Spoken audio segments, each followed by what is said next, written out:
The lesson went home, Laura began to model herself more and more on those around her, to grasp that the unpardonable sin is to vary from the common.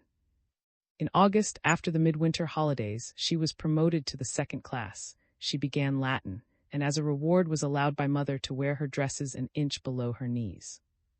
She became a quick, adaptable pupil, with a parrot-like memory, and at the end of the school year delighted mother's heart with a couple of highly gilt volumes of negligible contents. At home, during those first holidays, she gave her sister and brothers cold creeps down their spines, with her stories of the great doings that took place at school, and none of her classmates would have in this errant drawer of the longbow the unlucky little blunderbuss of the early days. On her return, Laura's circle of friends was enlarged.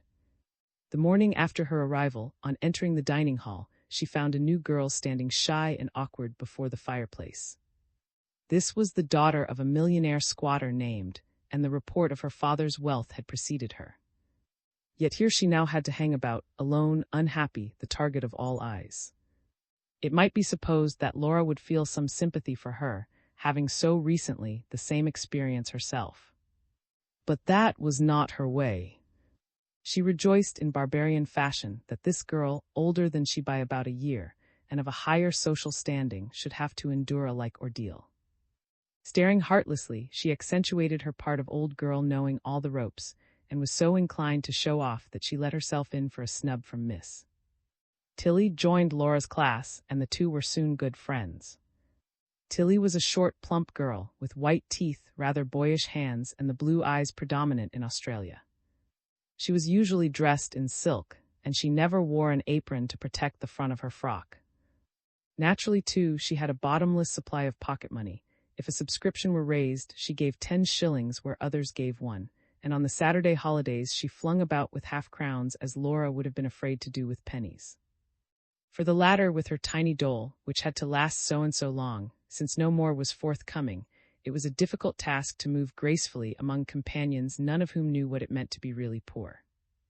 Many trivial mortifications were the result, and countless small subterfuges had to be resorted to prevent it leaking out just how paltry her allowance was.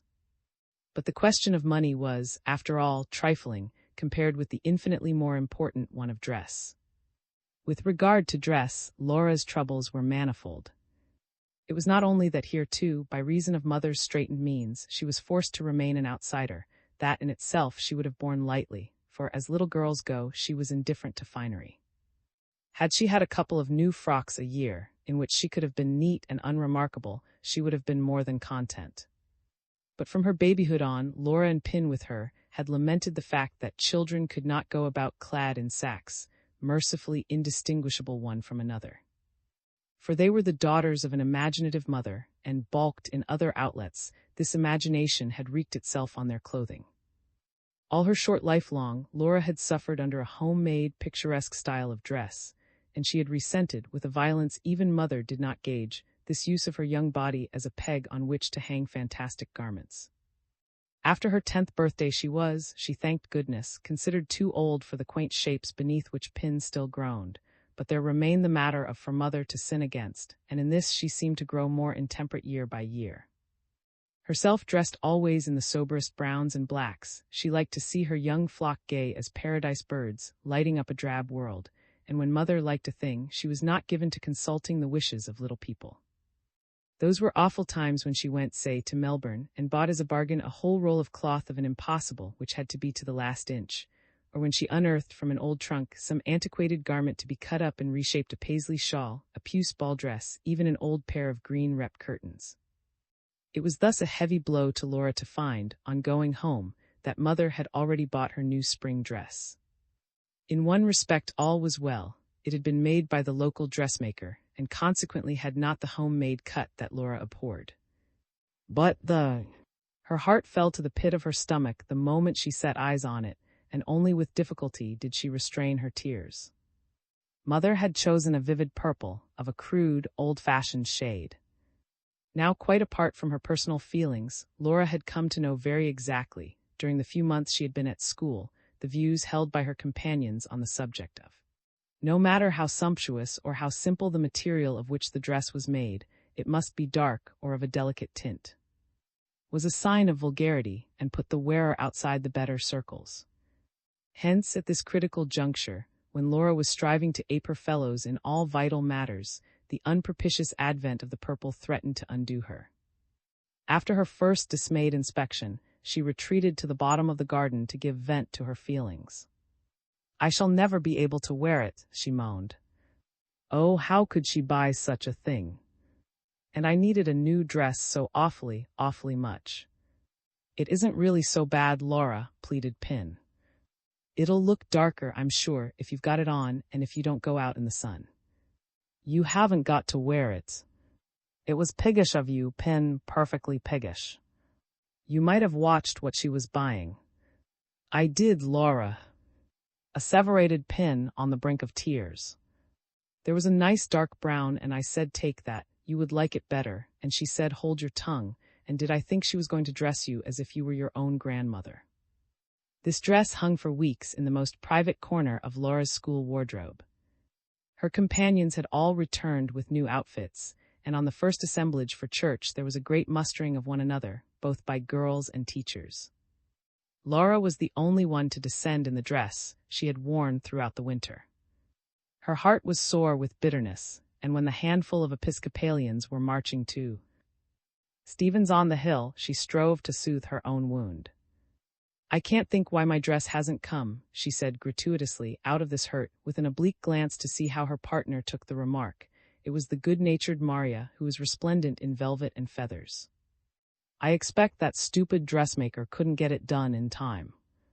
I've waited for it all the week." "What a sell," said Maria, but with mediocre interest, for she had cocked her eye at a harmless-looking youth who was doing his best not to blush on passing the line of girls.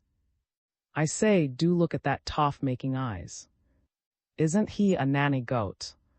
On several subsequent Sundays, Laura fingered, in an agony of indecision, the pleasing stuff of the dress, and ruefully considered its modish cut. Once, no one being present, she even took it out of the wardrobe.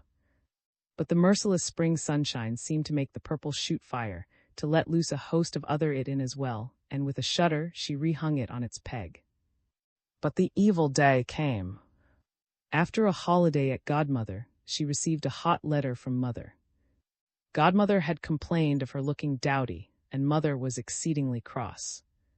Laura was ordered to spend the coming Saturday as well at, and in her new dress, under penalty of a correspondence with Mrs.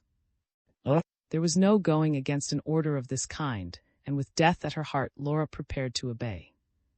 On the fatal morning she dawdled as long as possible over her mending, thus postponing dressing to go out till the others had vacated the bedroom, where, in order not to be forced to see herself, she kept her eyes half shut and turned the looking-glass hind before. Although it was a warm day, she hung a cloak over her shoulders. But her arms peeped out of the loose sleeves, and at least a foot of skirt was visible. As she walked along the corridor and down the stairs, she seemed to smudge the place with, and directly she entered the dining hall, comet-like she drew all eyes upon her. Astonished titterings followed in her wake. Even the teachers goggled her, afterwards to put their heads together. In the reception room, Marina remarked at once, "Hullo, is this the new dress your mother wrote us about?" Outside, things were no better. The very tram conductors were fascinated by it, and every passerby was a fresh object of dread. Laura waited, her heart a-thump, for the moment when he should raise his eyes and, with a start of attention, become aware of the screaming. At Godmother's all the faces disapproved, said, "What a guy." When she thought Laura was out of earshot, but the boys stated their opinion openly as soon as they had her to themselves. "Oh, golly, like a parrot, ain't she? This way to the purple parrot, this way. Step up, ladies, and a penny the whole show."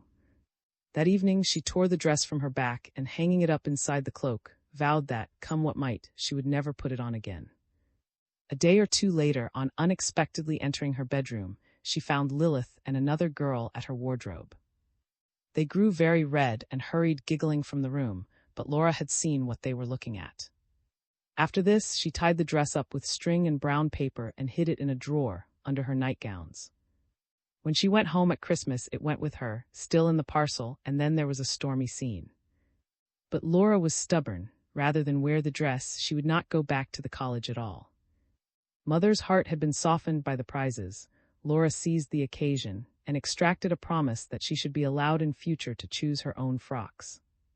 And so the purple dress was passed on to Pin, who detested it with equal heartiness, but living under Mother's eye had not the spirit to fight against it. "Got anything new in the way of clothes?" asked Lilith as she and Laura undressed for bed a night or two after their return. "Yes, one," said Laura shortly, for she thought Lilith winked at the third girl, a publican's daughter from another like the last. "Or have you gone in for yellow this time?" Laura flamed in silence.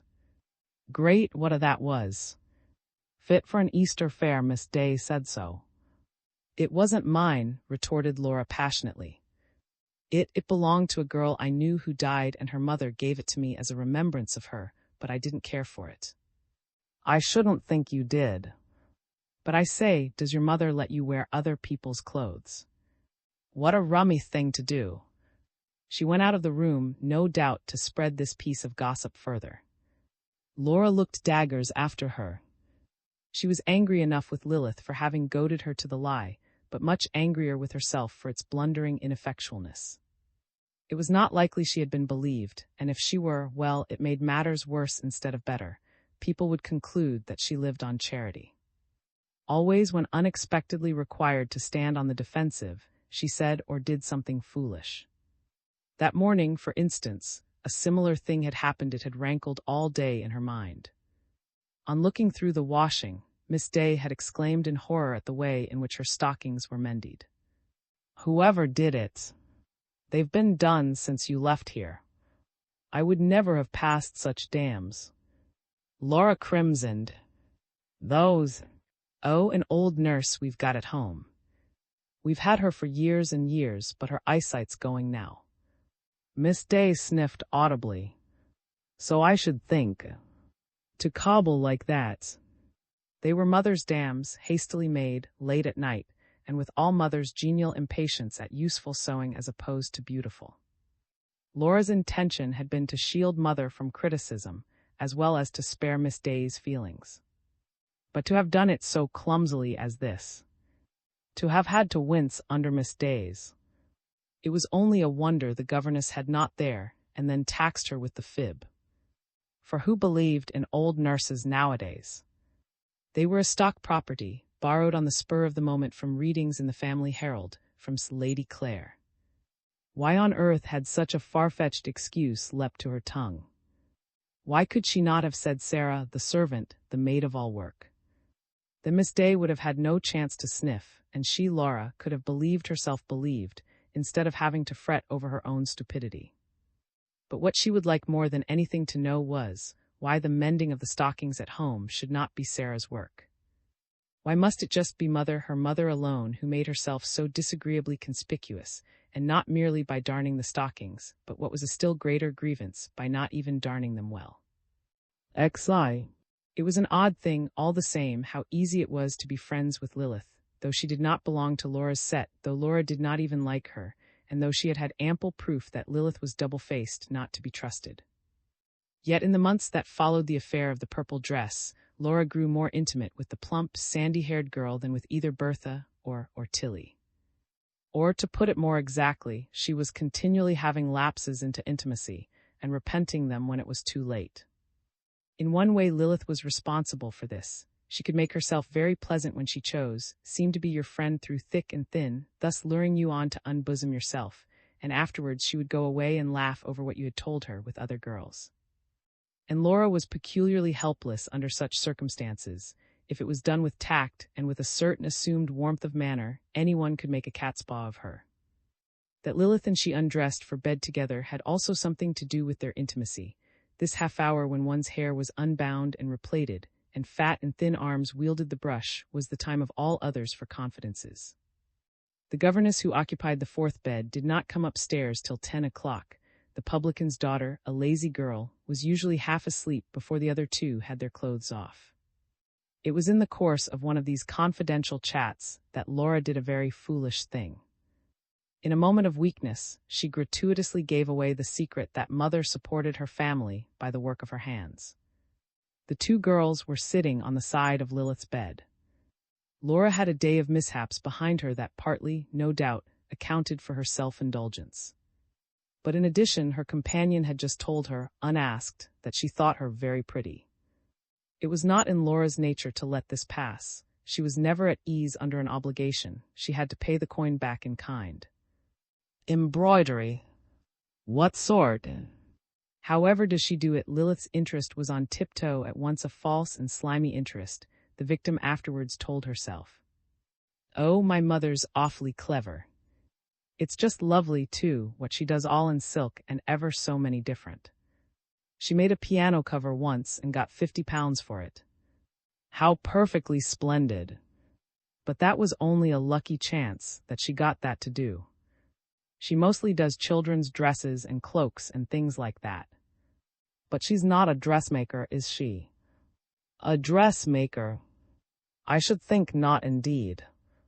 They're sent up all ready to work from the biggest shops in town. I say she must be clever. She is, she can do anything. She makes the patterns up all out of her own head. And filled with pride in Mother's accomplishments and Lilith's appreciation of them, Laura fell asleep that night without a qualm. It was the next evening. Several of the boarders who had finished preparing their lessons were loitering in the dining hall, Laura and Lilith among them. In the group was a girl called Lucy, young but very saucy, for she lived at and came of one of the best families in Melbourne. She was not as old as Laura by 2 years, but was already feared and respected for the fine scorn of her opinions. Lilith had bragged, "My uncles promised me a gold watch and chain when I pass." Lucy laughed, her nose came down and her mouth went up at the corners. "Do you think you ever will?" "Joy, okay. And he won't tell. But I'll probably get the watch all the same." "Where does your uncle hang out?" "Brisbane." "Sure he can afford to buy it?" "Of course he can." "What is he?" Lilith was unlucky enough to hesitate, ever so slightly. "Oh, he's got plenty of money," she asserted. She doesn't like to say what he is. "I don't care whether I say it or not." "A butcher or an undertaker?" "A butcher." "He's got the biggest newspaper in Brisbane." "A newspaper? Great. Her uncle keeps a newspaper." There was a burst of laughter from those standing round. Lilith was scarlet now. "It's nothing to be ashamed of," she said angrily.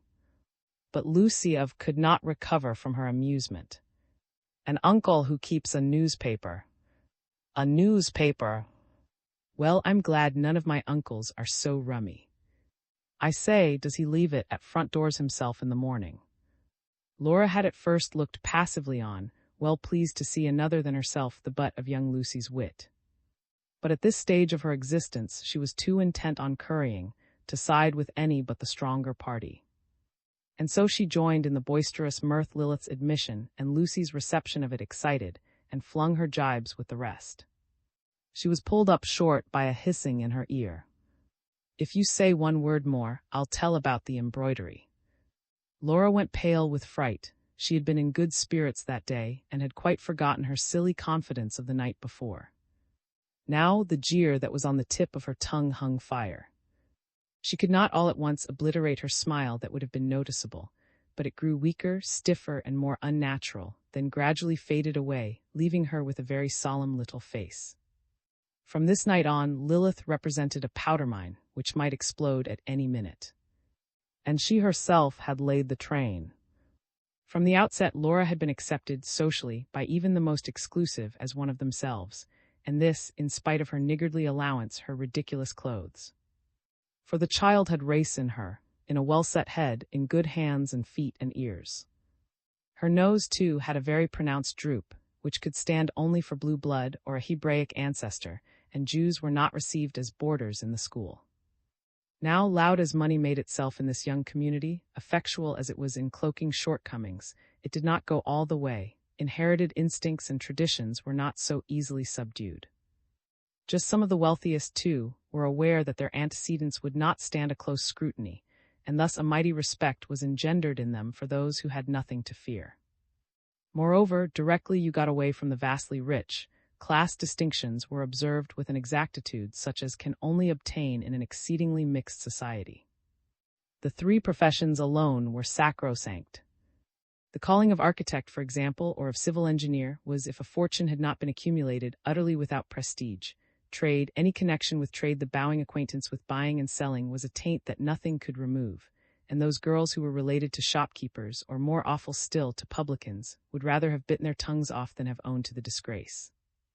Yet Laura knew very well that good birth and an aristocratic appearance would not avail her, did the damaging fact leak out that mother worked for her living.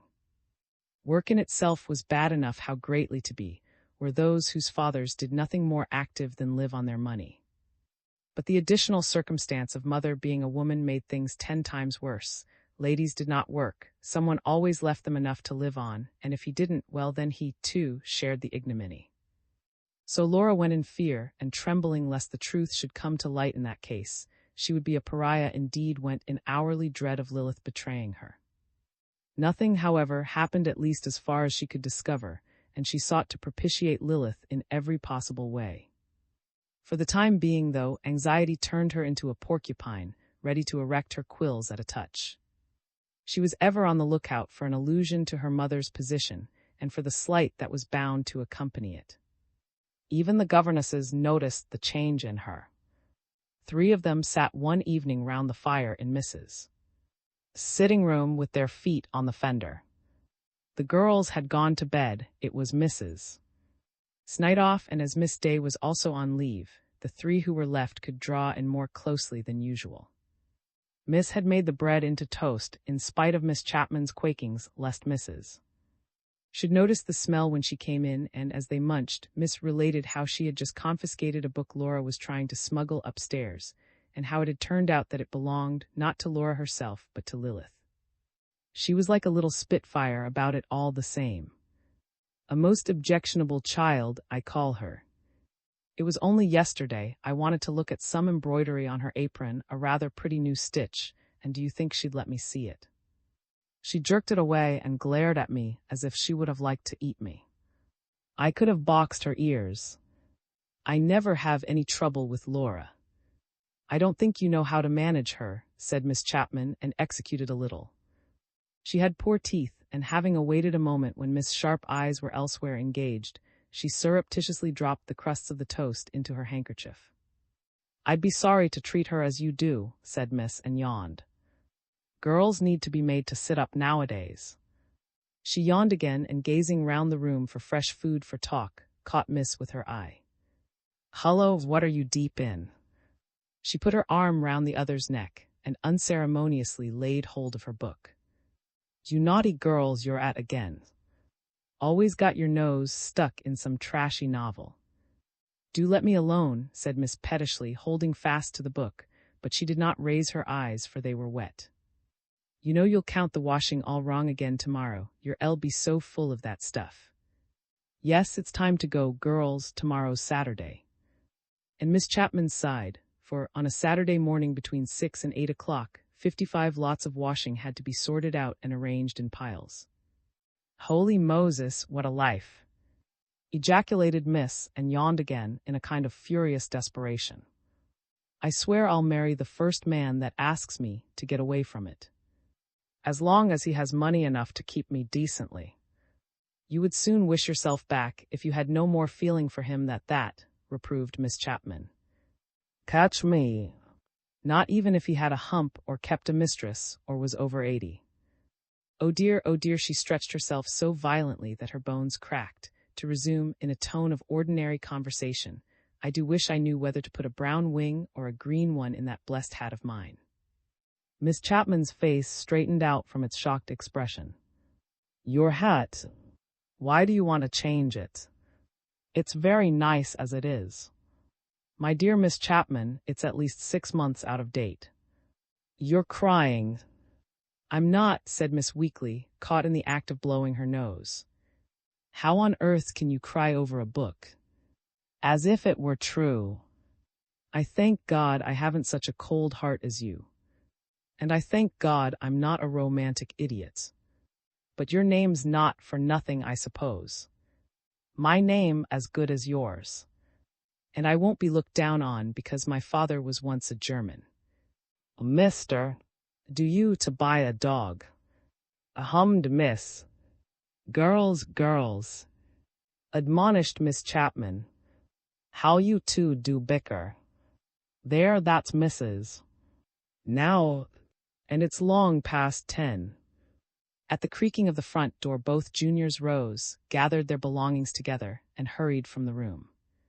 But it was a false alarm, and having picked up some crumbs and set the chairs in order, Miss Chapman resumed her seat.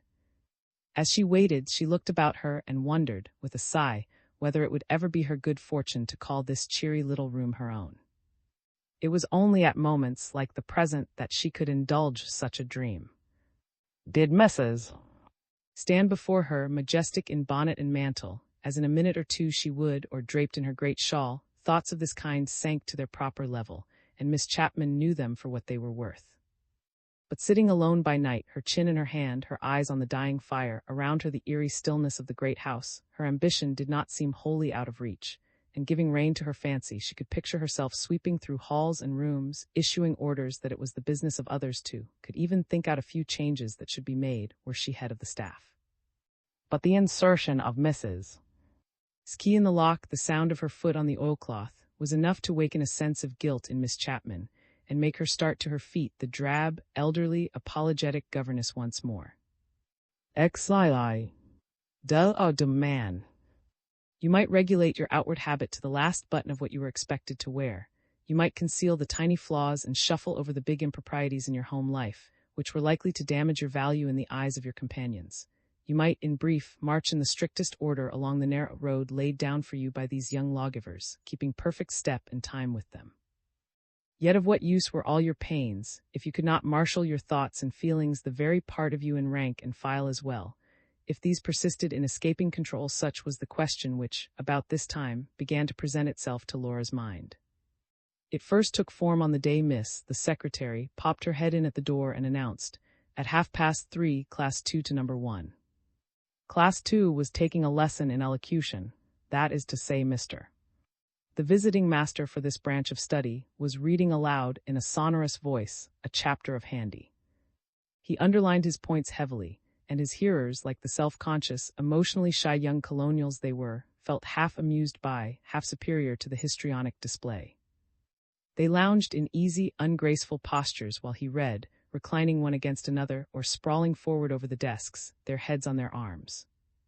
It was the first hour after dinner, when one's thoughts were sleepy and stupid, and Mr. was not a patterned disciplinarian, but the general abandonment of attitude had another ground as well. It had to do with the shape of the master's legs. These were the object of an enthusiastic admiration. They were generally admitted to be the handsomest in the school, and those girls were thought lucky who could get the best view of them beneath the desk. Moreover, the ran that Mr. had once been an actor. His very curly hair no doubt lent weight to the report, and Class 2 was fond of picturing the comely limbs in the tights of a Hamlet. It also, of course, invented for him a lurid life outside the college walls, notwithstanding the fact that he and his sonsy wife sat opposite the boarders in church every Sunday morning, the embodiment of the virtuous commonplace. And whenever he looked at a pupil, every time he singled one of them out for special notice, he was believed to have an ulterior motive. His words were construed into meaning something they should not mean. So that the poor man was often genuinely puzzled by the reception of his friendly overtures. Such was Class 2's youthful contribution to the romance of school life. On this particular day, however, the sudden, short snap of the secretary's announcement that, instead of dispersing at 3:30, the entire school was to reassemble the class. Glances of mingled apprehension and excitement flew round, eyes telegraphed vigorous messages, and there was little attention left for well-shaped members or for the antics of Handy under his mother's bed. But when the hour came and all classes were moving in the same direction, and corridors one seething mass of girls, it was the excitement that prevailed. For any break was welcome in the uniformity of the days, and the nervous tension now felt was no more disagreeable, at bottom, than was the pleasant trepidation experienced of old by those who went to be present at a hanging. In the course of the past weeks, a number of petty thefts had been committed. Day scholars who left small sums of money in their jacket pockets would find, on returning to the cloakrooms, that these had been pilfered. For a time, the losses were borne in silence, because of the reluctance inherent in young girls to making a fuss. But when shillings began to vanish in the same fashion, and once even half a crown was missing, it was that the thing must be put a stop to, and one bolder than the rest and with a stronger sense of public morality lodged a complaint. Investigations were made, a trap was set, and the thief discovered. The school was now assembled to see justice done. The great room was fuller even than at morning prayers, for then there was always an unpunctual minority. A crowd of girls who had not been able to find seats was massed together at the further end. As at prayers, visiting and resident teachers stood in a line, with their backs to the high windows. They were ranged in order of precedence, topped by Doctor. Who stood next Mr. was desk. All alike wore blank, stern faces. In one of the rows of desks for two blackened, ink-scored, dusty desks, with eternally dry inkwells sat Laura and Tilly, behind them and Bertha. The cheeks of the four were flushed. But while the others only whispered and wondered, Laura was on the tiptoe of expectation. She could not get her breath properly, and her hands and feet were cold. Twisting her fingers in and out, she moistened her lips with her tongue. When would it begin? These few foregoing minutes were the most trying of any. For when, in an ominous hush, Mr. entered and strode to his desk, Laura suddenly grew calm and could take note of everything that passed. The principal raised his hand to enjoin a silence that was already absolute. "Will Miss Johns stand up?" At these words, spoken in a low, impressive tone, Bertha burst into tears and hid her face in her handkerchief. Hundreds of eyes sought the unhappy culprit as she rose, then to be cast down and remain glued to the floor. The girl stood, pale and silly-looking, and stared at Mr. much as a rabbit stares at the snake that is about to eat it. She was a very ugly girl of 14, with a pasty face and lank hair that dangled to her shoulders. Her mouth had fallen half open through fear, and she did not shut it all the time she was on view. Laura could not take her eyes off the scene. They traveled, burning with curiosity, from John's to Mr. and back again to the miserable thief. When, after a few introductory remarks on crime in general, the principal passed on to the present case and described it in detail, Laura was fascinated by his oratory and gazed full at him. He made it all live vividly before her. She hung on his lips, appreciating his points, the way in which he worked up his climaxes. But then she herself knew what it was to be, John's had been. She understood what it would mean to lack your tram fare on a rainy morning, according to Mr. This was the motor impulse of the thefts, because a lolly shop had stretched out its octopus arms after you. She could imagine, too, with a shiver, how easy it would be, the loss of the first pennies having remained undiscovered, to go on to threepenny bits and from these to sixpences. More particularly since the money had been taken, without exception, from pockets in which there was plenty. Not, Laura felt sure, in order to avoid detection, as Mr. supposed, but because to those who had so much a few odd coins could not matter. She wondered if everyone else agreed with him on this point. How did the teachers feel about it, and she ran her eyes over the row to learn their opinions from their faces. But these were as stolid as ever. Only good old Chapman, she thought, looked a little sorry, and Miss was crying. This discovery thrilled Laura just as, at the play, the fact of one spectator being moved to tears intensifies his neighbor's enjoyment. But when Mr. left the field of personal narration and went on to the moral aspects of the affair, Laura ceased to be gripped by him, and turned anew to study the pale, dogged face of the accused, though she had to crane her neck to do it. Before such a stony mask as this, she was driven to imagine what must be going on behind it, and while thus engrossed, she felt her arm angrily tweaked. It was Tilly. "You are a beast to stare like that." "I'm not staring." She turned her eyes away at once, more than half believing her own words, and then, for some seconds, she tried to do what was expected of her, to feel a decent unconcern. At her back, Bertha's crying went steadily on. What on earth did she cry for? She had certainly not heard a word Mr. said. Laura fidgeted in her seat and stole a side glance at Tilly's profile. She really could not miss the last scene of all, when, in masterly fashion, the principal was gathering the threads together. And so, feeling rather like Peeping Tom, she cautiously raised her eyes again, and this time managed to use them without turning her head. All other eyes were still charitably lowered. Several girls were crying now, but without a sound. And as the last awful moments drew near, even Bertha was hushed, and of all the odd hundreds of throats not one dared to cough. Laura's heart began to palpitate, for she felt the approach of the final climax, Mr. Periods growing ever slower and more massive. When after a burst of eloquence which the child felt would not have shamed a bishop, the principal drew himself up to his full height, and with uplifted arm thundered forth, "Herewith, Miss Johns, I publicly expel you from the school. Leave it now this moment, and never darken its doors again." When this happened, Laura was shot through by an ecstatic quiver, such as she had felt once only in her life before, and that was when a beautiful, golden-haired Hamlet, who had held it entranced for a whole evening, fell dead by sword to the rousing plaudits of the house. Breathing unevenly, she watched lynx-eyed every inch of John's progress, watched her pick up her books, edge out of her seat, and sidle through the rows of desks, watched her walk to the door with short, jerky movements, mount the 2 steps that led to it, fumble with the handle, turn it, and vanish from sight, and when it was all over and there was nothing more to see, she fell back in her seat with an audible sigh. It was too late after this for the winding of the snaky line about the streets and parks of East Melbourne, which constituted the boarders' daily exercise. They were dispatched to stretch their legs in the garden. Here, as they walked round lawns and tennis courts, they discussed the main event of the afternoon, and were a little more vociferous than usual, in an attempt to shake off the remembrance of a very unpleasant half-hour. "I bet you Sandy rather enjoyed kicking up that shindy. Did you see Puggy's boots again? Girls, he must take 12s.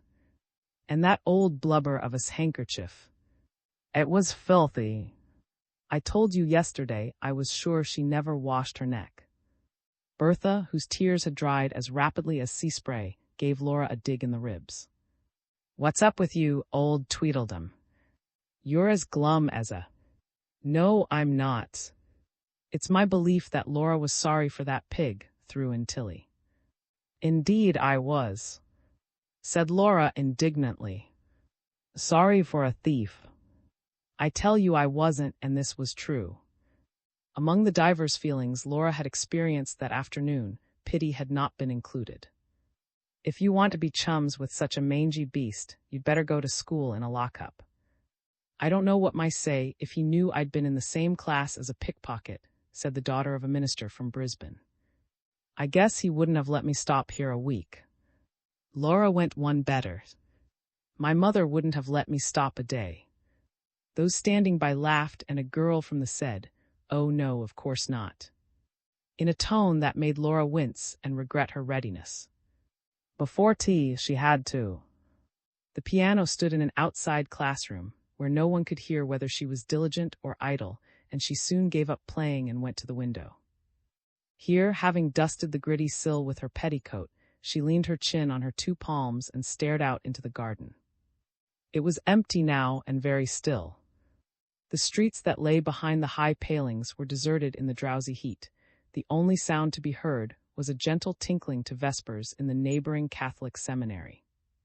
Leaning thus on her elbows and balancing herself first on her heels, then on her toes, Laura went on, in desultory fashion, with the thoughts that had been set in motion during the afternoon. She wondered where Johns was now and what she was doing, wondered how she had faced her mother and what her father had said to her. All the rest of them had gone back at once to their everyday life. Johns alone was cut adrift. What would happen to her?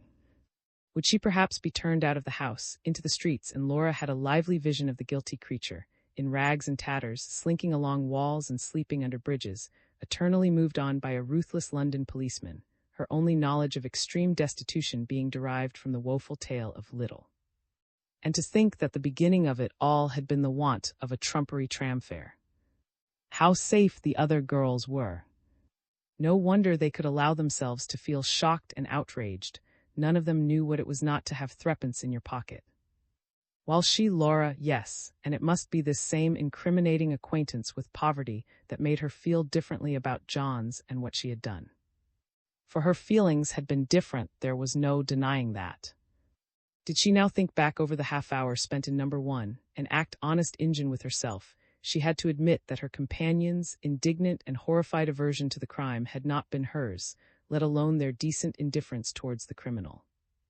No, to be candid, she had been deeply interested in the whole affair, had even managed to extract an unseemly amount of entertainment from it. And that, of course, should not have been. It was partly Mr. S fault for making it so dramatic, but none the less she genuinely despised herself for having such a queer inside. Pig, pig, pig. She muttered under her breath and wrinkled her nose in a grimace. The real reason of her pleasurable absorption was, she supposed, that she had understood John's motive better than anyone else. Well, she had had no business to understand, that was the long and the short of it. Nice-minded girls found such a thing impossible and turned incuriously away. And her companions had been quick to her difference of attitude, or they would never have dared to accuse her of sympathy with the thief, or to doubt her chorusing assertion with a sneer. For them, the gap was not very wide between understanding and doing likewise. And they were certainly right. Oh, the last wish in the world she had was to range herself on the side of the sinner. She longed to see eye to eye with her comrades if she had only known how to do it. For there was no saying where it might lead you. If you persisted in having odd and peculiar notions, you might even end by being wicked yourself. Let her take a lesson in time from's fate. For beginning perhaps with ideas that were no more unlike those of her schoolfellows than were Laura's own, was now a branded thief and an outcast. And the child's feelings, as she stood at the window, were not very far removed from prayer. Had they found words, they would have taken the form of an entreaty that she might be preserved from having thoughts that were different from other people's, that she might be made to feel as she ought to feel, in a proper, ladylike way, and especially did she see a companion convicted of crime. Below all this, in subconscious depths, a chord of fear seemed to have been struck in her, as well the fear of stony faces, drooped lids, and stretched, pointing fingers. For that night she started up with a cry from dreaming that not John's but she was being expelled, that an army of spear-like first fingers was marching towards her, and that, try as she would, she could not get her limp, heavy legs to bear her to the schoolroom door. And this dream often returned. XIII. On her promotion the following Christmas she mounted 2 forms this time. Laura was a thin, middle-sized girl of 13, who still did not look her age. The curls had vanished. In their place hung a long, dark plait, which she bound by choice with a red ribbon. Tilly was the only one of her intimates who skipped a class with her, hence she was thrown more exclusively than before on Tilly's companionship, for it was a melancholy fact, if you were not in the same class as the girl who was your friend, your interests and hers were soon fatally sundered. On their former companions, Tilly and Laura, from their new perch, could not but look down. The two had masters now for all subjects. Euclid loomed large, Latin was no longer bounded by the first, and they fussed considerably in the others' hearing over the difficulties of the little blue books that began, est in parts. In the beginning, they held very close together, for their new fellows were inclined to stand on their dignity with the pair of interlopers from Class 2. They were all older than Tilly and Laura and thought themselves wiser. Here were girls of 16 and 17 years of age, some of whom would progress no farther along the high road of education. As for the boarders who sat in this form, they made up a jealous little clique, and it was some time before the younger couple could discover the secret bond. Then one morning the two were sitting with a few others on the bench, looking over their lessons for the day. Mrs. had snatched a moment's rest there, on her way to the secretary's office, and as long as she allowed her withering eye to play upon things and people, the girls conned their pages with a great show of industry. But no sooner had she sailed away than Kate Horner leant forward and called to Maria, who was at the other end of the seat. I say, Maria, Genesis 51:32, she held an open Bible in her hand. Maria frowned caution. Dash it, Kate, mind those kids. Oh, they won't savvy. But Laura's eyes were saucers of curiosity, for Tilly, who kept her long lashes lowered, had given her a furious nudge. With a wink and a beck to each other, the bigger girls got up and went away. I say, what did you poke me so hard for? inquired Laura as she and Tilly followed in their wake at the clanging of the public prayer bell. "You soft, didn't you hear what she said?" "Of course I did," and Laura repeated the reference. "Let's look it up then." Under cover of the prayer, Tilly sought it out, and together they bent their heads over it. On this occasion, Tilly was more knowing than Laura, but on this alone, for when Laura once grasped what they were driving at, she was as nimble as any. Only a day or two later it was she who, in face of Kate and Maria, invited Tilly to turn up chapter and verse. Both the elder girls burst out laughing. "By Dad!" cried Kate Horner and smacked her thigh. "This kid knows a thing or two." "You bet. I told you she wasn't born yesterday." And Maria laid her arm round Laura's shoulders. Thus was Laura encouraged, put on her mettle, and soon there was no more audacious Bible reader in the class than she. The girls were thrown thus upon the book of books for their contraband knowledge, since it was the only frankly outspoken piece of literature allowed within the college walls. The classics studied were rigidly expurgated. The school library was kept so dull that no one over the age of 10 much cared to borrow a volume from it. And by fair means or unfair, it was necessary to obtain information on matters of sex. For girls, most of whom were well across the threshold of womanhood, the subject had an invincible fascination. Such knowledge as they possessed was a strange jumble picked up at random. In one direction they were well primed, in another supremely ignorant. Thus, though they received lectures on what was called physiology, and for these were required to commit to memory the name of every bone and artery in the body, yet all that related to a woman's special organs and chief natural function was studiously ignored. The subject being thus chastely shrouded in mystery, they were thrown back on guesswork and speculation with the quaintest results. The fancies woven by quite big girls, for instance, round the physical feat of bringing a child into the world, would have supplied material for a volume of. On many a summer evening at this time, in a nook of the garden, heads of all shades might have been seen pressed as close together as a cluster of settled bees, and like the humming of bees, too, were the busy whisperings and subdued buzzes of laughter that accompanied this hot discussion of the how as a living answer to which each of them would probably some day walk the world. Innumerable theories were afloat, one more fantastic than another, and the wilder the conjecture, the greater was the respect and applause it gained. On the other hand, of less profitable information they had amassed a goodly store. Girls who came from up-country could tell a lively tale of the artless habits of the blacks. Others, who were at home in mining towns, described the doings in Chinese camps, those unavoidable concomitants of gold-grubbing settlements. Rhymes circulated that would have staggered a back-blocker, while the governesses were without exception, young and old, kindly and unkindly, laid under such flamboyant suspicions as the poor ladies had, for certain, never heard breath since their own impudent schooldays. This dabbling in the illicit, it had little in common with the opener grime of the ordinary schoolboy, did not even widen the outlook of these girls. For it was something to hush up and keep hidden away, to have qualms even among themselves about knowing, and like all knowledge that fungus-like shrinks from the sun, it was stunted and unlovely. Their minds were warped by it, their vision was distorted. Viewed through its lens, the most natural human relations appeared unnatural. Thus, not the patterns of family life could hope for mercy in their eyes. Over the family, too, man, as read by these young, was held to leave his serpent's trail of desire. For out of it all rose the vague, crude picture of woman as the prey of man.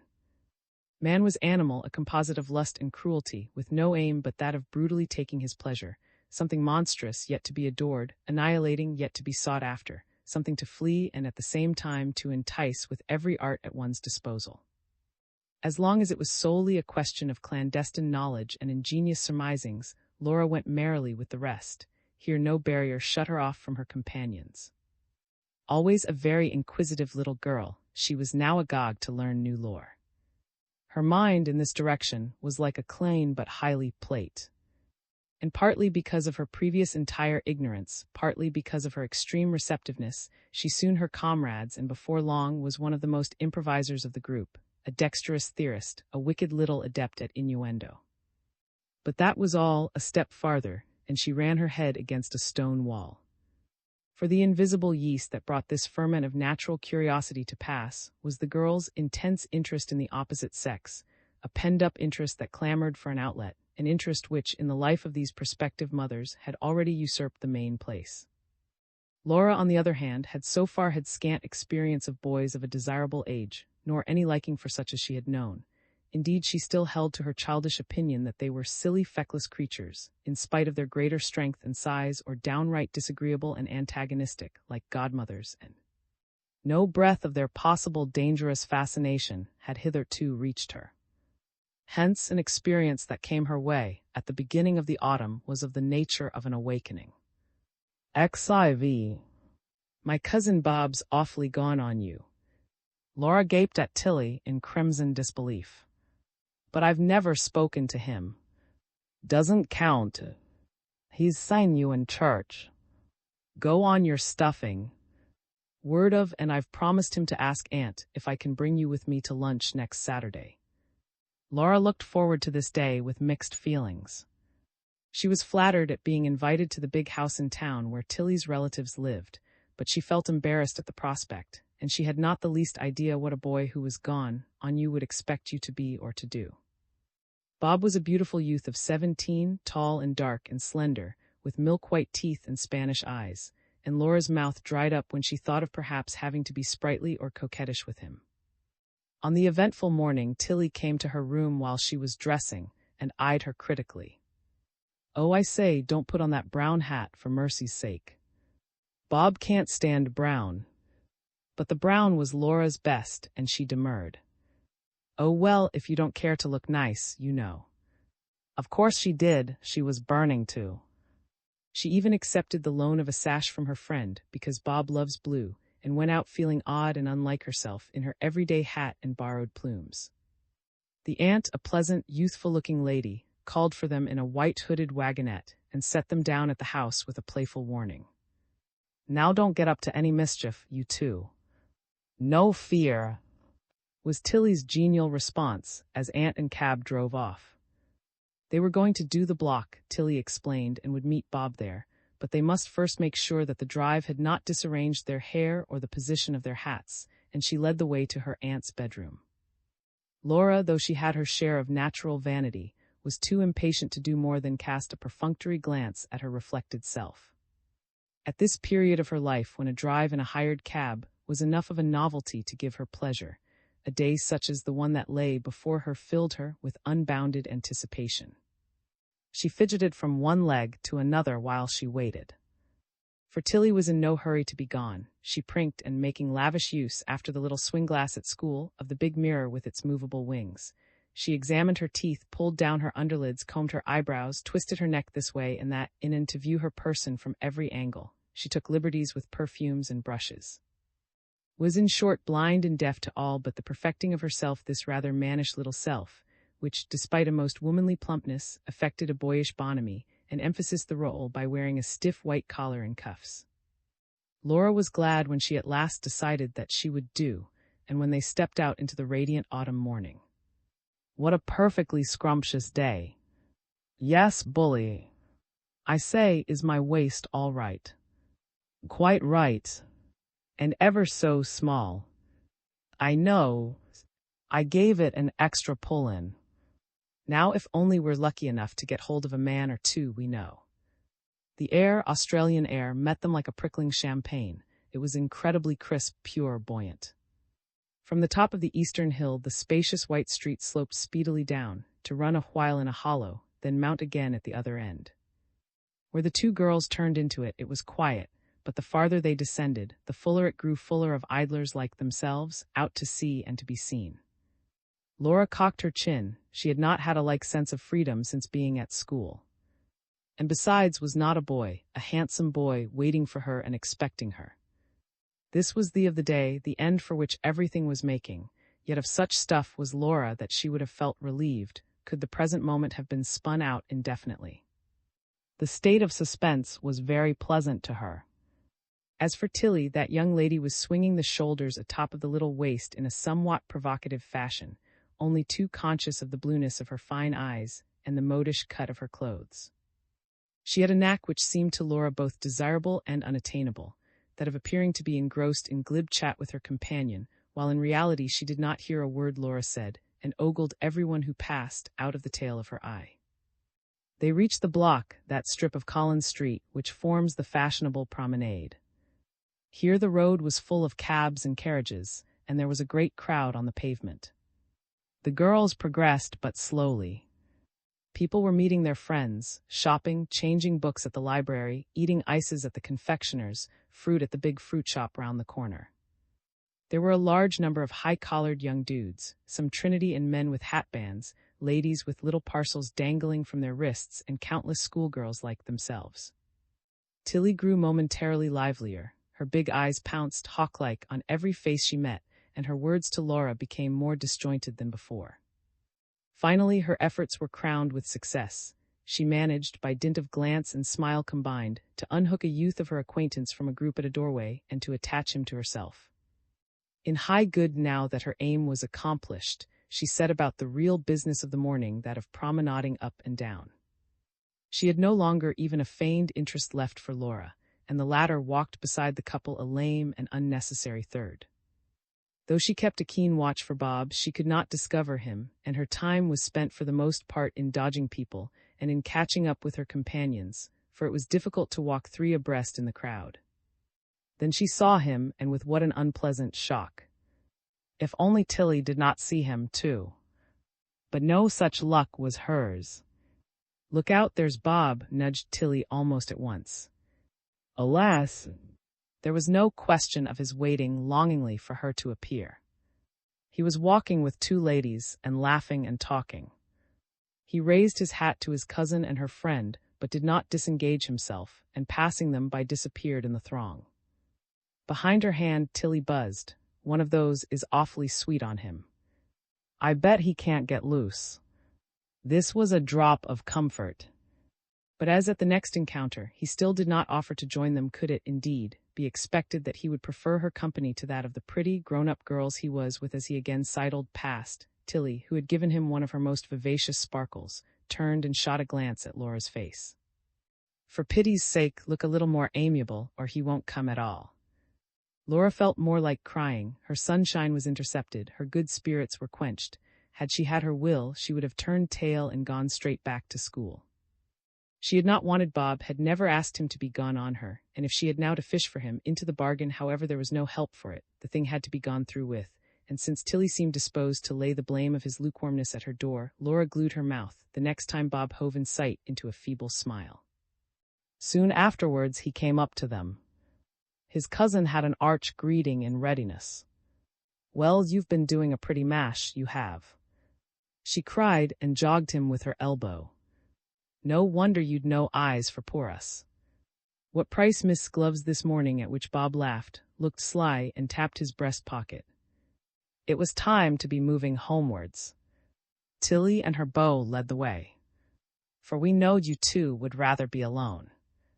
Now, Bob, not too many sheep's eyes, please." Bob smiled and let fly a wicked glance at Laura from under his dark lashes. Dropping behind, they began to mount the hill.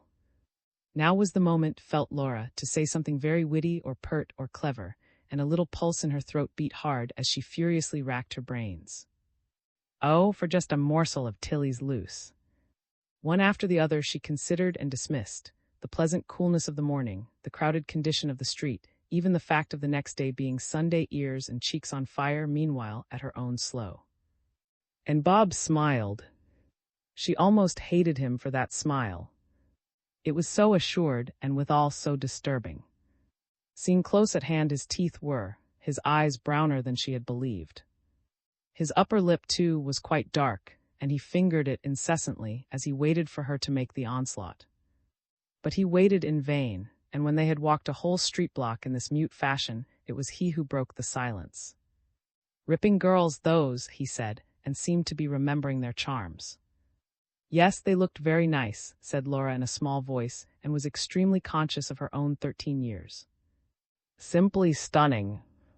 Though May's so slender, May's the pretty one, and has such a jolly figure. I believe I could span her waist with my 2 hands. Her service is just A1 at tennis, I mean." "Is it really?" said Laura wanly, and felt unutterably depressed at the turn the conversation was taking. Her own waist was coarse, her knowledge of tennis of the slightest. "Raw. Overhand with a cut on it, she plays with a 14 Oz. And she has a back drive too, by Jove, that you play, of course. Oh, yes. Laura spoke up manfully, but prayed that he would not press his inquiries further. At this juncture his attention was diverted by the passing of a fine tandem, and as soon as he brought it back to her again, she said, "You're at Trinity, aren't you?" which was finesse, for she knew he was. "Well, yes, all but," answered Bob, well pleased. "I start in this winter." "How nice." There was another pause, then she blurted out, "We church girls always wear Trinity at the boat race." She hoped from her heart this might lead him to say that he would look out for her there, but he did nothing of the kind. His answer was to the effect that this year they jolly well expected to knock into a cocked hat. Lunch threatened to be formidable. To begin with, Laura, whose natural, easy frankness had by this time all but been successfully educated out of her, Laura was never shyer with strangers than at a meal, where every word you said could be listened to by a table full of people. Then, too, her was a small, sharp child of 5 or 6 called, or Thumbkin, who only removed her bead-like eyes from Laura's face to be saucy to her father. And what was worse, the uncle turned out to be a type that struck instant terror into Laura, a full-fledged male tease. He was, besides, very hairy of face and preternaturally solemn. No sooner had he drawn in his chair to the table than he began. Lifting his head and thrusting out his chin, he sniffed the air in all directions with a moving nose, just as a cat does. Everyone looked at him in surprise. Tilly, who sat next him, went pink. "What is it, dear?" His wife at last inquired in a gentle voice, for it was evident that he was not going to stop till asked why he did it. "Mo's smell," he replied. "Mother, oh no, I could take my someone has been using my scent." "Nonsense, Tom." "Silly pa," said the little girl. Ramming his knuckles into his eyes, he pretended to cry at his daughter's rebuke, then bore down on Laura. "Oh no, Miss Roth," he made as if he could not get her name out. "Oh no, that I'm a great man for scent. Fact, I take a bath in it every morning." Laura smiled uncertainly, fixed always by the child. "Fact, I assure you. Over the tummy, up to the chin. Now who's been at it? For it's my opinion I shan't have enough left to shampoo my eyebrows." "Bob, is it you?" "Don't be an ass, pater." "Cut me some bread, Bob, please," said Tilly hastily. "Mo's thing," persisted the uncle. "Or good Lord, mother, can it be my monthly attack of daytice beginning already? They're not due, you know, till next week, Monday, 5 o'clock. Dear, don't be so silly. Besides, it's my scent, not yours. And anyone is welcome to it. Well, let's call in the cats. By the way, Miss Roth, are you aware that this son of mine is a professed lady killer?" Laura and Bob went different shades of crimson. "Why has she got so red?" the child asked her mother in an audible whisper. "Oh, chuck it, pater," murmured Bob in disgust. "Fact, I assure you. Put not your trust in Robert.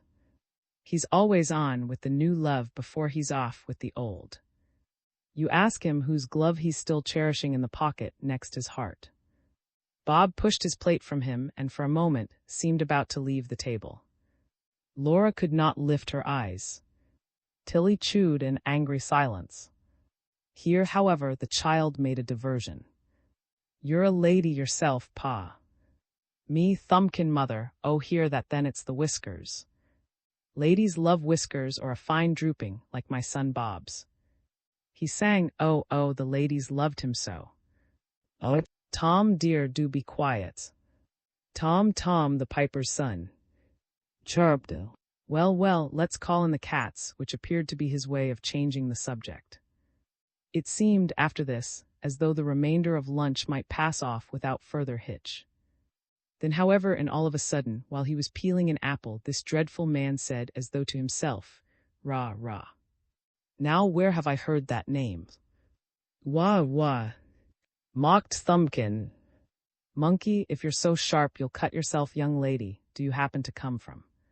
he asked Laura when Thumbkin's excited chirrup of, "I'll cut you, pa, into little bits." had died away. Ready to sink through the floor, Laura replied that she did. Then I've the pleasure of knowing your mother. Tall, dark woman, isn't she? Under the table, Laura locked the palms of her hands and stemmed her feet against the floor. Was here now before them all, and Bob in particular, the shameful secret of the embroidery to come to light. She could hardly force her lips to frame an answer. Her confusion was too patent to be overlooked. Above her lowered head, signs passed between husband and wife, and soon afterwards the family rose from the table. But Tilly was so obviously sulky that the tease could not let her escape him thus. He cried, "For God's sake, Tilly, stand still. What on earth have you got on your back?" Tilly came from up country, and her thoughts leapt fearfully to scorpions and tarantulas. Affrighted, she tried to peer over her shoulder and gave a preliminary shriek. "Gracious, whatever is it?" "Hold on." He approached her with the tongs, the next moment to ejaculate, "Begad, it's not a growth, it's a bustle." And as he spoke, he tweaked the place where a bustle used to be worn. Even Bob had to join in the ensuing boo, which went on, and on till Laura thought the uncle would fall down in a fit. Then for the third time he invited those present to join him in summoning the cats, murmured something about humping his blue eye, and went out into the hall, where they heard him swinging round the world. It was all the aunt could do to mollify Tilly, who was enraged to the point of tears. "I've never worn a bustle in my life. Uncle's a perfect fool. I've never met such a fool as he is." Still boiling, she disappeared to nurse her ruffled temper in private, and she remained absent from the room for over half an hour. During this time, Laura and Bob were alone together. But even less than before came of their intercourse. Bob, still smarting from his father's banter, was inclined to be standoffish, as though afraid Laura might take liberties with him after having been made to look so small. Laura, rendered thoroughly unsure to begin with by the jocular tone of the luncheon table, had not recovered from the shock of hearing her parentage so bluffly disclosed. And since, at this time, her idea of the art of conversation was to make jerky little remarks which led nowhere, or to put still more jerky questions, Bob was soon stifling yawns, and not with the best success. He infected Laura, and there the two of them sat, doing their best to appear unconscious of the terrible spasms which every few seconds distorted their faces. At last Bob could stand it no longer and bolted from the room. Laura was alone and seemed to be forgotten. The minutes ticked by and no one came, or no one but a little kitten, which arrived as if from nowhere with a hop and a skip. She coaxed the creature to her lap, where it joined head to tail and went asleep. And there she sat in the gloomy, overfilled drawing-room and stroked the kitten, which neither cracked stupid jokes nor required her to strain her wits to make conversation. When at length Tilly came back, she expressed a rather acid surprise at Bob's absence and went to look for him. Laura heard them whispering and laughing in the passage. On their return to the drawing-room, it had been decided that the three of them should go for a walk. As the sky was overcast and the girls had no umbrellas, Bob carried a big one belonging to the uncle. Tilly called this a family umbrella, and the jokes that were extracted from the pair of words lasted the walkers on the whole of their outward way, lasted so long that Laura, who was speedily finished with her contribution, grew quite stupefied with listening to the other two. Collins Street was now as empty as a bush road. The young people went into street, where, for want of something better to do, they entered the Eastern Market and strolled about inside.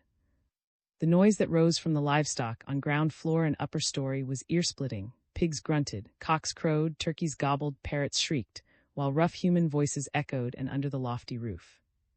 There was a smell, too, an extraordinary smell, composed of all the individual smells of all these living things, of fruit and vegetables, fresh and decayed, of flowers and butter and grain, of meat and fish and strong cheeses, of sawdust sprinkled with water and freshly wet pavements, one great complicated smell, the piquancy of which made Laura sniff like a spaniel. But after a very few minutes Tilly, whose temper was still short, called it a vile stink and clapped her handkerchief to her nose, and so they hurried out past many enticing little side booths hidden in dark corners on the ground floor, such as a woman without legs, a double-headed calf, and the like. Outside it had begun to rain. They turned into a waxworks exhibition. This was a poor show, and they were merely killing time when the announcement caught their eye that a certain room was open to married people only. The quips and jokes this gave rise to again were as unending as those about the umbrella, and Laura grew so tired of them, and of pretending to find them funny, that her temper also began to give way, and she eased her feelings by making the nippy mental note on her companions that jokes were evidently in the blood. When they emerged, it was time for the girls to return to school. They took a hansom, Bob accompanying them. As they drove, Laura sitting sandwiched between the other two, it came over her with a rush what a miserable failure the day had been. A minute before, her spirits had given a faint flicker, for Bob had laid his arm along the back of the seat. Then she saw that he had done this just to pull at the little curls that grew on Tilly's neck. She was glad when the cab drew up, when Tilly ostentatiously took the fat half-crown from her purse, and Bob left them at the gate with a, "Well, so long, ladies." The boarders spent the evening in sewing garments for charity. Laura had been at work for weeks on a coarse, red flannel petticoat, and as a rule was under constant reprimand for her idleness. On this night, having separated herself from Tilly, she sat down beside a girl with a very long plait of hair and small, narrow eyes, who went by the name of Chinky. Chinky was always making up to her, and could be relied on to cover her silence. Laura sewed away, with bent head and pursed lips, and was so engrossed that the sole rebuke she incurred had to do with her diligence. Miss Chapman exclaimed in horror at her stiffly outstretched arm. "How can you be so vulgar, Laura? To sew with a thread as long as that." XV. For days Laura avoided even thinking of this unlucky visit. Privately she informed herself that Tilly's wealthy relations were a rude, stupid lot, and stuffing her fingers in her ears, pages with a dispatch that deadened thought. When, however, the first smart had passed and she was able to go back on what had happened, a soreness at her own failure was the abiding result, and this, though Tilly mercifully spared her the dull as ditchwater, that was Bob's final verdict. But the fact that the invitation was not repeated told Laura enough. Her hurt was not relieved by the knowledge that she had done nothing to deserve it. For she had never asked for Bob's notice or admiration, had never thought of him but as a handsome cousin of Tilly's who sat in a distant pew at Stephen's on the Hill, and the circumstance that, because he had singled her out approvingly, she was expected to worm herself into his, seemed to her of a monstrous injustice. But all the same, had she possessed the power to captivate him, she would cheerfully have put her pride in her pocket. For, having once seen him close at hand, she knew how desirable he was. Having been the object of glances from those liquid eyes, of smiles from those blanched almond teeth, she found it hard to dismiss them from her mind. How the other girls would have boasted of it, had they been chosen by such a one as Bob, they who, for the most part, were satisfied with blotchy-faced, red-handed youths, whose lean wrists dangled from their retreating sleeves. But then, too, they would have known how to keep him. Oh, those lucky other girls! I say, Chinky, what do you do when a boy gone on you? She would have shrunk from putting an open question of this kind to her intimates, but Chinky could be trusted. For she garnered the few words Laura vouchsafed her, as gratefully as his crumbs, and a mark of confidence such as this would sustain her for days. But she had no information to give. "Me, why, nothing. Boys are dirty, horrid, conceited creatures." In her heart, Laura was at one with this judgment, but it was not to the point. "Yes, but s'pose one was awfully sweet on you, and you rather liked him." "Catch me.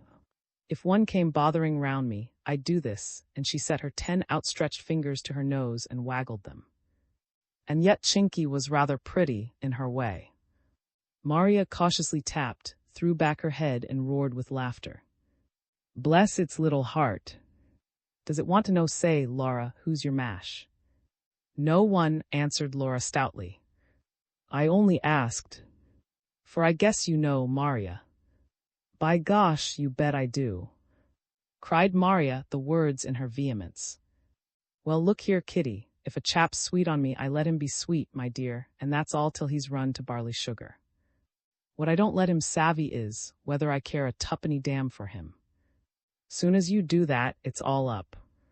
Just let him hang round and throw sheep's eyes till he's as soft as a jellyfish, and when he's right down ripe, roaring mad, go off and pretend to do a mash with someone else.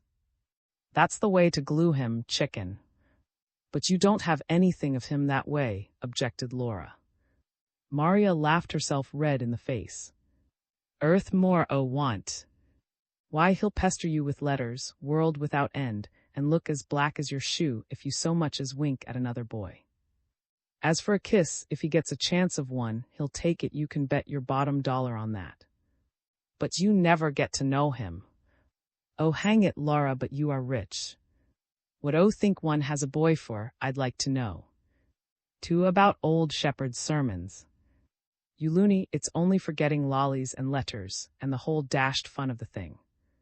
If you go about too much with one, you soon have to fake an interest in his rotten old affairs. Or else just hold your tongue and let him blow. And that's dull work. Oh, think it ever comes up a fellow's back to talk to you about your new Sunday hat. If it does, you can teach your grandmother to suck eggs. But despite this wisdom, Laura could not determine how Maria would have acted had she stood in her shoes. And then, too, the elder girl had said nothing about another side of the question, had not touched on the sighs and simpers, the winged glances and drooped, provocative lids, all the 1,001 fooleries, in short, which Laura saw her and others employ. There was a regular machinery of invitation and encouragement to be set in motion, for before it was safe to ignore a wooer and let him dangle, as Maria advised, you had first to make quite sure he wished to nibble your bait. And it was just in this elementary science that Laura broke down. Looking round her, she saw mainly experts. To take the example nearest at hand, there was the French master. Well, Maria could twist him round her little finger. She only needed to pout her thick, red lips, or to give a coquettish twist to her plump figure, or to ogle him with her fine, bold, blue eyes, and the difficult questions in the lesson were sure to pass her by. Once she had even got 10 extra marks added to an examination paper in this easy fashion. Whereas did she, Laura, try to imitate Maria, venture to pout or to smirk, it was 10 to 1 she would be rebuked for impertinence. No, she got on best with the women teachers, to whom red lips and a full bust meant nothing, while the most elderly masters could not be relied on to be wholly impartial, where a pair of magnificent eyes was concerned. Even Mr. the unapproachable had been known, on running full tilt into a pretty girl's arms in an unlit passage, to be laughingly confused. Laura was not, of course, the sole outsider in these things. Sprinkled through the college were various others, older too than she, who by reason of demureness of temperament or immersion in their work stood aloof. But they were lost in the majority, and as it chanced, none of them belonged to Laura's circle. Except Chinky, and Chinky did not count. So, half fascinated, half repelled, Laura set to studying her friends with renewed zeal. She could not help admiring their proficiency in the art of pleasing, even though she felt a little abashed by the open pride they took in their growing charms. There was Bertha, for instance, Bertha who had one of the nicest minds of them all, and yet how frankly she was, by the visible rounding of her arms and the curving of her bust. She spoke of it to Laura with a kind of awe, and her voice seemed to give hints of a coming mystery. Tilly, on the other hand, lived to reduce her waist measure. She was always sucking at lemons, and she put up with the pains of indigestion as well as a red tip to her nose, for no success in school meant as much to Tilly as the fact that she had managed to compress herself a further quarter of an inch. No praise on the part of her teachers equaled the compliments this earned her from dressmaker and tailor. As for her, who had not only a pretty face but was graceful and slender-limbed as a greyhound, no longer needed to worry over artificial charms or to dwell self-consciously on her development, serious admirers were not lacking, and with one of these, a young man some 8 years older than herself, she had had for the past 3 months a sort of understanding. For her, as for so many others, the time she had still to spend at school was as purgatory before paradise. To top all, one of the day scholars in Laura's class was actually engaged to be married, and in no boy and girl fashion, but to a doctor who lived in Emerald Hill. He might sometimes be seen, from a peephole under the stairs, waiting to escort her home from school. This was looked up to by the class with tremendous reverence, as one set apart, oiled and anointed. You really could not treat her as a comrade, her, who had reached the goal. For this was the goal, and the thoughts of all were fixed, with an intentness that varied only in degree, on the great consummation which, as planned in these young minds, should come to pass without fail directly the college doors closed behind them. And here again Laura was a heretic. For she could not contemplate the future that was to be hers when she had finished her education, but with a feeling of awe. It was still so distant as to be one dense blue haze, It was so vast that thinking of it took your breath away. There was room in it for the most wonderful miracles that had ever happened. It might contain anything from golden slippers to Jacob's ladder, by means of which you would scale the skies. And with these perhapses awaiting you, it was impossible to limit your hopes to one single event, which, though it saved you from derision, would put an end forever to all possible, exciting contingencies. These thoughts came and went. In the meantime, despite her study of her companions, she remained where the other sex was concerned a disheartening failure. A further incident drove this home anew. One Saturday afternoon, those boarders who had not been invited out were taken to see a cricket match. They were a mere handful, 8 or 9 at most, and Miss alone was in charge. All her friends being away that day, Laura had to bring up the rear with the governess and one of the little girls.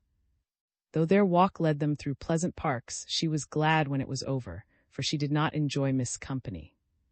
She was no match for this crisply sarcastic governess, and had to be the whole time on her guard. For Miss was not only a great talker, but had also a very inquiring mind, and seemed always trying to ferret out just those things you did not care to tell, such as the size of your home, or the social position you occupied in the township where you lived. Arrived at the cricket ground, they climbed the grand stand and sat down in one of the back rows, to the rear of the other spectators. Before them sloped a steep bank of hats gaily flowered and ribbon-banded hats of light and dark shoulders, of alert, boyish profiles and pale, pretty faces, a representative gathering of young Australia, bathed in the brilliant March light. Laura's seat was between her 2 companions, and it was here they occurred.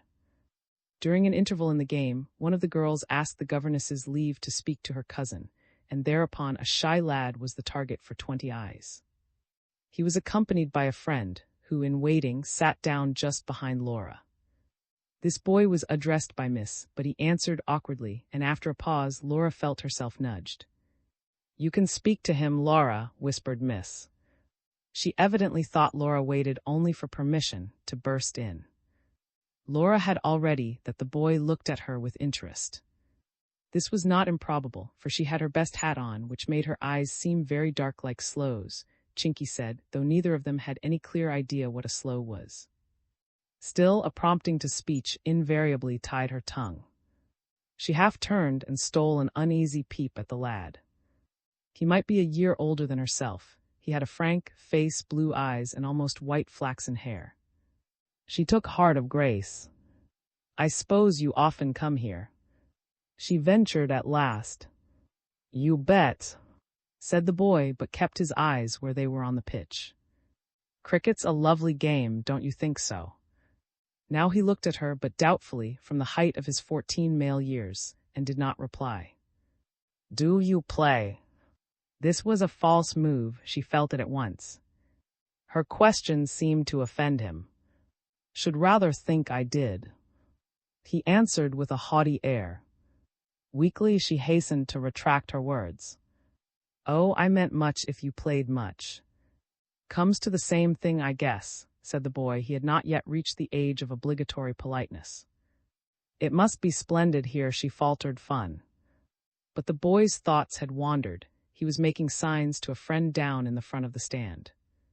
Miss seemed to repress a smile. Here, however, the little girl at Laura's side chimed in. "I think cricket's awful rot," she announced in a cheapy voice.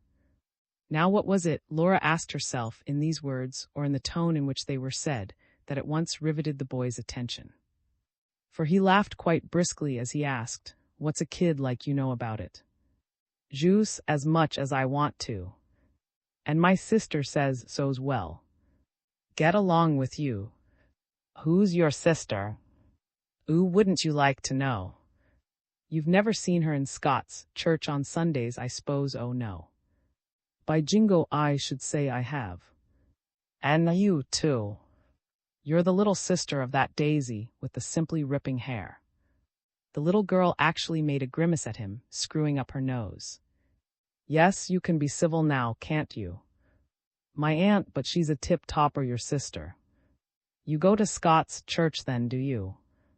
hazarded Laura in an attempt to re-enter the conversation. "Think I could have seen her if I did," retorted the boy in the tone of, "What a fool question." He also seemed to have been on the point of adding, goose, or the little girl giggled. She's church, by which she meant Episcopalian. Yes, but I don't care a bit which I go to, Laura hastened to explain, fearful lest she should be accounted a snob by this dissenter.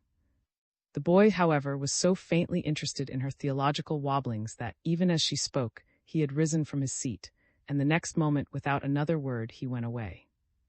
This time Miss laughed outright. Laura stared with blurred eyes at the white-clad forms that began to dot the green again. Her lids smarted. She did not dare to put up her fingers to squeeze the gathering tears away, and just as she was wondering what she should do if one was inconsiderate enough to roll down her cheek, she heard a voice behind her. I say, Laura, and there was Chinky in her best white hat. I'm sitting with my aunt just a few rows down, but I couldn't make you look. Can I come in next to you for a minute? If you like, said Laura, and because she had to sniff a little very coldly, Chinky had no doubt also been a witness of her failure. The girl squeezed past and shared her seat. I don't take up much room. Laura feigned to be engrossed in the game. But presently she felt her bare wrist touched, and Chinky said in her ear, What pretty hands you've got, Laura. She buried them in her dress at this. She found it in the worst possible taste of Chinky to try to console her. Wouldn't you like to wear a ring on one of them? No, thanks, said Laura in the same repellent way. Truly, I'd love to give you one. Where would you get it? Would you wear it if I did? Let me see it first, was Laura's graceless reply, as she returned to her stony contemplation of the great sunlit expanse. She was sure Miss, on getting home, would laugh with the other governesses over what had occurred, if not with some of the girls. The story would leak out and come to Tilly's ears, and Tilly would despise her more than she did already. So would all the rest. She was branded, as it was, for not having a single string to her bow. Now it had become plain to her that she could never hope for one, for when it came to holding a boy's attention for 5 brief minutes, she could be put in the shade by a child of 8 years old. XVI. Since, however, it seemed that someone had to be loved if you were to be able to hold up your head with the rest, then it was easier, infinitely easier, to love the curate. With the curate, no personal contact was necessary, and that was more than could be said even of the music masters. In regard to them, pressures of the hand, as well as countless nothings, were expected and enacted in the bi-weekly reports you rendered to those of your friends who followed the case. Whereas for the curate it was possible to simulate immense, without needing either to humble your pride or call invention to your aid, the worship took place from afar. The curate was, moreover, no unworthy object. Indeed, he was quite attractive in a lean, ascetic fashion with his spiritual blue eyes and the plain gold cross that dangled from his black watch ribbon, though, it must be admitted, when he preached and grew greatly in earnest, his mouth had a way of opening as if it meant to swallow the church, and Laura was by no means his sole admirer. Several of her friends had a fancy for him, especially as his wife, who was much older than he, was a thin, elderly lady with a tired face. And now, by her own experience, Laura was led to the following discovery, that, if you imagine a thing with sufficient force, you can induce your imagining to become reality. By dint of pretending that it was so, she gradually worked herself up into an attack of love, which was genuine enough to make her redden when Mr. Shepherd was spoken of, and to enjoy being teased about him. And since, at any rate when in church, she was a sincerely religious little girl, and one to whom, notwithstanding her protested indifference to forms of worship, such emotional accessories as flowers and music and highly vestments made a strong appeal, her feelings for Mr. Shepherd were soon mystically jumbled up with her piety. The eastward slant for the creed and the salutation at the sacred name seemed not alone homage due to the deity, but also a kind of minor homage offered to and accepted by Mr. Shepherd, the school pew being so near the chancel that it was not difficult to believe yourself the recipient of personal notice. At home during the winter holidays, his name chanced to cross her lips. Straightway it occurred to Mother that he was the nephew of an old friend whom she had long lost sight of. Letters passed between and Melbourne, and shortly after her return to the college, Laura learnt that she was to spend the coming monthly holiday at Mr. Shepherd's house. In the agitated frame of mind this threw her into, she did not know whether to be glad or sorry. Her feelings had of late got into such a rapt and pious muddle that it seemed a little like being asked out to meet God. On the other hand, she could not but see that the circumstance would raise her standing at school immeasurably. And this it did. As soon as the first shock had passed, she communicated the fact freely, and was shrewd enough not to relate how the invitation had come about, allowing it to be put down, as her friends were but too ready to do, to the effect produced on the minister by her silent adoration. The church girls were wild with envy. Laura was dragged up the garden with an arm thrust through each of hers. Mr. Shepherd's holy calling and spiritual appearance stood him in small stead here, and the blackest interpretation was put on the matter of the visit. Nice things you'll be up to, the pair of you, oh my aunt, ejaculated Maria. I think it's beastly risky her going at all, filled in Kate Horner, gobbling a little, for her upper lip overhung the lower. These saints are oftenest bad. Yes, and with an Aunt Sally like that for a wife. Now look here, Kitty, just you watch you're not left alone with him in the dark. And mind, you've got to tell us everything, every blessed thing. Laura was called for, on Saturday morning, by the maiden sister of her divinity.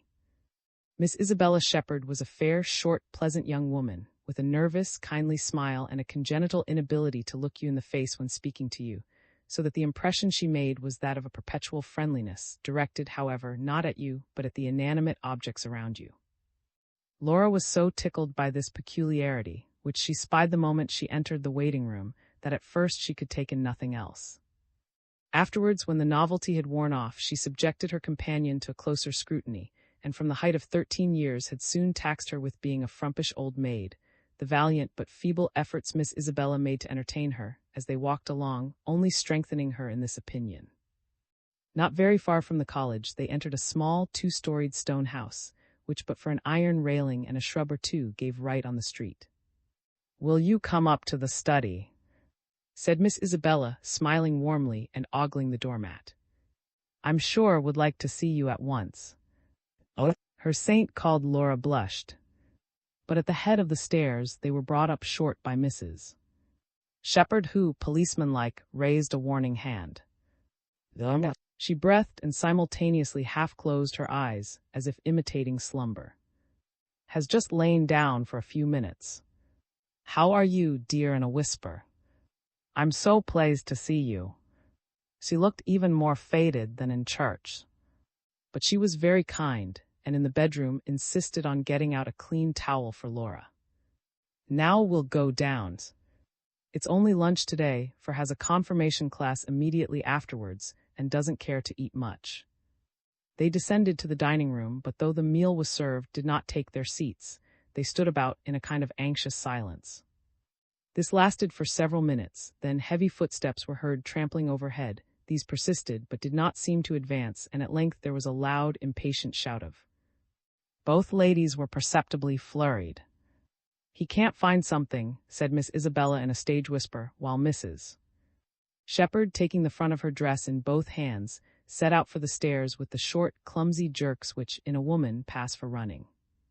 A minute or two later the origin of the fluster came in, looking, it must be confessed, not much more amiable than his voice had been. He was extremely pale too, his blue eyes had hollow rings round them, and there were tired wrinkles on his forehead.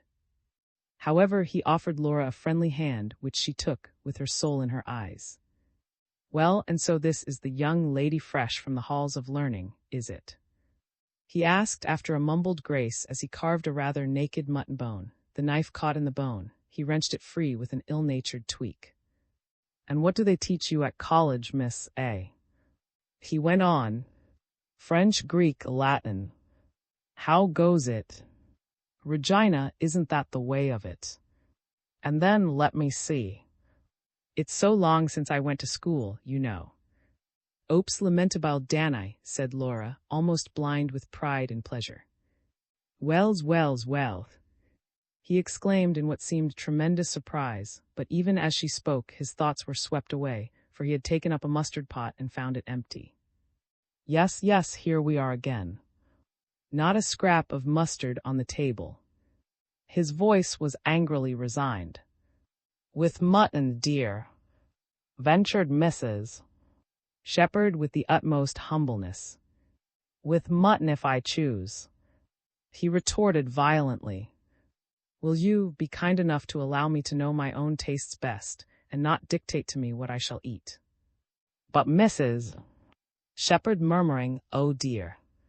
It's that dreadful girl, had already made a timid spring at the bell.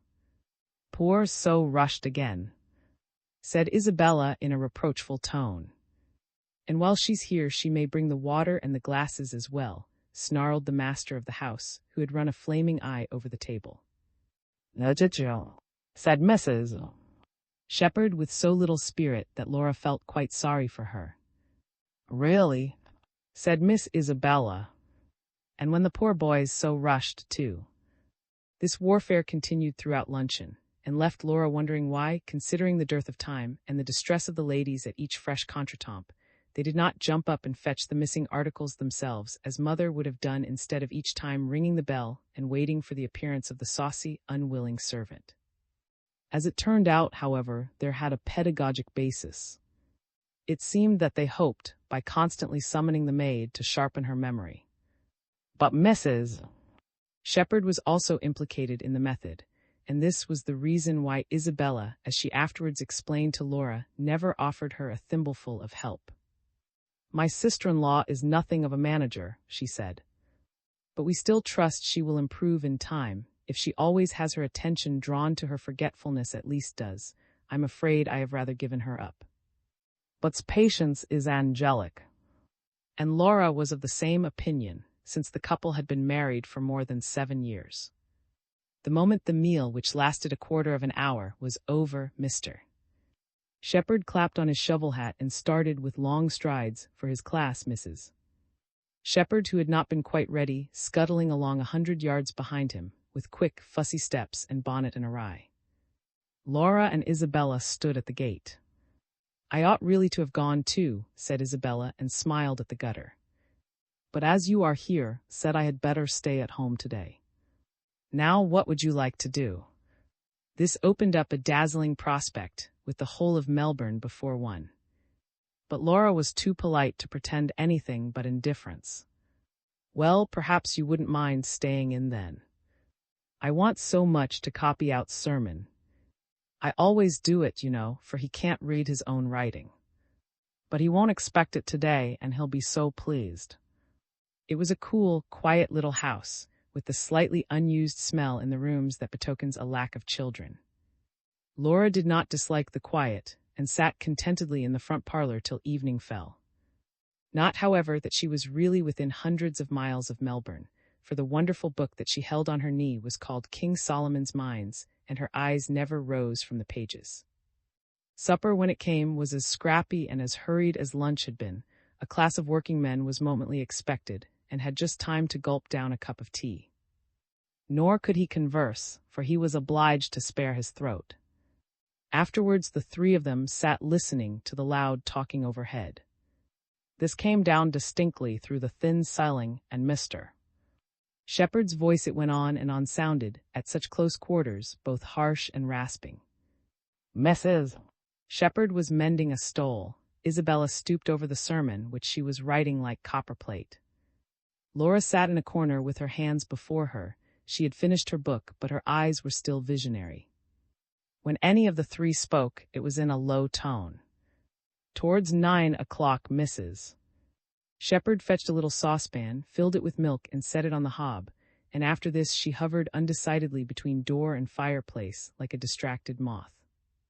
Now do try to get it right tonight, admonished Isabella, and turning her face, if not her glance, to Laura, she explained, it must boil, but not have a scrap of skin on it, or won't look at it. Presently the working men were heard pounding down the stairs, and thereupon vanished from the room.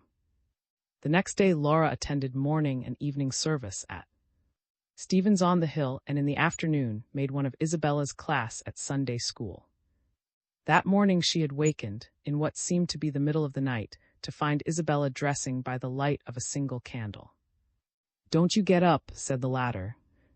"We're all going to early service, and I just want to make some bread and milk beforehand." He would rather communicate fasting, but he has to have something, for he doesn't get home till dinner time. When midday came was very fractious.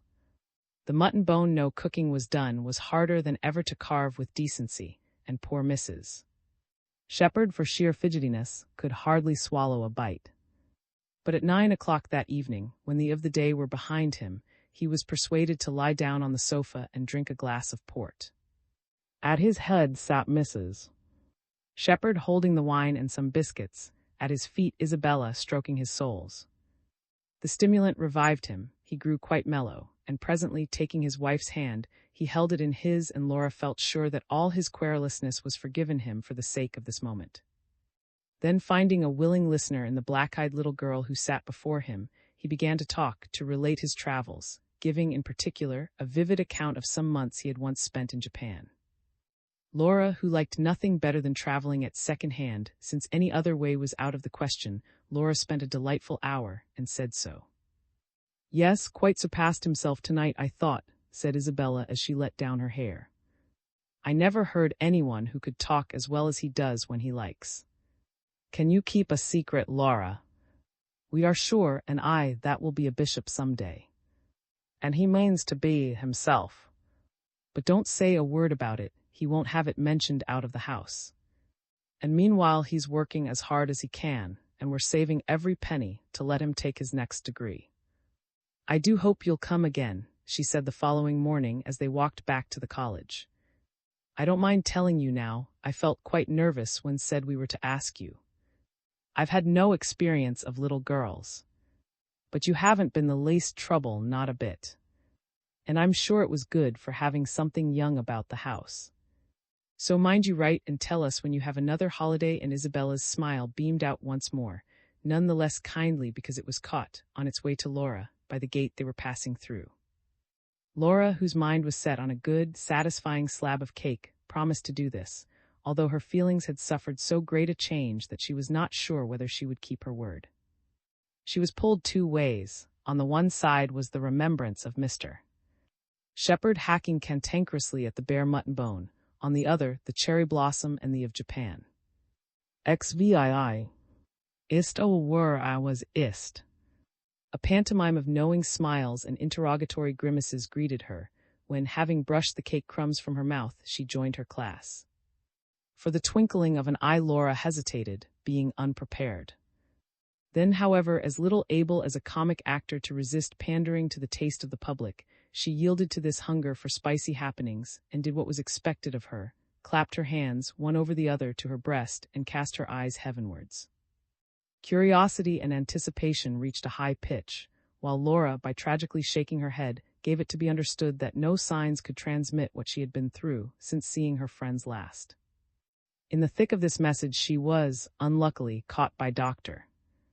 who, after dealing her one of his butcherly jibes, bade her to the blackboard to grapple with the 7th proposition. The remainder of the forenoon was a tussle with lessons not glanced at since Friday night.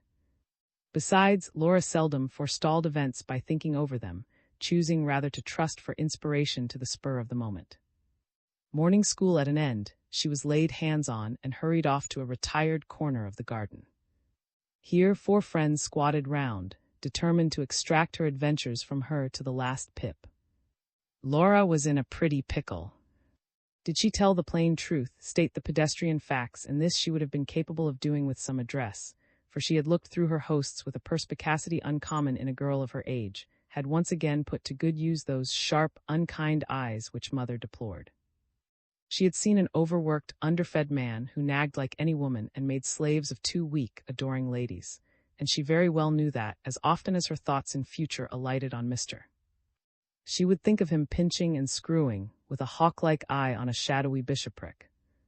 Of her warm feelings for him, genuine or imaginary, not a speck remained. The first touch of reality had sunk them below her ken, just as a drop of cold water sinks the floating grounds in a coffee-pot. But did she confess this, confess also that, save for a handful of monosyllables, her only exchange of words with him had been a line of Virgil, and still more humbling that she had liked his wife and sister better than himself? Did this come to light, she would forfeit every sou of the prestige the visit had lent and yet promised to lend her. And now that the possible moment for parting with this borrowed support had come, how greatly she had built on it. These thoughts whizzed through her mind as she darted a look at the 4 predatory faces that hemmed her in. Tilly was one of them. The lightly mocking smile sat on it that Laura had come to know so well since her maladroit handling of Bob. She would kill that smile, and if she had to die for it herself. Still, she must be cautious, wary in picking her steps, especially as she had not the ghost of an idea how to begin. Meanwhile, cries of impatience buzzed round her. She doesn't want to tell. Mein brute. Shouldn't wonder if it's too dashed shady. Didn't I say he was a bad?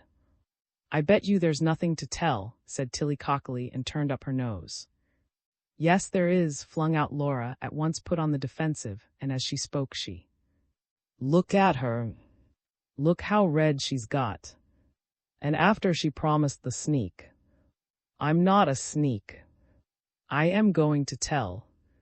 But you're all in such a blooming hurry. Oh, fire away, slow coach. Well, girls, began Laura gamely, breathing a little hard. But mind, you must never utter a word of what I'm going to tell you. It's a dead secret, and if you let on. Help me God. Ananias and... Oh, do hurry up. Well, he's just the most, I don't know how to say it, girls, the most. Just scrumptious, I suppose, eh?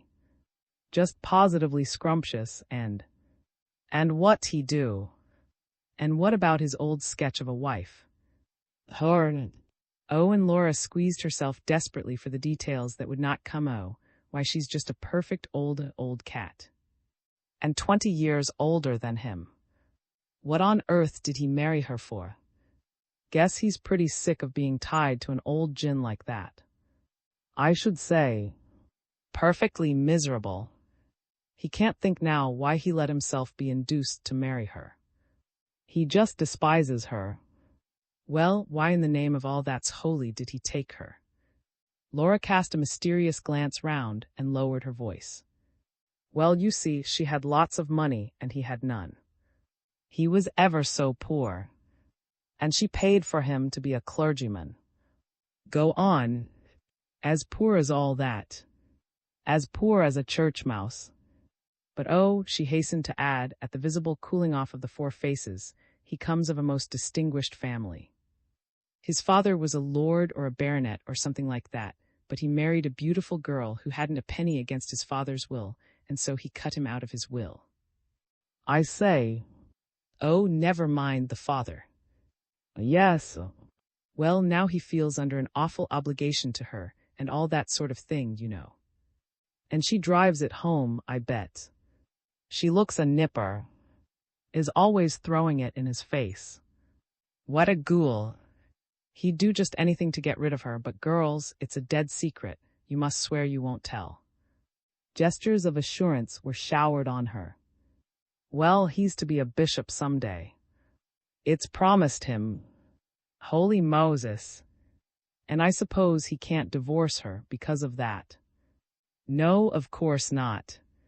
He'll have to drag her with him like millstone round his neck. And he'd twigged right enough you were gone on him. Laura's coy smile hinted many things. I should say so. Since the very first day in church. He said, but I don't like to tell you what he said. You must. No, you'll only call me conceited. No fear, Kitty. Out with it. Well then, he said he saw me as soon as he got in the pulpit, and he wondered ever so much who the girl was with the eyes like sloes and the skin like cream. Snake salivo. He went it strong. And how often were you alone with him?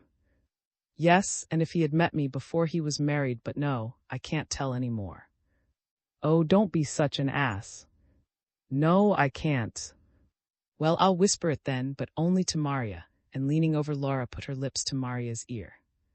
The reason for this by-stroke she could not have told. The details she imparted did not differ substantially from those that had gone before. But by now she was at the end of her tether. Here, fortunately for Laura, the dinner bell rang, and the girls had to take to their heels in order to get their books put away before Grace. Throughout the meal from their scattered seats, they exchanged looks of understanding, and their cheeks were pink. In the afternoon, Laura was again called on to prove her mettle. Her companion on the daily walk was Kate Horner. Kate had been one of the four, and did not lose this chance of beating up fresh particulars. After those first few awkward moments, however, which had come well-nigh being a fiasco, Laura had no more trouble with her story. Indeed, the plunge once taken, it was astounding how easy it became to make up things about the Shepherds. The difficulty was to know where to stop. Fictitious details crowded thick and fast upon regular hodgepodge. She had only to stretch out her hand and seize what she needed. It was simpler than the 5 times multiplication table, and did not need to be learnt. But all the same, she was not idle. She polished away at her flimflams, bringing them nearer and nearer probability, never, thanks to her sound memory, contradicting herself or making a slip, and always able to begin again from the beginning. Such initial as may have lurked in her hearers was soon got the better of. For crass realists though these young colonials were, and bluntly as they faced facts, they were none the less just as hungry for romance as the most insatiable novel reader. Romance in any guise was hailed by them and swallowed uncritically, though it was no more permitted to interfere with the practical conduct of their lives than it is in the case of just that novel reader who puts untruth and unreality from him when he lays his book aside. Another and weightier reason was, their slower brains could not conceive the possibility of such extraordinarily detailed lying as that to which Laura now subjected them. Its very elaboration stood for its truth. And the days passed, and Laura had the happiest ideas. A strange thing about them was that they came to her quite unsought, dropping on her like Aladdin's oranges on his turban.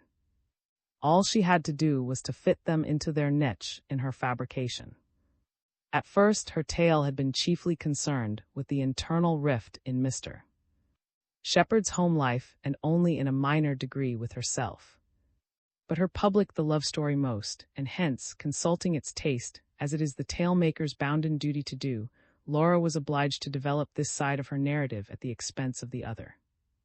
And the more the girls heard, the more they wished to hear. She had early turned Miss Isabella into a staunch ally of her own, in the dissension she had introduced into the curate's household, and one day she arrived at a hasty kiss, stolen in the vestry after evening service, while Mr. Shepard was taking off his surplice. The puzzle had been to get herself into the vestry, but once there, she saw what followed as if it had actually happened. She saw Mr. Shepard's arm slipped with diffident alacrity round her waist, and her own virtuous recoil, saw and Isabella waiting sheep-like in their pew till it should please the couple to emerge, saw the form of the verger moving about the darkening church as he put the lights out one by one. But the success this incident brought her turned Laura's head, making her so foolhardy in her inventions that Maria, who for all her boldness of speech was at heart a prude like the rest, grew uneasy. "You're not to go to that house again, Kitty. If you do, I'll peach to old." Laura ran upstairs to dress for tea, taking 2 steps at a time. On the top landing, beside the great clothes baskets, she collided with Chinky, who was coming primly down.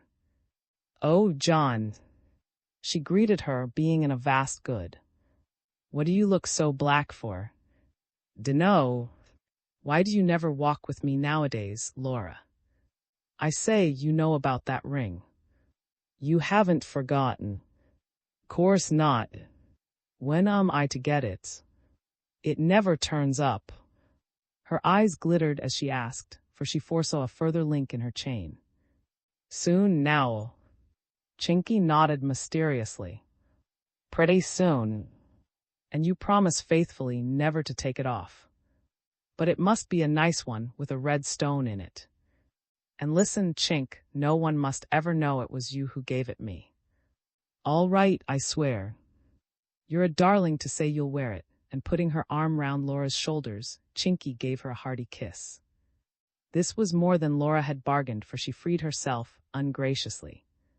"Oh, don't now mind, a red stone, and for the 3rd finger of the left hand." "Yes." "And Laura, I've thought of something to put inside. Do you like that, Laura?" "It'll do. Look out, there's old Day." And leaving Chinky standing, she ran down the corridor to her room. "Xvii is to saner tat." For a month or more, Laura fed like a honeybee on the sweets of success, and throve even to the blindest eye. What had hitherto been lacking was now hers, the admiration and applause of her circle. And never was a child so spurred and uplifted by praise as Laura. Without it, her nature tended to be wary and unproductive, and those in touch with her, had they wished to make the most of her, would no more have stinted with the necessary incentive that one stints a delicate rose tree in aids to growth. Laura could swallow praise in large doses without becoming oversure. Under the present stimulus, she sat top in a couple of classes, grew slightly ruddier in face and much less shrinking in manner. "Call her back at once and make her shut that door," cried Miss Day thickly, from behind one of the long dining-hall tables, on which were ranged stacks and piles of clean linen. She had been on early duty since 6 o'clock. The pupil teacher in attendance stepped obediently into the passage, and Laura returned. "Doors are made to be shut, Laura, I'd have you remember that," fumed Miss Day in the same indistinct voice. She was in the grip of a heavy cold, which had not been improved by the draughts of the hall. "I'm sorry, Miss Day. I thought I had.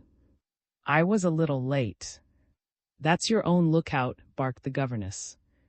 "Oh, there you are at last, miss. I'd begun to think you weren't going to appear at all this morning. It's close on 7:15. "Sorry," said Miss laconically. "My watch must be losing." "Well, I suppose I can begin by marking Laura down late. What on earth are you standing there holding the door for?" "Miss Day knows I don't," sauced Laura and made her escape. She did not let Miss Bad Mark disturb her. No sooner had she begun her practicing than she fell to work again on the theme that occupied all her leisure moments, and was threatening to assume the bulk of an early Victorian novel. But she now built at her top-heavy edifice for her own enjoyment, and the usual fate of the robust liar had overtaken her. She was beginning to believe in her own lies. Still, she never ventured to relax her critical alertness, her careful surveillance of detail. For just a day or two before, she had seen a quick flare-up of incredulity light Tilly's face, and oddly enough this had happened when she tried her audience with a fact, a simple little fact, an incident that had really occurred. She had killed the doubt instantly by smothering it with a fiction, but she could not forget that it had existed. It has very perplexing, for otherwise her hearers did not shy at a mortal thing. She could drive them where and how she chose. At the present moment she was planning a great coup, nothing more or less than a frustrated attempt on her virtue. It was almost ready to be submitted to. She had read with heartfelt interest during the holidays, and only a few connecting links were missing, with which to complete her own case. Then, without the slightest warning, the blow fell. It was a Sunday afternoon, the half-hour that preceded Sunday school. Laura, in company with several others, was in the garden, getting her Bible chapter by heart, when Maria called her. "Laura, come here. I want to tell you something." Laura approached, her lips in busy motion. "What's up?" "I say, chicken, your nose is going to be put out of joint." "Mine? What do you mean?" Laura and had a faint sense of impending disaster. "What I say. Asked to the you-know-who's next Saturday." "No, she's not," cried Laura vehemently and clapped her Bible too. "Me God, she is," asserted Maria. "Look out, don't set the place on fire." "How do you know? Who told you?" "MP herself. Gosh, but you are a jealous little cub." "Oh, go on, Kitty, don't take it like that. I guess he won't give you away." For Laura was as pale as a moment before she had been scarlet. Alleging a violent headache, she mounted to her room and sat down on her bed. She felt stunned, and it took her some time to recover her wits. Sitting on the extreme edge of the bedstead, she stared at the objects in the room without seeing them.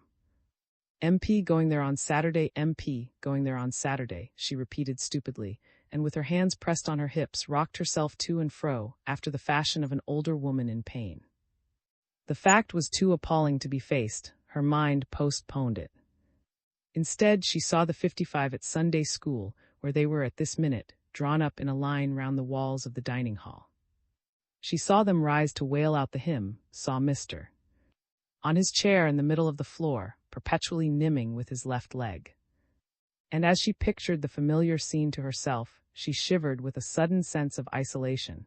Behind each well-known face lurked a possible enemy. If it had only not been MP, that was the first thought that.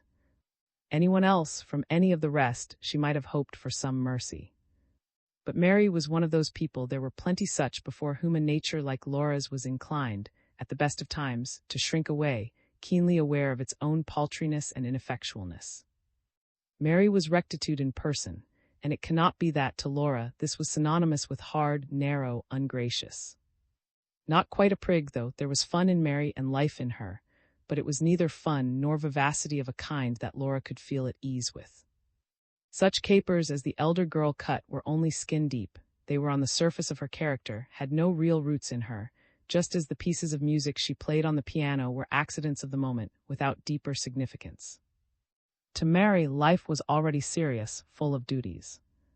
She knew just what she wanted to, where she wanted to go and how to get there. Her plans were cut and dried. She was clever, very industrious, the head of several of her classes. Nor was she ever in conflict with the authorities. She moved among the rules of the school as safely as an egg dancer among his eggs. For the simple reasons that temptations seemed to pass her by. There was, besides, a kind of manly exactness in her habit of thinking and speaking, and it was this trait her companions tried to, in calling her by the initial letters of her name. She and Laura, though classmates, had never drawn together. It is true Mary was 16, and at that time of life a couple of years dig a wide breach. But there was also another reason. Once, in the innocence of her heart, Laura had let the cat out of the bag that an uncle of hers lived in the up-country township to which Mary belonged. The girl had eyed her coldly, incredulously. "What? That dreadful man, your uncle?" she had exclaimed. She herself was the daughter of a church dignitary. "I should say I did know him, by reputation at least. And it's quite enough, thank you." Now Laura had understood that Uncle Tom he needed but a pair of gold earrings to pose as the model for a Spanish grandee, that Uncle Tom was odd. In this way, he sometimes took more to drink than was good for him, but she had never suspected him of being dreadful or a byword in. Coloring to the roots of her hair, she murmured something about him, of course not being by the rest of the family, but MP, she was sure, had never looked on her with the same eyes again. Such was the rigid young moralist into whose hands her fate was given. She sat and meditated these things in spiritless fashion. She would have to confess to her fabrications, that was plain. MP's precise mind would bring back a precise account of how matters stood in the Shepherd household. Not by an iota would the truth be swerved from. Why, oh why, had she not foreseen this possibility? What evil spirit had prompted her and led her on, but before her brain could contemplate the awful necessity of rising and branding herself as a liar, it sought desperately for a means of escape. For a wink she even nursed the idea of dragging in a sham man, under that Mr.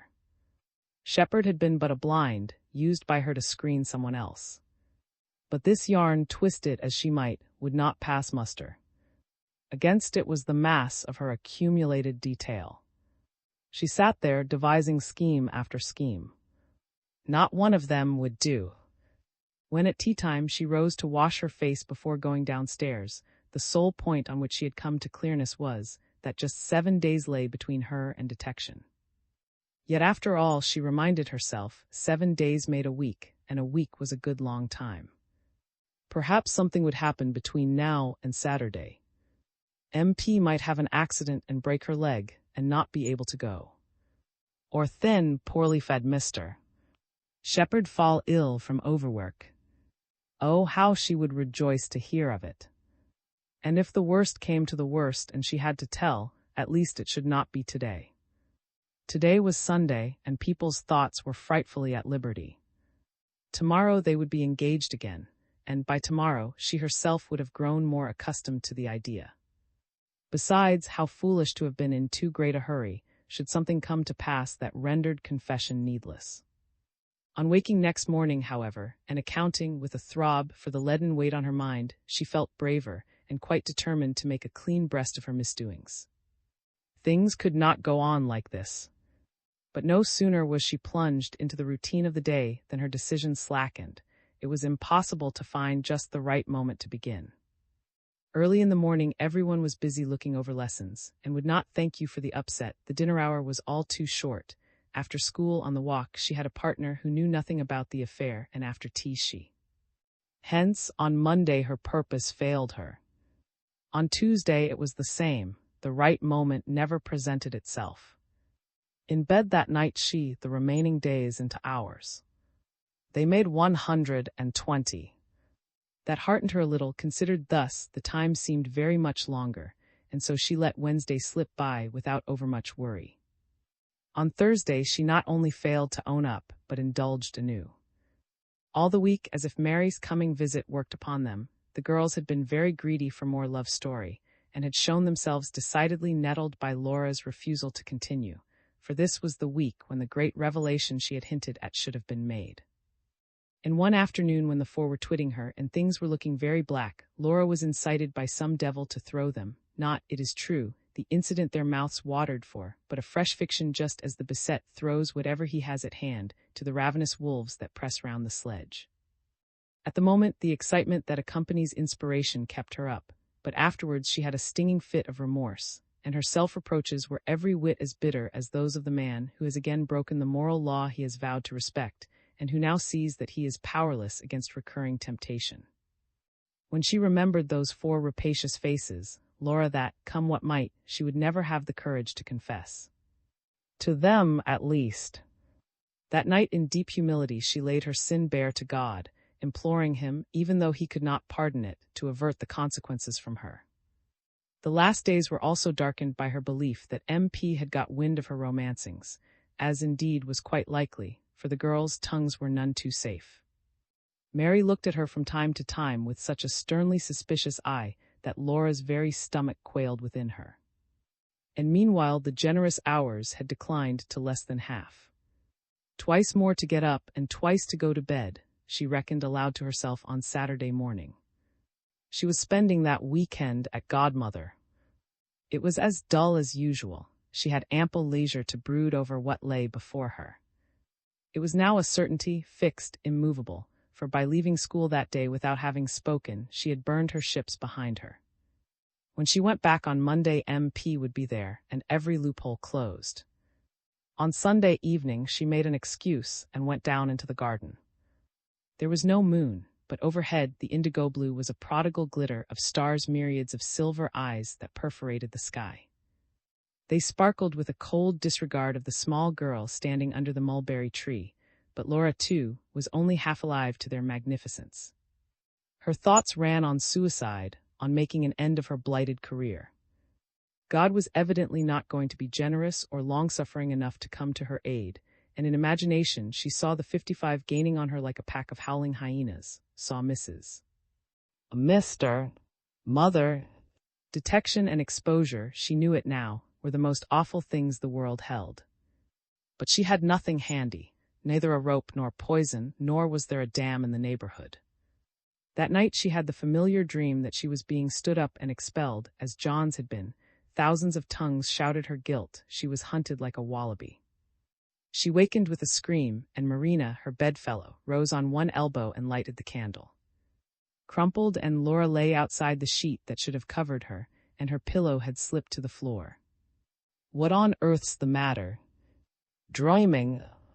Then depend on it, you've eaten something that's disagreed with you. How she dragged her legs back to school that morning, Laura never knew.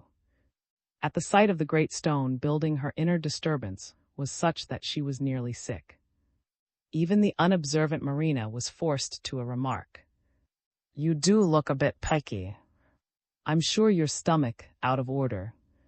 You should take a dose of castor oil tonight before you go to bed.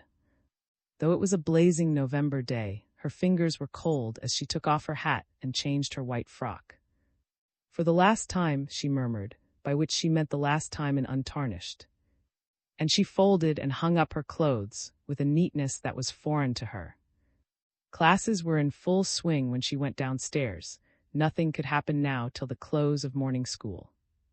But Laura signalized the beginning of her downfall, the end of her comet-like flight, by losing her place in one form after another, the lessons she had prepared on Friday evening having gone clean out of her head.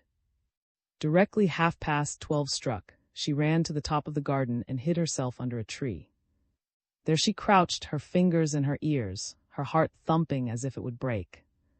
Till the dinner bell rang. Then she was forced to emerge, and no tottering criminal, about to face the scaffold, has ever had more need of Dutch courage than Laura in this moment.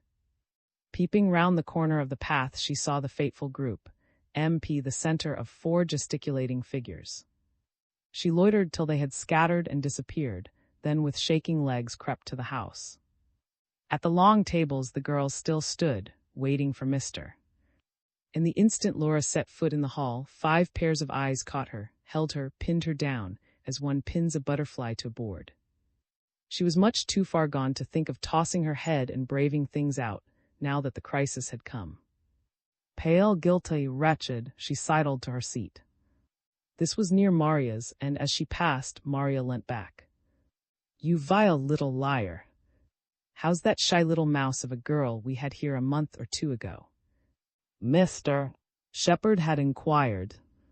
"Let me see, what was her name again?" To which Miss Isabella had replied, "Well, you know, dear, you really hardly saw her. You had so much to do, poor boy, just when she was here. Her name was Laura. And Mrs. Shepherd gently, yes, a nice little girl. But very young for her age. And so shy. You wretched little lying sneak." In vain Laura wept and protested. "You made me do it. I should never have told a word if it hadn't been for you." This point of view enraged them. "What? You want to put it on us now, do you dirty little skunk? To say we made you tell that pack of lies? Look here, as long as you stay in this blooming shop, I'll never open my mouth to you again. Someone ought to tell old and have her expelled. That's all she's fit for. Spreading disgusting stories about people who've been kind to her. They probably only asked her there out of charity. She's as poor as dirt. Wants her bottom smacked, that's what I say." Thus Maria, and with her, Kate Horner. Tilly was cooler and bitterer. "I was a dashed fool ever to believe a word. I might have known her little game. Shame. Why, when I took her out to see my cousin Bob, she couldn't say boo to a goose. He laughed about her afterwards like anything, said she ought to have come in a perambulator with a nurse. D'you make anyone in love with you?" And Tilly spat to show her disdain. "What have they been saying to you, Laura?" whispered Chinky, pale and frightened. "Whatever is the matter?" "Mind your own business and go away," sobbed Laura. I'm going," said Chinky humbly. "Oh, Laura, I wish you had that ring." "Oh, blowed you and your ring." "I hate the very name of it," cried Laura, maddened. And retreating to a lavatory, which was the only private place in the school, she wept her full. They all, every girl of them, understood white lies and them. They might also have forgiven her a lie of the good, plain, straightforward, thumping order. What they could not forgive or get over was the extraordinary circumstantiality of the fictions with which she had gulled them.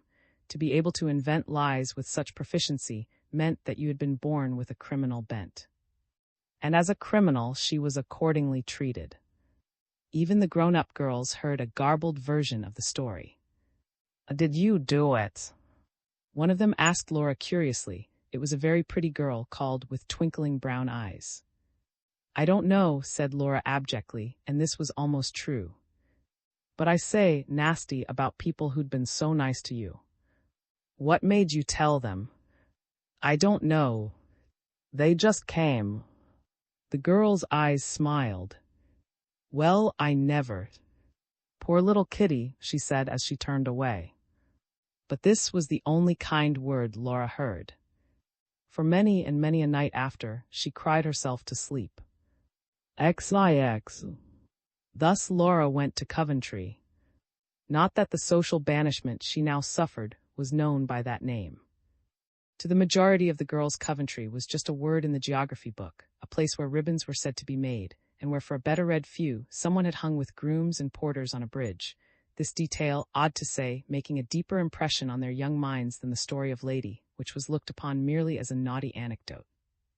But by whatever name it was known, Laura's ostracism was complete. She had been sampled, tested, put on one side. And not the softest-hearted could find an excuse for her. It was but another instance of how misfortune dogs him who is down, that Chinky should choose this very moment to bring further shame upon her.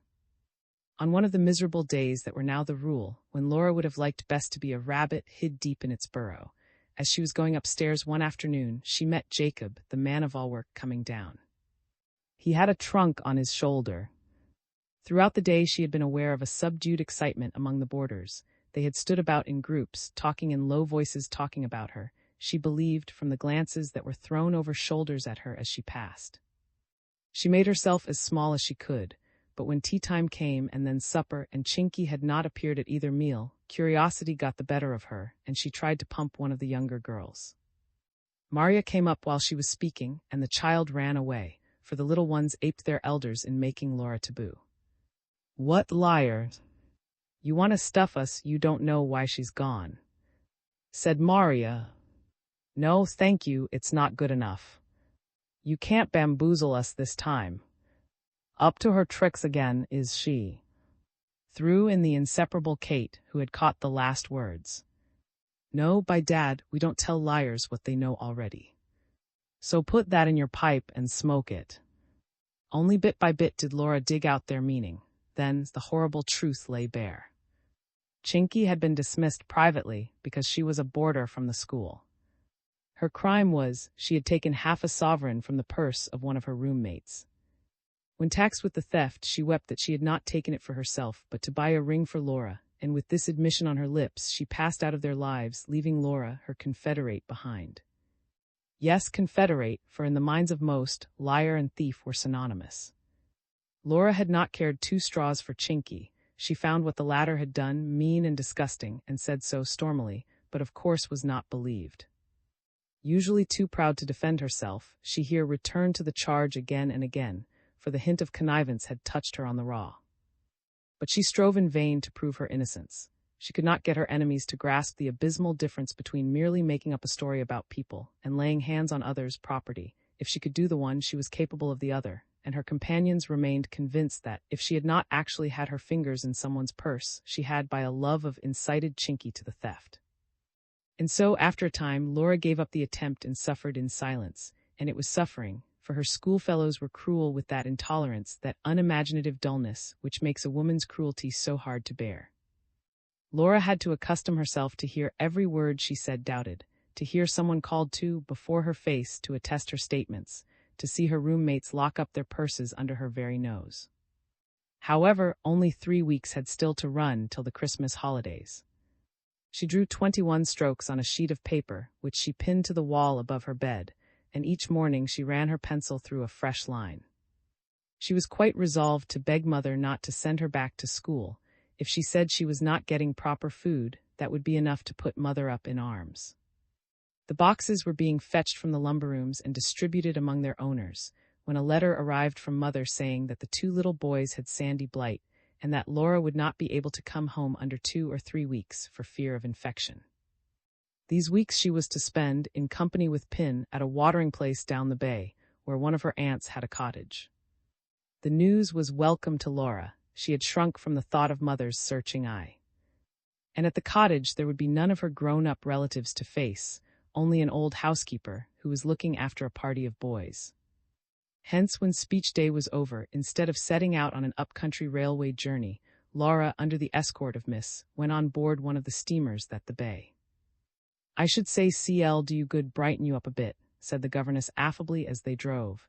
She was in great good at the prospect of losing sight for a time of the 55. "You seem to be always in the dumps nowadays." Laura dutifully waved her handkerchief from the deck of the Silver Star, and the paddles began to churn. As Miss Spack retreated down the pier, and the breach between ship and land widened, she settled herself on her seat with a feeling of immense relief. At last, she was off. The morning had been a sore trial to her. In all the noisy and effusive leave-taking she was odd man out. no one had been sorry to part from her, no one had extracted a promise that she would write. Her sole valediction had been a minatory shaft from Maria, if she valued her skin, to learn to stop telling crams before she showed up there again. Now she was free of them, she would not be humiliated afresh, would not need to stand eye to eye with anyone who knew of her disgrace for weeks to come, perhaps never again if Mother agreed. Her heart grew momentarily lighter.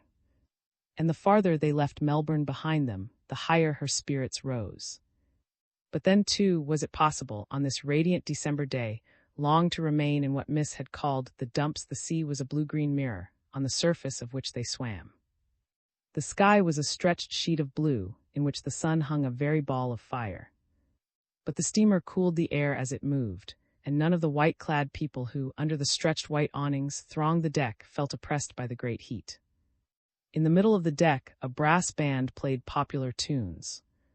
At a pretty watering place where they stopped, Laura rose and crossed to the opposite railing. A number of passengers went ashore, pushing and laughing, but almost as many more came on board, all dressed in white and with eager, animated faces.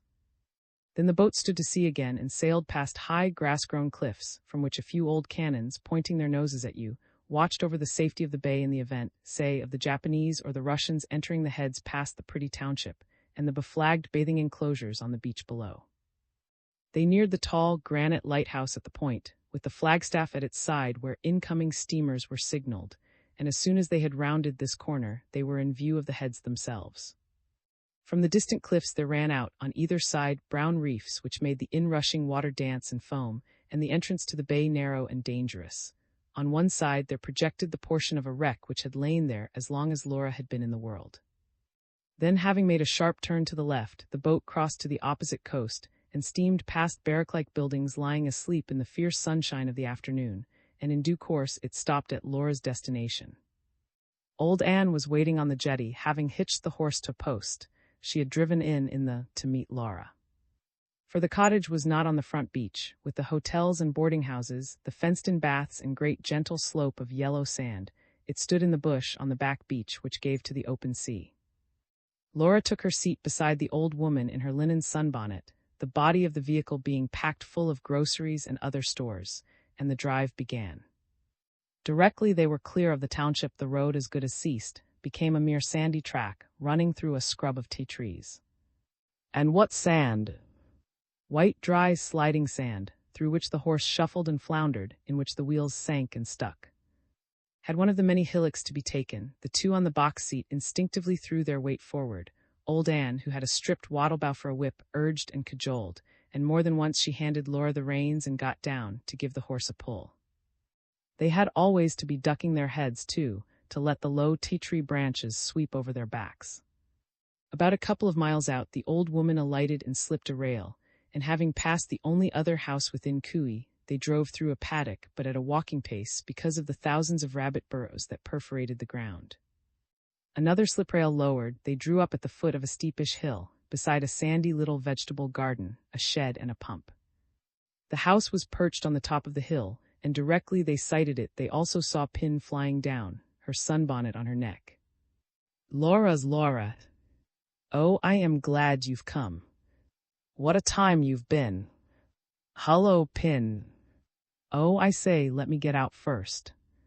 And pull up your bonnet, honey. Oh, want to be after."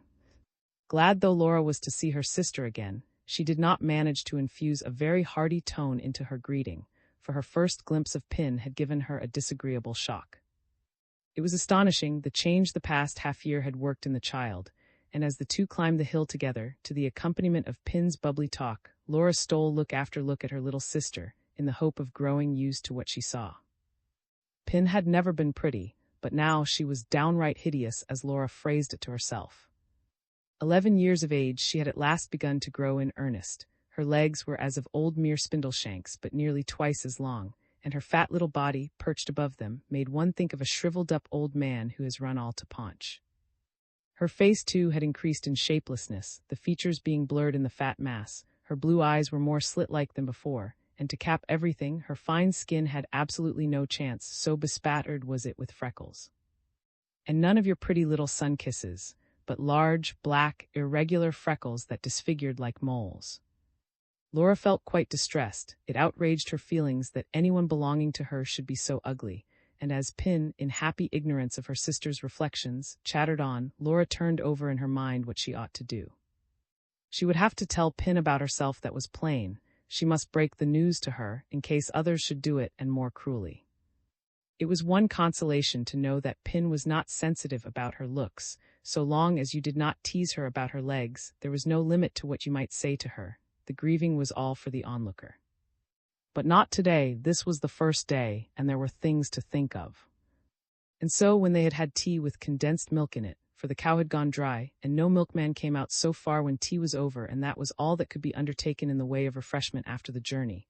Washing your face and hands, for instance, was out of the question. Every drop of water had to be carried up the hill from the pump, and old Anne purposely kept the ewers empty by day.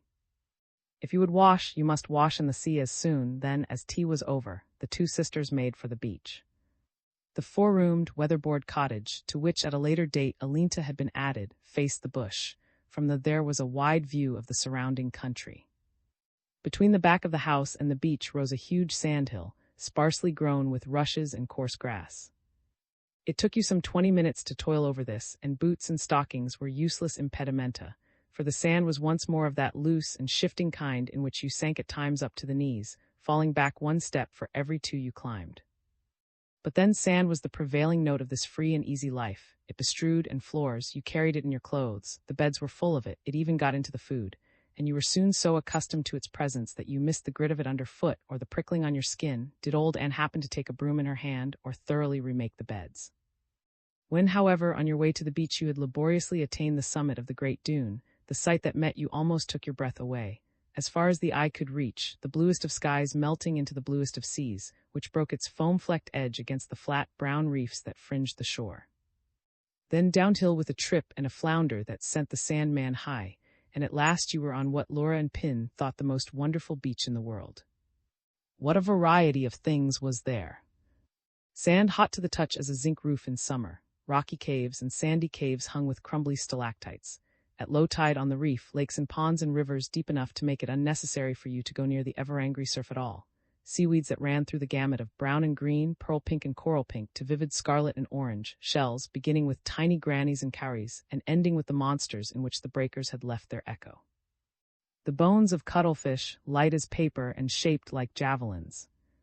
And what was best of all, this beach belonged to them alone. They had not to share its treasures with strangers, except the inhabitants of the cottage. Never a soul set foot upon it. The chief business of the morning was to bathe. If the girls were alone and the tide full, they threw off their clothes and ran into a sandy, shallow pool, where the water never came above their waists, and where it was safe to let the breakers dash over them. But if the tide were low, the boys bathed too, and then Pin and Laura tied themselves up in old bathing gowns that were too big for them, and all went in a body to the half-moon hole. This pool, which was about 20 feet long and 10 to 15 deep, lay far out on the reef, and at high tide was hidden beneath surf and foam. At low water, on the other hand, it was like a glass mirror reflecting the sky, and so clear that you could see every weed that waved at the bottom. Having cast off your shoes, you applied your soles gingerly to the prickles of the rock, then plop, and in you went. Pin often needed a shove from behind, for nowhere, of course, could you get a footing, but Laura swam with the best. Some of the boys would dive to the bottom and bring up weeds and shells, but Laura and Pin kept on the surface of the water, for they had the imaginative dread common to children who know the sea well, the dread of what may lurk beneath the thick, black horrors of seaweed. Then after an hour or so in the water, home to dinner, hungry as swagmen, though the bill of fare never varied. It was always rabbit for dinner, crayfish for tea, for the butcher called only once a week, and meat could not be kept an hour without getting fly-blown. The rabbits were skinned and in the stew-pot before they were cold. The crayfish died an instant death, one that drove the blood to Laura's head and made Pin run away and cry with her fingers to her ears, for she believed the sizzling of the water as the fish were dropped in to be the shriek of the creatures in their death agony. Except in bathing, the girls saw little of the boys. Both were afraid of guns, so did not go out on the expeditions which supplied the dinner table, and old Anne would not allow them to join the crayfishing excursions. For these took place by night off the end of the reef with nets and torches, and it sometimes happened, if the surf were heavy, that one of the fishers was washed off the rocks and only hauled up again with considerable difficulty. Laura took her last peep at the outside world every evening in the brief span of time between sunset and dark. Running up to the top of one of the hills and letting her eyes range over sky and sea, she would drink in the scents that were waking to life after the burning heat of the day. Salt water, warmed sand and seaweeds, tea scrub, sour grass, and the sturdy berry bushes, high as her knee, through which she had her way. That was one of the moments she liked best, that, and lying in bed at night listening to the roar of the surf, which went on and on like a cannonade, even though the hill lay between. It made her flesh crawl, too, in delightful fashion, did she picture to herself how alone she and Pin were, in their room. The boys slept in the lean-to on the other side of the kitchen, old Anne at the back. For miles round, no house broke the solitude of the bush. Only a thin wooden partition separated her from possible bushrangers, from the vastness and desolation of the night, the eternal booming of the sea. Such was the life into which Laura now threw herself heart and soul, forgetting, in the sheer joy of living, her recent tribulation. But even the pleasures will pall, and after a time, when the bloom had worn off and the newness in her mind was more at leisure again, she made some disagreeable discoveries which ruffled her tranquillity. It was Pin, poor, fat, little well-meaning Pin, who did the mischief. Pin was not only changed in looks, her character had changed too, and in so marked a way that before a week was out the sisters were at loggerheads. Each day made it plainer to Laura that Pin was developing a sturdy independence.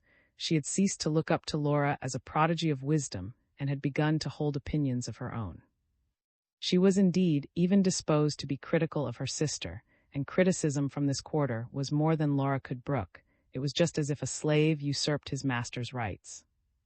At first speechless with surprise, she ended by losing her temper, the more because Pin was prone to be mulish, and could not be got to budge, either by derision or by scorn, from her espoused views. They were those of the school at which for the past half-year she had been a day pupil, and seemed to her unassailable. Laura found them ridiculous, as she did much else about Pin at this time, her ugliness, her setting herself up as an authority, and she jeered unkindly whenever Pin came out with them. A still more ludicrous thing was that, despite her plainness, Pin actually had an admirer. True, she did not say so outright, perhaps she was not even aware of it, but Laura gathered from her talk that a boy at her school, a boy some 3 years older than herself, had given her a silk handkerchief and liked to help her with her sums. And to Laura this was the most knockdown blow of all. One day it came to an open quarrel between them. They were lying on the beach after bathing, trying to protect their bare and blistered legs from the sandflies. Laura, flat on her back, had spread a towel over hers. Pin sat Turk fashion with her legs beneath her and fought the flies with her hands.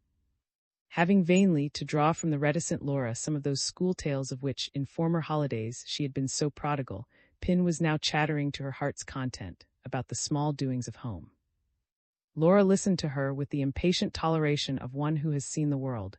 She really could not be expected to interest herself in such trifles, and she laughed in her sleeve at Pin's simpleness. When, however, her little sister began to enlarge anew on some wonderful orders mother had lately had, she could not refrain from saying crossly, "You've told me that a dozen times already. And you needn't bawl it out for everyone to hear." "Oh, Laura, there isn't anyone anywhere near us, and even if there were, why, I thought you'd be so pleased. Mother going to give you an extra shilling pocket money, 'cause of it."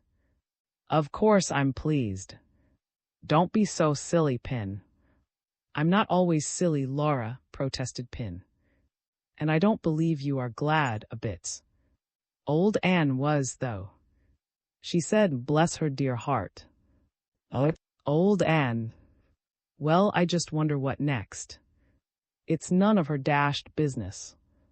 "Oh, Laura," began Pin, growing tearful both at words and tone.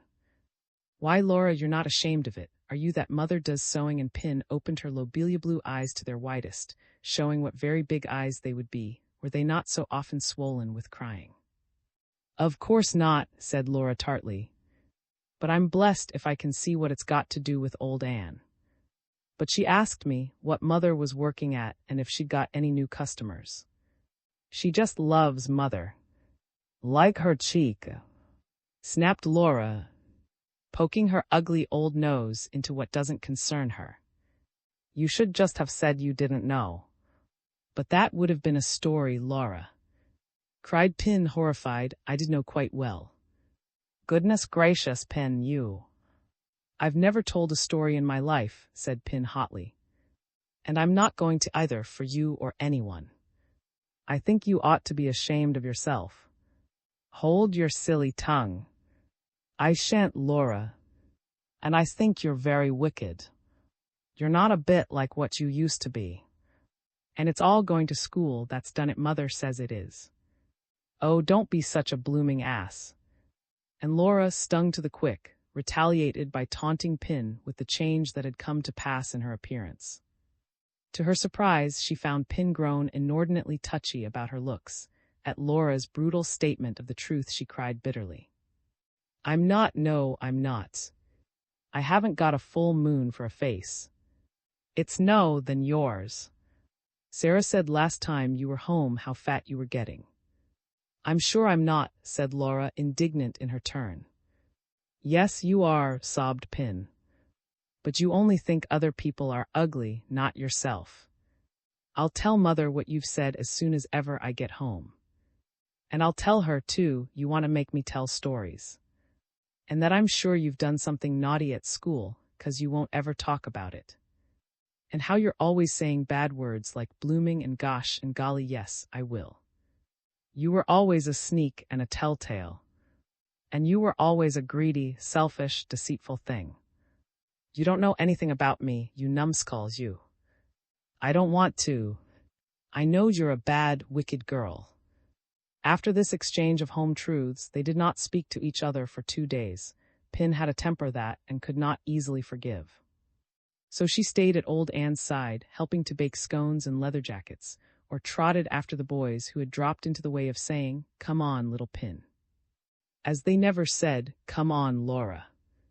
And Laura retired in lonely dudgeon to the beach. She took the estrangement so much to heart that she eased her feelings by abusing Pin in thought. Pin was a pig-headed little ignoramus, as timid as ever of setting one foot before the other.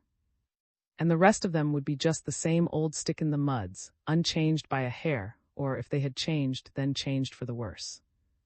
Laura had somehow never foreseen the day on which she would find herself out of tune with her home circle. With unthinking assurance, she had expected that Pin, for instance, would always be eager to keep pace with her. Now she saw that her little sister would probably never catch up to her again. Such progress as Pin might make, if she were not already glued firm to her silly notions, would be in quite another direction. For the quarrel had made one thing plain to Laura. With regard to her troubles, she need not look to Pin for sympathy. If Pin talked such gibberish at the hint of putting off an inquisitive old woman, what would she, and not she alone, what would they all say to the tissue of lies Laura had spun round Mr. Shepherd, a holy man, a clergyman, and a personal friend of Mother, into the bargain? She could not blink the fact that, did it come to their ears, they would call her in earnest, what Pin had called her in her temper, bad and wicked. Home was, alas, no longer the snug nest in which she was safe from the slings and shanghais of the world. And then there was another thing. Did she stay at home, she would have to relive herself into the 1,001 gimcrack concerns, which now, as set forth by Pin, so bored her. The colic had brought on by eating unripe fruit, the fact that another of Sarah's teeth had dropped out without extraneous aid. It was all very well for a week or two, but at the idea of shutting herself wholly up with such, of cutting herself off from her present vital interests, Laura hastily reconsidered her decision to leave school. No, badly as she had suffered at her companion's hands, much as she dreaded returning, it was at school she belonged. All her heart was there, in the doings of her equals, the things that really mattered: who would be promoted, who prefect, whose seat changed in the dining hall. Besides, could one who had experienced the iron rule of Mr. or Mrs. ever be content to go back and just form one of a family of children? She not, at any rate. Thus she lay all day long, her hands clasped under her neck, a small white speck on the great wave-lapped beach. She watched the surf break, watched the waves creep up and hide the reef, watched the gulls vanish in the sun-saturated blue overhead. Sometimes she rose to her elbow to follow a ship just inside the horizon, and it pleased her to think that this great boat was sailing off, with a load of lucky mortals, to some unknown, fairer world, while she, a poor Cinderella, had to stop behind even though she knew it was only the English mail going on to Sydney. Of Pin she preferred not to think, nor could she dwell with equanimity on her late misfortunes at school and the trials that awaited her on her reappearance. And since she had to think of something, she fell into the habit of making up might have been, of narrating to herself how things would have fallen out had her fictions been fact, her ascetic hero the impetuous lover she had made of him. In other words, lying prostrate on the sand, Laura went on with her story. When towards the end of the third week, she and Pin were summoned to spend some days with Godmother, she had acquired such a gusto for this occupation that she preferred to shirk reality and let Pin pay the visit alone. The getting of wisdom, Henry Handel Richardson. The 4 children were lying on the grass. And the prince went further and further into the forest, said the elder girl, till he came to a beautiful glade. A glade, you know, is a place in the forest that is open and green and lovely. And there he saw a lady, a beautiful lady, in a long white dress that hung down to her ankles, with a golden belt and a golden crown. She was lying on the sward. A sward, you know, is grass as smooth as velvet, just like green velvet, and the prince saw the marks of travel on her garments. The bottom of the lovely silk dress was all dirty. "Wondrous fair, if you don't mind you'll make that sheet dirty too," said Pin. "Shut up, will you?" answered her sister, who, carried away by her narrative, had approached her boots to some linen that was bleaching. "Yes, but you know I'll be cross if she has to wash it again," said Pin, who was practical. "You'll put me out altogether," cried Laura angrily. "Well, as I said, the edge of her robe was all muddy. No, I don't think I will say that. It sounds prettier if it's clean." So it hung in long, straight, beautiful folds to her ankles, and the prince saw 2 little feet in golden sandals peeping out from under the hem of the silken gown. But what about the marks of travel? Ask you, donkey. Have I said they weren't there? If I say they weren't, then they were. She hadn't traveled at all. "Oh," cried little Frank. 4 pairs of eyes went up to the bright green flock that was passing over the garden. "Now you've all interrupted, and I shan't tell any more," said Laura in a proud voice. "Oh yes, please do, wondrous fair." "Tell what happened next," begged Pin, and "No, not another word. You can only think of sheets, and please, wondrous fair," begged little Frank. "No, I can't now. Another thing, I don't mind if you call me Laura today, as it's the last day." She lay back on the grass, her hands clasped under her head. A voice was heard, loud, imperative. "Laura, I want you. Come here." "That's Mother calling," said Pin. Laura kicked her heels. The 2 little boys laughed approval. "Go on, Laura," coaxed Pin. "I'll be angry. I'll come too." Laura raised herself with a grumble. "It's to try on that horrid dress." In very fact, Mother was standing, already somewhat impatient, with the dress in her hand. Laura wriggled out of the one she had on and stood stiffly and ungraciously, with her arms held like pokers from her sides, while Mother on her knees arranged the length. "Don't put on a face like that, miss," she said sharply on seeing Laura's air. "Do you think I'm making it for my own pleasure?" She had sewn at it all day and was hot and tired. "It's too short," said Laura, looking down. "It's nothing of the kind," said Mother, with her mouth full of pins. It's much too short." Mother gave her a slight shake. "Don't you contradict me. Do you want to tell me I don't know what length you're to wear your dresses?" "I won't wear it at all if you don't make it longer," said Laura defiantly. Pin's chubby, featureless little face lengthened with apprehension. "Do let her have it just a tiny bit longer, Mother dear, dear," she pleaded. "Now, Pin, what have you got to do with it, I'd like to know?" said Mother, on the verge of losing her temper over the back folds, which would not hang.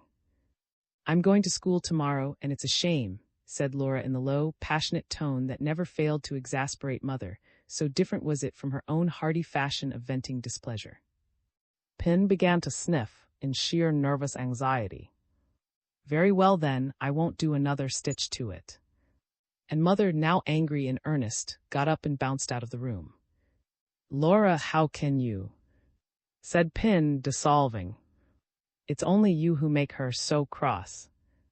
"I don't care," said Laura rebelliously, though she was not far off tears herself. "It is a shame. All the other girls will have dresses down to the tops of their boots, and they'll laugh at me and call me a baby." And touched by the thought of what lay before her, she too began to sniffle. She did not fail, however, to roll the dress up and to throw it into a corner of the room. She also kicked the ewer, which fell over and flooded the floor. Pin cried more loudly and ran to fetch Sarah. Laura returned to the garden. The two little boys came up to her, but she waved them back. "Let me alone, children. I want to think." She stood in a becoming attitude by the garden gate, her brothers hovering in the background. Then Mother called once more. "Laura, where are you?" "Here, Mother." "What is it?" "Did you knock this jug over, or did Pin?" "I did, Mother." "Did you do it on purpose?" "Yes." "Come here to me." She went with lagging steps. But Mother's anger had passed. She was at work on the dress again, and by squinting her eyes, Laura could see that a piece was being added to the skirt. She was penitent at once, and when Mother in a sorry voice said, "I'm ashamed of you, Laura. And on your last day, too," her throat grew narrow. "I didn't mean it, Mother.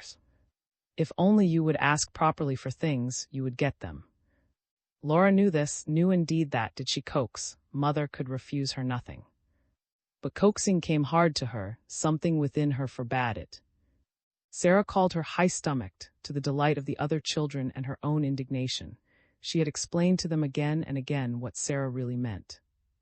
On leaving the house, she went straight to the flower beds. She would give Mother, who liked flowers very well but had no time to gather them, a bouquet the size of a cabbage. Pin and the boys were summoned to help her, and when their hands were full, Laura led the way to a secluded part of the garden on the farther side of the detached brick kitchen. In this strip, which was filled with greenery, little sun fell. 2 thick fir trees and a monstrous blue gum stood there. High bushes screened the fence. Jessamine climbed the wall of the house and encircled the bedroom windows, and on the damp and shady ground only violets grew. Yet with the love children bear to the limited and compact, the 4 had chosen their own little plots here rather than in the big garden at the back of the house, and many were the times they had all begun anew to dig and to rake. But if Laura's energy did not fizzle out as quickly as usual, she was the model for the rest. Mother was sure to discover that it was too cramped and dark for them in there, and send Sarah to drive them off. Here, safely screened from sight, Laura sat on a bench and made up her bouquet. When it was finished, red and white in the center with a darker border, the whole surrounded by a ring of violet leaves, she looked about for something to tie it up with. Sarah, applied to, was busy ironing and had no string in the kitchen, so Pin ran to get a reel of cotton. But while she was away, Laura had an idea. Bidding hold the flowers tight in both his sticky little hands, she climbed in at her bedroom window, or rather, by lying on the sill with her legs waving in the air, she managed to grab, without losing her balance, a pair of scissors from the chest of drawers. With these between her teeth she emerged, to the excited interest of the boys who watched her open-mouthed. Laura had dark curls, Pin fair, and both wore them flapping at their backs, the only difference being that Laura, who was now 12 years old, had for the past year been allowed to bind hers together with a ribbon, while Pin's bobbed as they chose. Every morning early, Mother brushed and twisted, with a kind of grim pride, these silky ringlets round her finger. Although the 5 odd minutes the curling occupied were durance vile to Laura, the child was proud of her hair in her own way, and when in the street she heard someone say, "Look what pretty curls," she would give her head a toss and send them all a-rippling. In addition to this, there was a crowning glory connected with them. One hot December morning, when they had been tangled and Mother had kept her standing too long, she had fainted, pulling the whole dressing table down about her ears, and ever since she had been marked off in some mysterious fashion from the other children. Mother would not let her go out at midday in summer. Sarah would say, "Let that be, can't you?" Did she try to lift something that was too heavy for her, and the younger children were to be quelled by a threat to faint on the spot if they did not do as she wished. Laura's faint had become a byword in the family, and Laura herself held it for so important a fact in her life that she had more than once begun a friendship with the words, "Have you ever fainted?" "I have." From among these long, glossy curls, she now cut one of the longest and most spiral, cut it off close to the root, and with it bound the flowers together. Mother should see that she did know how to give up something she cared for, and was not as selfish as she was usually supposed to be.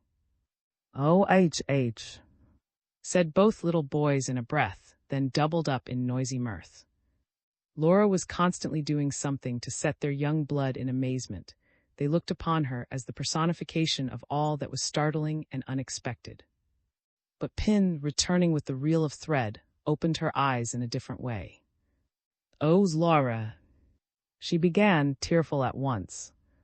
"Now or," retorted Laura scornfully, or was Sarah's name for Pin, on account of her perpetual wateriness. "Be a crybaby, do." But she was not damped, she was lost in the pleasure of self-sacrifice. Pin looked after her as she danced off, then moved submissively in her wake to be near at hand should intercession be needed. Laura was so unsuspecting, and Mother would be so cross. In her dim, childish way Pin longed to see these, her two nearest, at peace. She understood them both so well, and they had little or no understanding for each other. So she crept to the house at her sister's heels. Laura did not go indoors. Hiding against the wall of the flagged, she threw her bouquet in at the window, meaning it to fall on Mother's lap. But Mother had dropped her needle, and was just lifting her face, flushed with stooping, when the flowers hit her a thwack on the head. She groped again impatiently to find what had struck her, the peace offering, and thought of the surprise cake that was to go into Laura's box on the morrow. Then she saw the curl, and her face darkened. Was there ever such a tiresome child?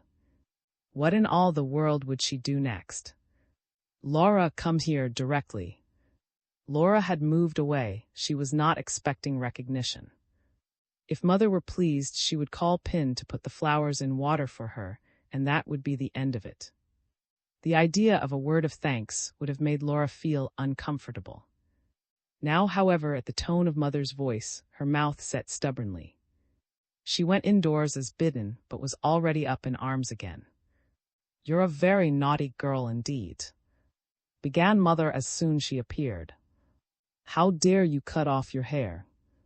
Upon my word, if it weren't your last night, I'd send you to bed without any supper, an unheard-of threat on the part of Mother, who punished her children in any way but that of denying them their food.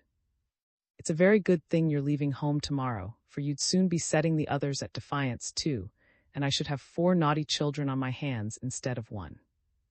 But I'd be ashamed to go to school, such a fright if I were you. Turn round at once and let me see you."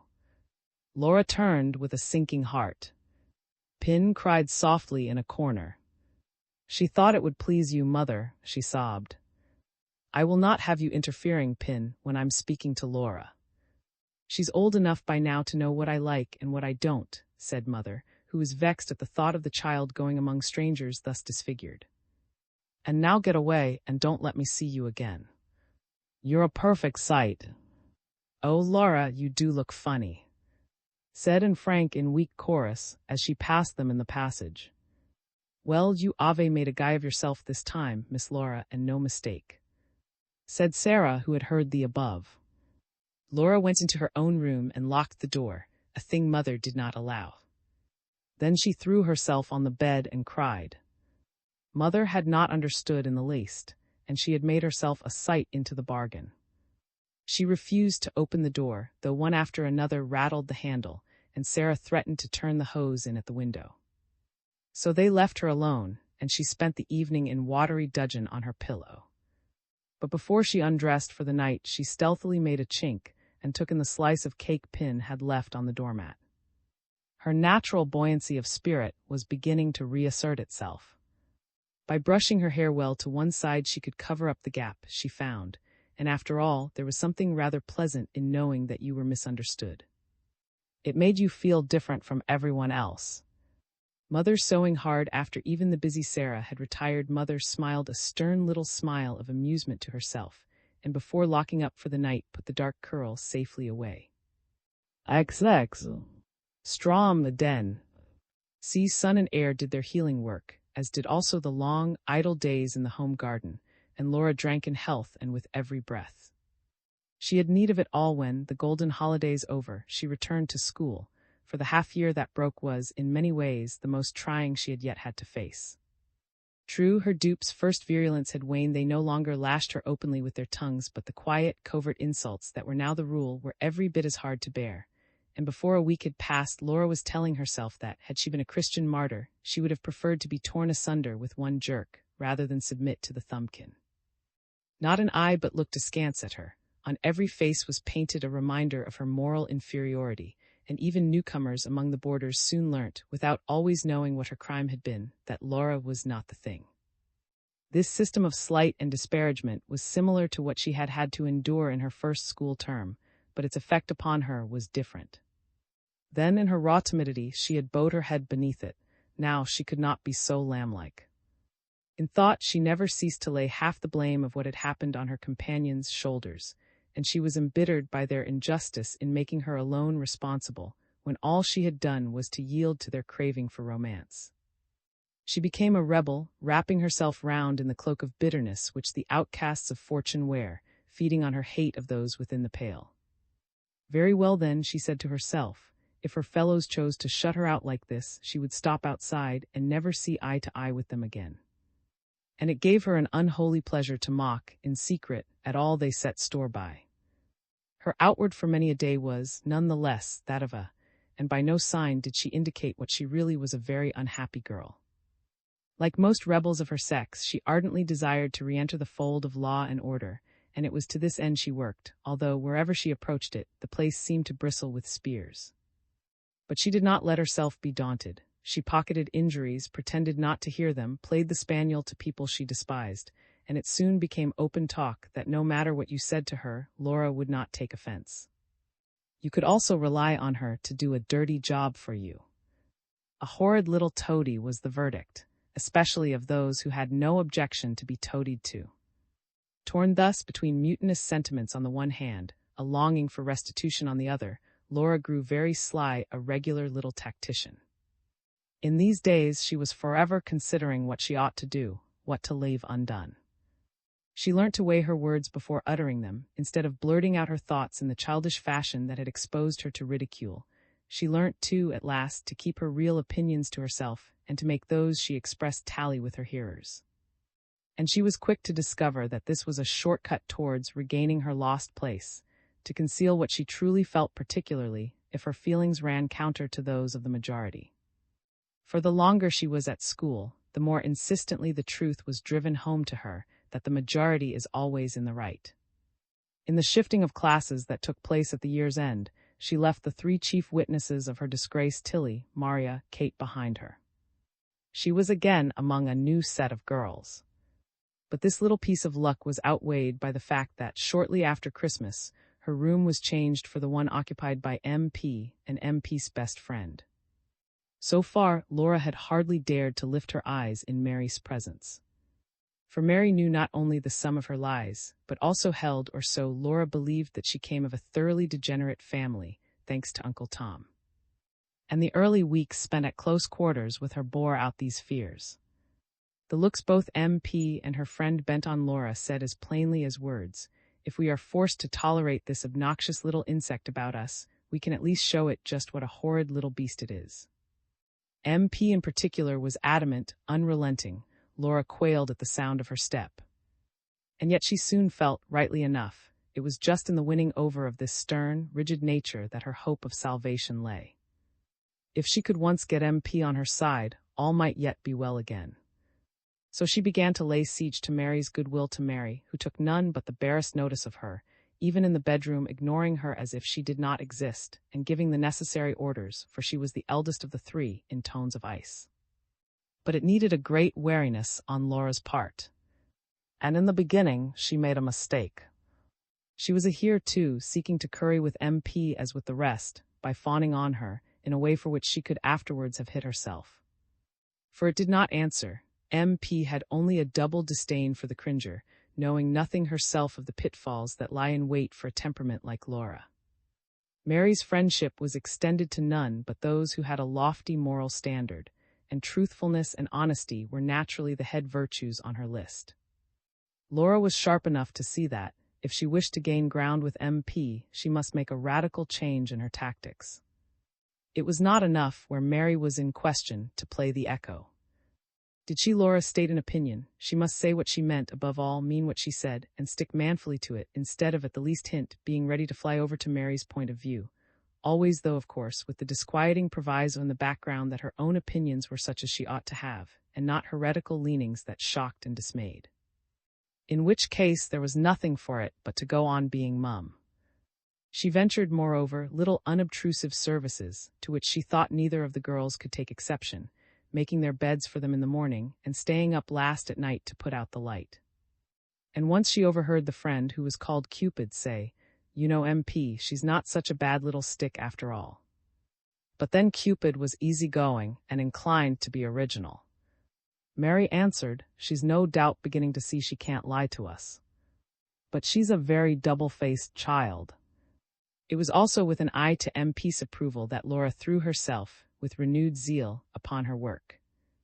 And in those classes that called only for the exercise of her memory, she soon sat high. The reason why she could not mount still higher was that MP occupied the top place, and was not to be moved, even had Laura dreamed of attempting it. And at length, after 3 months of unremitting exertion, in the course of which, because she had little peeps of what looked like success, the rebel in her went to sleep again, at length Laura had her reward. One Sunday morning MP asked her to be her partner on the walk to church. This was as if a great poet should bend from his throne to take a younger brother-singer by the hand, and in her headlong fashion, Laura all but fell at the elder girl's feet.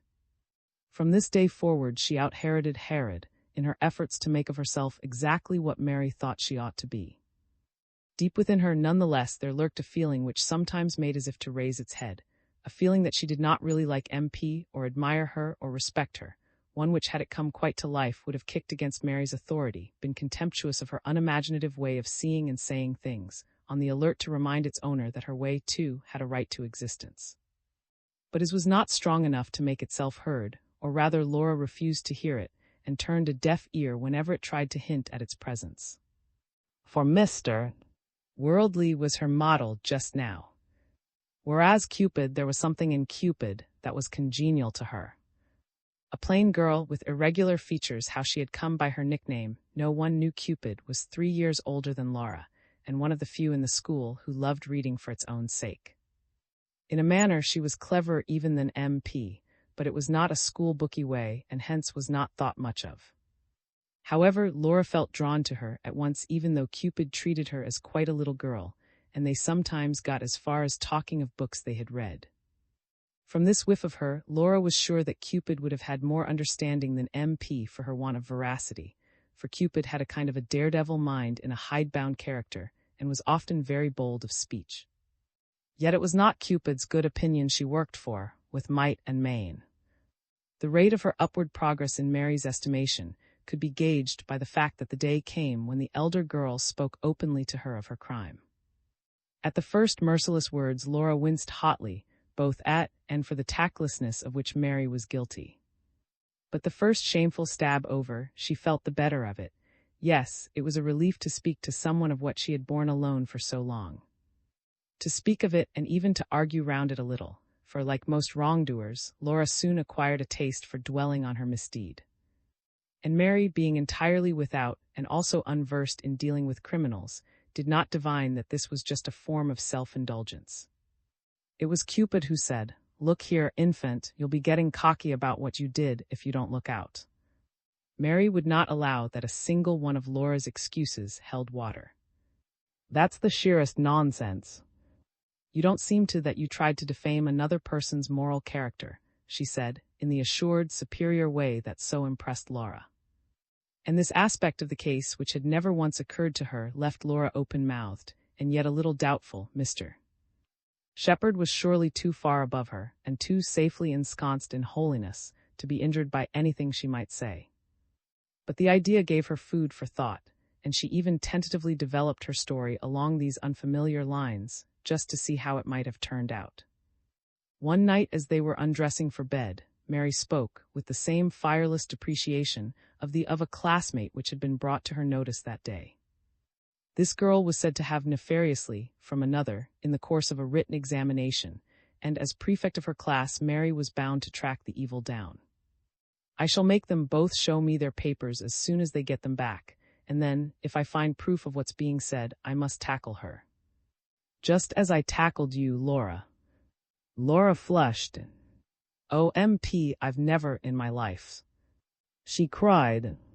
Probably not. But those things all belong in the same box, lying and copying and stealing. You never will believe me when I say I didn't know anything about that horrid Chinky.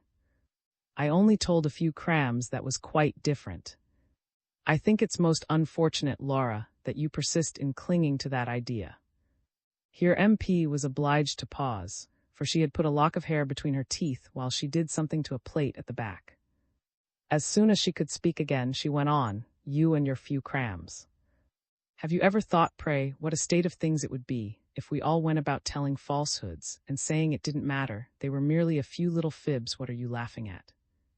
I'm not laughing. I mean, I just smiled. I was only thinking how funny it would be Sandy, and Old, and Jim Chapman, all going round making up things that had never happened. You've a queer notion of what's funny. Have you utterly no respect for the truth? Yes, of course I have. But I say, Laura, who always slipped quickly out of her clothes, was sitting in her nightgown on the edge of the bed, hugging her knees. I say, MP, if everybody told stories, and everybody knew everybody else was telling them, then truth wouldn't be any good anymore at all, would it? If nobody used it. What rubbish you do talk, said Mary serenely, as she shook her toothbrush onto a towel and rubbed it dry. As if truth were a soap, remarked Cupid, who was already in bed, reading Nana, and trying to smoke a cigarette under the blankets. You can't do away with truth, child. But why not? Who says so? It isn't a law. Don't try to be so sharp, Laura. I don't mean to, MP, but what is truth, anyhow? Asked Laura. The Bible is truth. Can you do away with the Bible, pray? Of course not. But MP, the Bible isn't quite all truth, you know. My father, here she broke off in some confusion, remembering Uncle Tom. Well, what about him? You don't want to say, I hope, that he didn't believe in the Bible. Laura drove back the of course not. That was all but over her lips. Well, not exactly, she said, and grew very red. But you know, MP, whales don't have big enough throats ever to have swallowed Jonah. Little girls shouldn't talk about what they don't understand. The Bible is God's word, and God is truth. You're a silly infant, threw in Cupid, coughing as she spoke. Truth has got to be an honesty, too. If it didn't exist, there couldn't be any state, or laws, or any social life. It's one of the things that makes men different from animals, and the people who boss us know pretty well what they're about, you bet, when they punish the ruffians who don't it. Yes, now that I see, agreed Laura eagerly. Then truth's a useful thing. Oh, and that's probably what it means, too, when you say, honesty is the best policy. I never heard such a child, said MP, shocked. Cupid, you really shouldn't put such things into her head. You're downright immoral, Laura. Oh, how can you say such a horrid thing? Well, your ideas are simply dreadful. You ought to try your hardest to improve them. I do, MPs, really I do. You don't succeed. I think there must be a screw loose in you somewhere. Anyhow, I vote we adjourn this meeting, said Cupid, recovering from a fresh cough and splutter. Or old L be coming in to put me on a mustard plaster. As for you, infant, if you take the advice of a chap who has seen life, you'll keep your ideas to yourself. They're too crude for this elegant world. Right you are, said Laura cheerfully. She was waiting by the gas jet till MP had folded her last garment, and she shuffled her bare feet one over the other as she stood, for it was a cold night. The light out, she hopped into bed in the dark. XXI. But the true seal was set on her regeneration when she was invited to join the Boarders' Literary Society, of which Cupid and Mary were the leading spirits. This carried her back at one stroke into the swing of school life. For everybody who was anybody belonged to the society. And despite her friendship with the head of her class, Laura still knew what it was to get the cold shoulder. But this was to some extent her own fault. At the present stage of her career, she was an extraordinarily prickly child, and even to her two sponsors did not at times present a very amiable outside. Like a hedgehog, she was ever ready to shoot out her spines. With regard, that is, to her veracity. She had been so badly grazed in her recent encounter that she was now constantly seeing doubt where no doubt was, and this wakeful attitude of suspicion towards others did not make for brotherly love. The amenity of her manners suffered too, though she kept to her original of not saying all she thought, yet what she was forced to say she blurted out in such a precise and blunt fashion that it made a disagreeable impression. At the same time, a growing pedantry in trifles warped both her imagination and her sympathies. Under the aegis of MP, she rapidly learned to be the latter's rival in an adherence to bald fact, and in her contumely for those who departed from it. Indeed, before the year spent in Mary's company was out, Laura was well on the way towards becoming one of those uncomfortable people who, concerned only for their own salvation, fire the truth at you on every occasion, without regard for your tender places. So she remained but scantly popular. Hence, her admission to the literary society augured well. Her chief qualifications for membership were that she could make verses, and was also very fond of reading. At school, however, this taste had been quiescent, for books were few. Still, she had read whatever she could lay hands on, and for the past half-year or more she had fared like a little pig in a clover field. Since Christmas, she was one of the few permitted to do morning practice on the grand piano in Mrs. S' drawing room, and it is true, not overmuch valued by its recipients, for Mrs. S' bedroom lay just above, and that lady could swoop down on whoever was weak enough to take a little rest. But Laura snapped her fingers at such a flimsy objection, for this was the wonderful room round the walls of which low, open ran, and she was soon bold enough, on entering, hastily to select a book to read while she played, always on the alert to pop it behind her music should anyone come into the room. For months she browsed unchecked. As her choice had to be made with extreme celerity, and from those shelves nearest the piano, it was in the nature of things that it was not invariably a happy one. For some time she had but moderate luck, and sampled queer foods. To these must be reckoned a translation of Faust, which she read through, to the end of the first part at least, with a kind of dreary wonder why such a dull thing should be called great. For her next repast she sought hard, and it was in the course of this rummage that she had the strangest find of all. Running a skilled eye over the length of a shelf close at hand, she hit on a slim, blue volume, the title of which at once arrested her attention. For notwithstanding her 14 years, and her dabblings in Richardson, and Laura's liking for a real child's book was as strong as it had ever been, and A Doll's House seemed to promise good things. Deftly extracting the volume, she struck up her scales and began to read.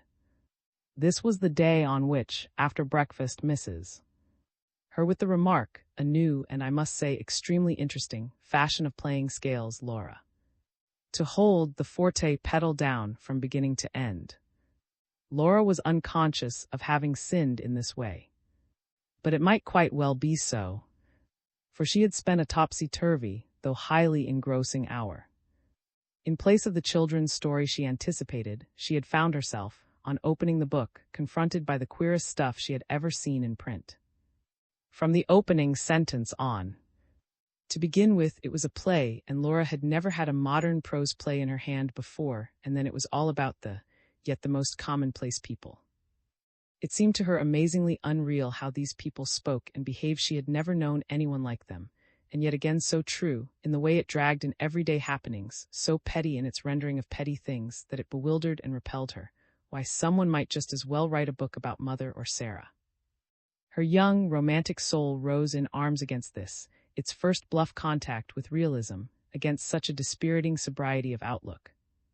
Something within her wanted to cry out in protest as she read, for read she did, on 3 successive days, with an interest she could not explain.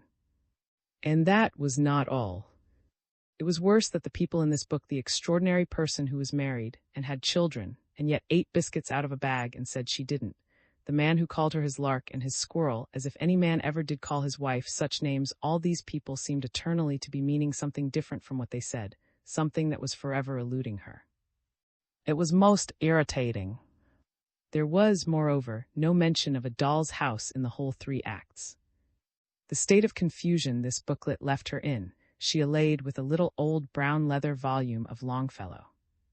And Hyperion was so much more to her liking that she even ventured to borrow it from its place on the shelf, in order to read it at her leisure, braving the chance that her loan, were it discovered, might be counted against her as a theft. It hung together, no doubt, with the after-effects of her dip into that, on her sitting down to write the work that was to form her passport to the society, her mind should incline to the most romantic of romantic themes.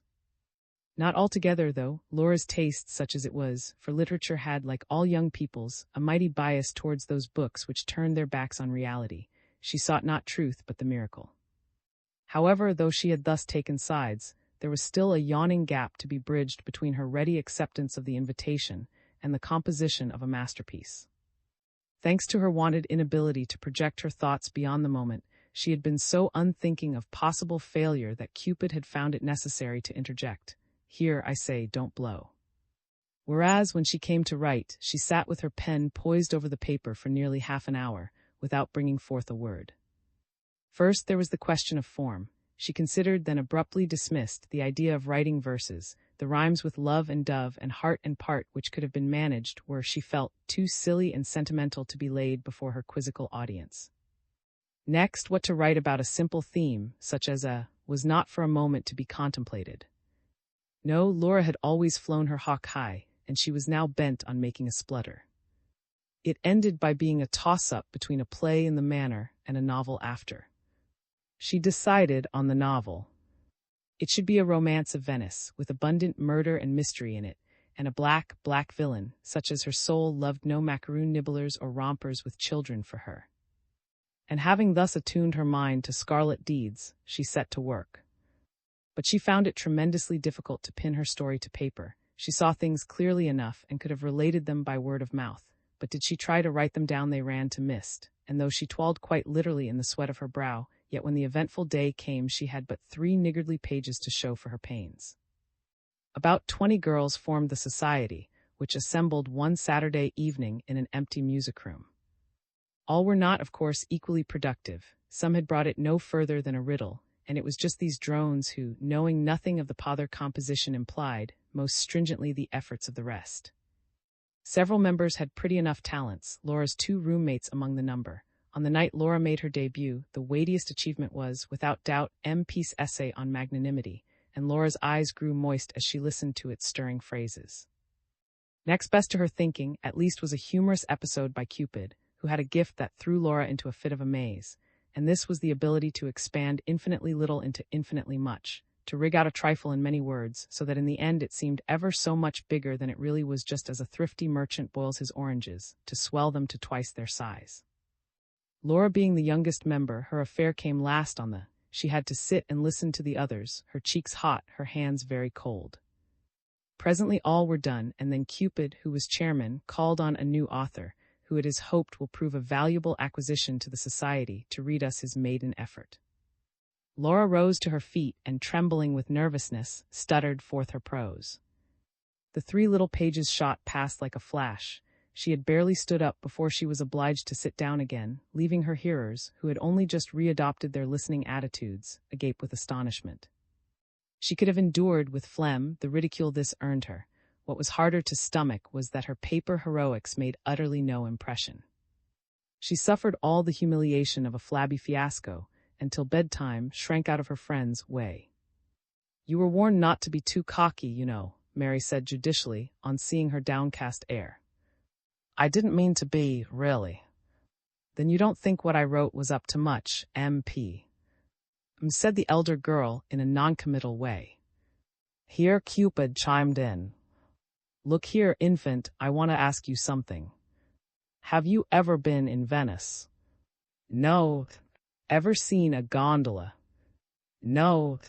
"Or the Doge's palace, or a black-cloaked assassin, or a masked lady?" "You know I haven't," murmured Laura, humbled to the dust. "And probably never will." "Well then, why on earth try to write wooden, second-hand rubbish like that?" "Second-hand, but Cupid, think of. He couldn't have seen half he told about." My gracious! Ejaculated Cupid, and sat down and fanned herself with a hairbrush. You don't imagine you're a, do you? Here, hold me, MP, I'm going to faint, and at Laura's quick and scarlet denial, she added, well, why the unmentionable not use the eyes the Lord has given you, and write about what's before them every day of your life? Do you think that would be better? I don't think I know it would. But Laura was not so easily convinced as all that. Ever a talented imitator, she next tried her hand at an essay on an abstract subject. This was a failure. You could not see things when you wrote about, say, beneficence, and Laura's thinking was done mainly in pictures. Matters were still worse when she tinkered at Cupid's especial genre. Her worthless little incident stared at her, naked and scraggy, from the sheet. She had no wealth of words at her disposal in which to deck it out. So with a sigh, she turned back to the advice Cupid had given her, and prepared to make a faithful transcript of actuality. She called what she now wrote, A Day at School, and conscientiously set down detail on detail, so fearful this time of overbrevity that she spun the account out to 20 pages, though the writing of it was as distasteful to her as her reading of A Doll's House had been. At the subsequent meeting of the society, expression of opinion was not lacking. Oh, Jehoshaphat! How much more? Here, let me get out. I've had enough. I say, you forgot to count how many steps it took you to come downstairs. Till the chairman had pity on the embarrassed author and said, Look here, Laura, I think you'd better keep the rest for another time. It was just what you told me to do, Laura reproached Cupid that night. She was on the brink of tears. But Cupid was disinclined to shoulder the responsibility. Told you to be as dull and long-winded as that. Infant, it's a whacker. But it was true what I wrote, every word of it. Neither of the two elder girls was prepared to discuss this vital point. Cupid shifted ground. Good Lord, Laura, but it's hard to drive a thing into your brain pan. You don't need to be all true on paper, silly child. Last time you said I had to. Well, if you want it, my candid opinion is that you haven't any talent for this kind of thing. Now turn off the gas. As the light in the room went out, a kind of inner light seemed to go up in Laura, and both then and on the following days she thought hard. She was very ambitious, anxious to shine, not ready to accept defeat, and to the next literary contest she brought the description of an excursion to the hills and gullies that surrounded, into which she had worked an adventure with some vagrant blacks.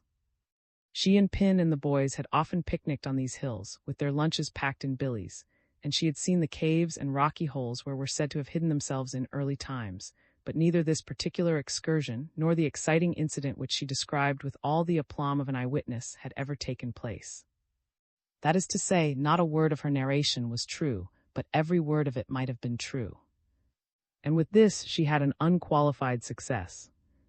I believe there's something in you after all, said Cupid to her that night. Anyhow, you know now what it is to be true, yet not dull and prosy.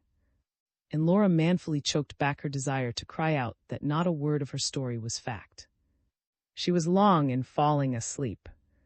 Naturally, she was elated and excited by her success, but also a new and odd piece of knowledge had niched itself in her brain. It was this. In your speech, your talk with others, you must be exact to the point of pedantry, and never romance or draw the longbow, or you would be branded as an abominable liar. Whereas, as soon as you put pen to paper, provided you kept one foot planted on probability, you might lie as hard as you liked. Indeed, the more vigorously you lied, the louder would be your hearers' applause. And Laura fell asleep over a chuckle. XXII. Mere does. And then, alas! Just as she rode high on this wave of approbation, Laura suffered another of those drops in the esteem of her fellows, another of those mental upsets, which from time to time had thrown her young life out of gear. True, what now came was not exactly her own fault, though it is doubtful whether a single one of her companions would have made her free of an excuse. They looked on, round-eyed, mouths astretch. Once more the lambkin called Laura saw fit to sunder itself from the flock, and to cut mad capers in sight of them all. And their delectation was as frank as their former wrath had been. As for Laura, as usual she did not stop to think till it was too late, but danced lightly away to her own undoing. The affair began pleasantly enough. A member of the literary society was the girl with the twinkly brown eyes, she who had gone out of her way to give Laura a kindly word after the Shepherd debacle. This girl, by name, was also the only one of the audience who had not joined in the laugh provoked by Laura's first appearance as an author. Laura had never forgotten this, and she would smile shyly at when their looks met. But a dozen reasons existed why there should have been no further rapport between them. Although now in the fifth form, Laura had remained childish for her age, whereas was over 18 and only needed to turn up her hair to be quite grown up.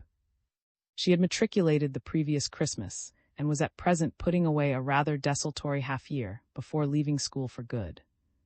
In addition, she was rich, pampered, and very pretty, the last comrade in the world for drab little Laura. One evening, as the latter was passing through the dining hall, she found, who studied where she chose, disconsolately running her fingers through her gold-brown hair. "I say, Kitty," she called to Laura. "You know Latin, don't you? Just give us a hand with this."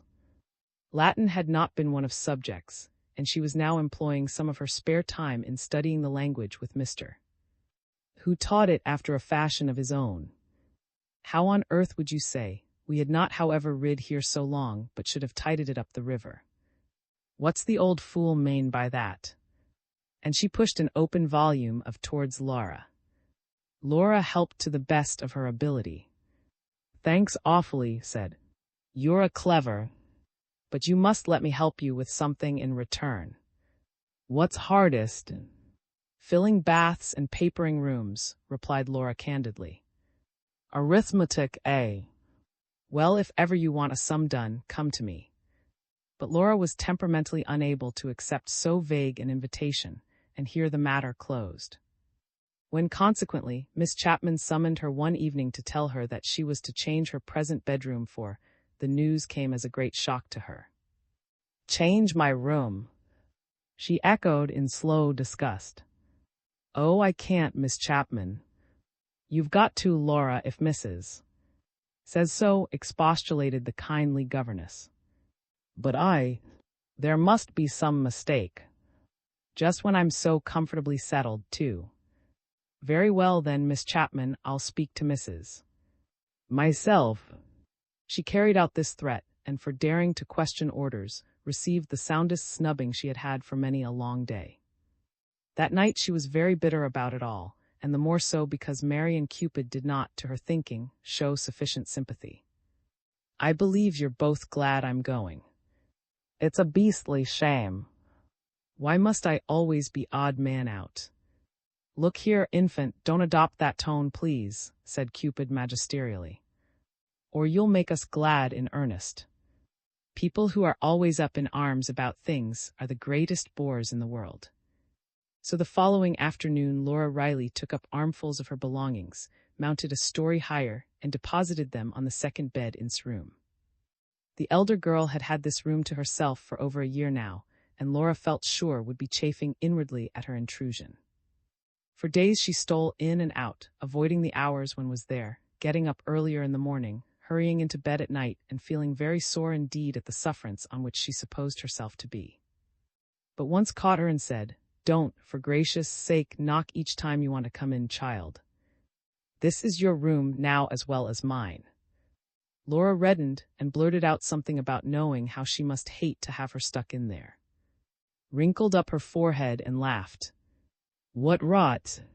Do you think I'd have asked to have you if I hated it so much?" "You asked to have me," gasped Laura. "Of course, didn't you know? Old said I'd need to have someone, so I chose you." Laura was too dumbfounded and too diffident to ask the grounds of such a choice. But the knowledge that it was so worked an instant change in her. In all the 3 years she had been at school, she had not got beyond a surface friendliness with any of her fellows.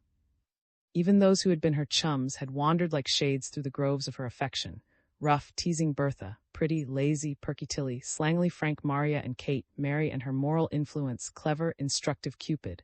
To none of them had she been drawn by any deeper sense of affinity.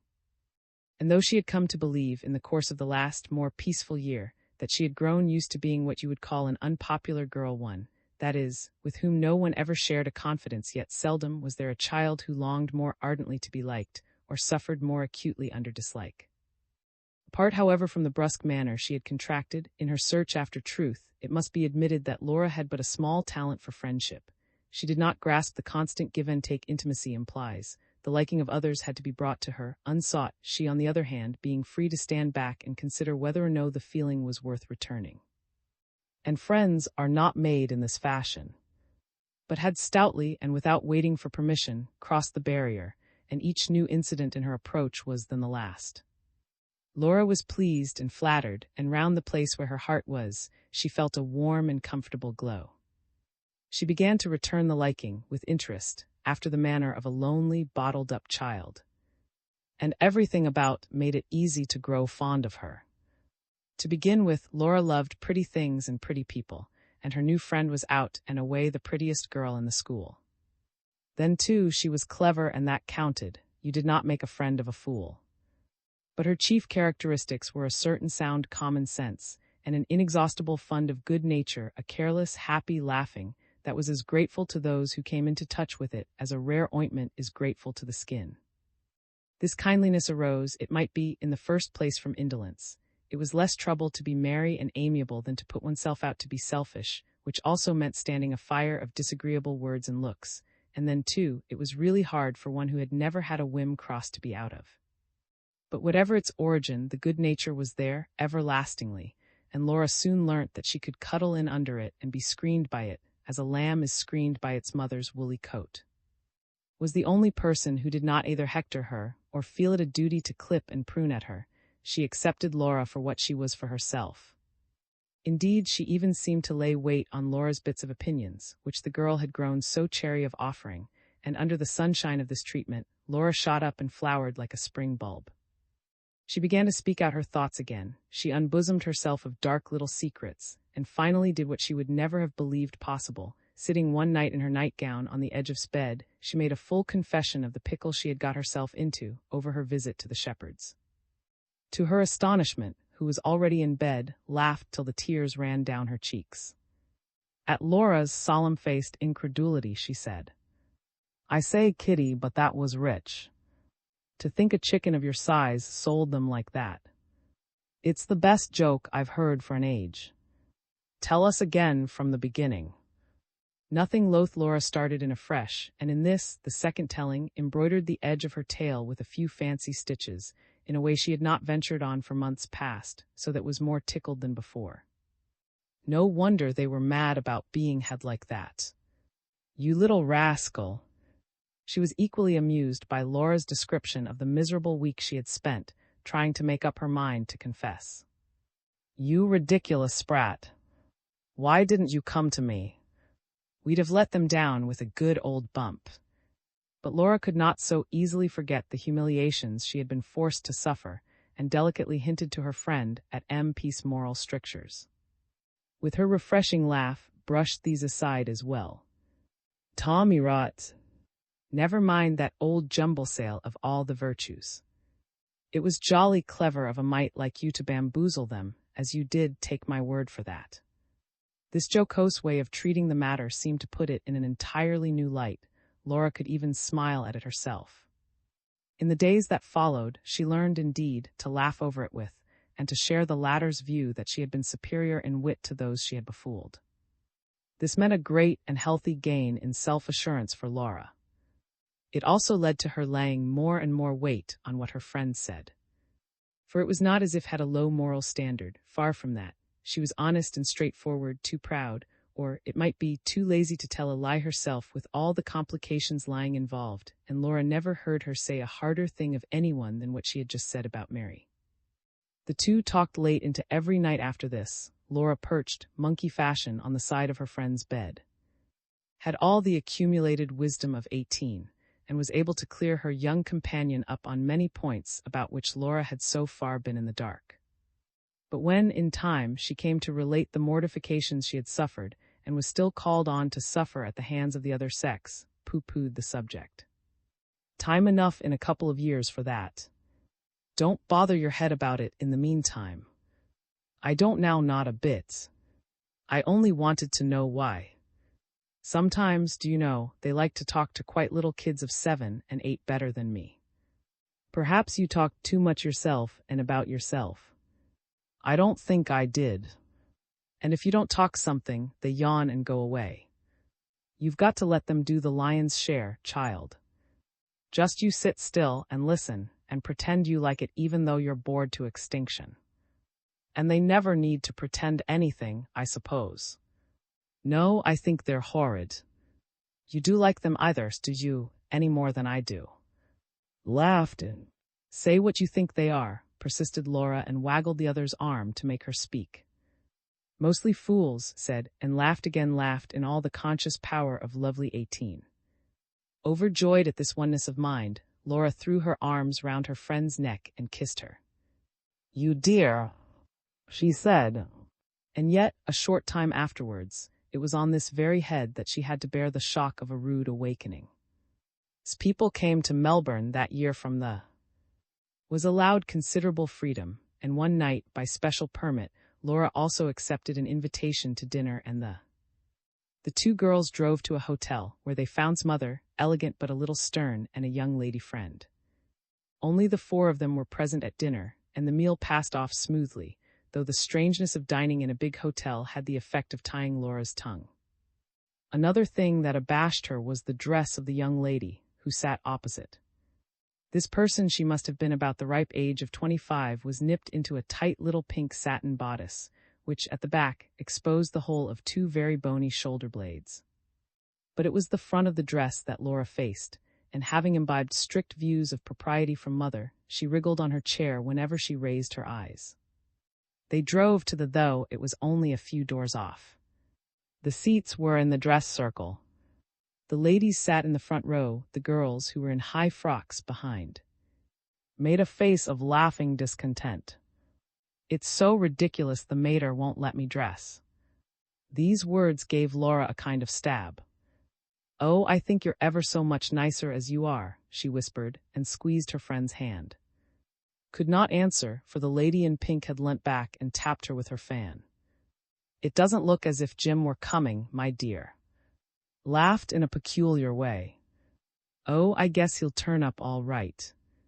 There had been some question of a person of this name at dinner, but Laura had paid no great heed to what was said. Now she sat up sharply, for exclaimed, There he is. It was a man, a real man, not a boy, with a drooping, fair, a single eyeglass in one eye, and a camellia bud in his buttonhole. For the space of a breathless second Laura connected him with the pink satin, then he dropped into a vacant seat at side. From this moment on, Laura's pleasure in her expensive seat, in the pretty blue and its movable roof, in the gay trickeries of the Mikado, slowly fizzled out. Had no more thought for her. Now and then, it is true, she would turn in her affectionate way and ask Laura if she were all right, just as one satisfies oneself that a little child is happy, but her real attention was for the man at her side. In the intervals, the two kept up a perpetual buzz of chat, broken only by slow laughs. Laura sat neglected, sat stiff and cold with disappointment, a great bitterness welling up within her. Before the performance had dragged to an end, she would have liked to put her head down and cry. Tired, noticing her pinched look as they drove home in the wagonette. But the mother was there too, so Laura said no. Directly, however, the bedroom door shut behind them, she fell into a tantrum, a fit of sullen rage which she accentuated till could not but notice it. What's the matter with you? Didn't you enjoy yourself? No, I hated it, returned Laura passionately. Laughed a little at this, but with an air of humorous dismay. I must take care, then, not to ask you out again. I wouldn't go. Not for anything. What on earth's the matter with you? Nothing's the matter. Well, if that's all, make haste and get into bed. You're overtired. Go to bed yourself. I am, as fast as I can. I can hardly keep my eyes open, and yawned heartily. When Laura saw that she meant it, she burst out, You're nothing but a storyteller, that's what you are. You said you didn't like them, that they were mostly fools, and then to go on as you did tonight. Her voice was shaky with tears. "Oh, that's it, is it? Come now, get to bed. We'll talk about it in the morning. I never want to speak to you again. You're a silly child. But I'm really too sleepy to quarrel with you tonight. I hate you, hate you. I shall survive it." She turned out the light as she spoke, settled herself on her pillow, and composedly went to sleep. Laura's rage redoubled. Throwing herself on the floor, she burst into angry tears and cried as loudly as she dared, in the hope of keeping her companion awake. But was a magnificent sleeper and remained undisturbed. So after a time Laura rose, drew up the blind, opened the window, and sat down on the sill. It was a bitterly cold night of milky white moonlight. Each bush and shrub carved its jet-black shadow on paths and grass. Across bed fell a great patch of light. This, or the chill air would, it was to be trusted, wake her. Meanwhile Laura sat in her thin nightgown and shivered, feeling the cold intensely after the great heat of the day. She hoped with all her heart that she would be lucky enough to get an inflammation of the lungs. Then would be sorry she had been so cruel to her. It was nearly 2 o'clock, and she had several times found herself nodding, when the sleeper suddenly opened her eyes and sat bolt upright in bed. "Laura, good heavens, what are you doing at the window? Oh, you wicked child, you'll catch your death of cold. Get into bed at once." And the culprit, still maintaining an immovable silence, dragged her to bed by main force and tucked her in as tightly as a mummy. XXIII. Got a lust laid. Laura, you're a cipher. I'm nothing of the sort. Threw back Laura indignantly. You're one yourself. What does she mean? She asked, getting out of earshot of the speaker. Goodness knows. Don't mind her, poppets. It was an oppressive evening. All day long a hot north wind had scoured the streets, veiling things and people in clouds of gritty dust. The sky was still like the prolonged reflection of a great fire.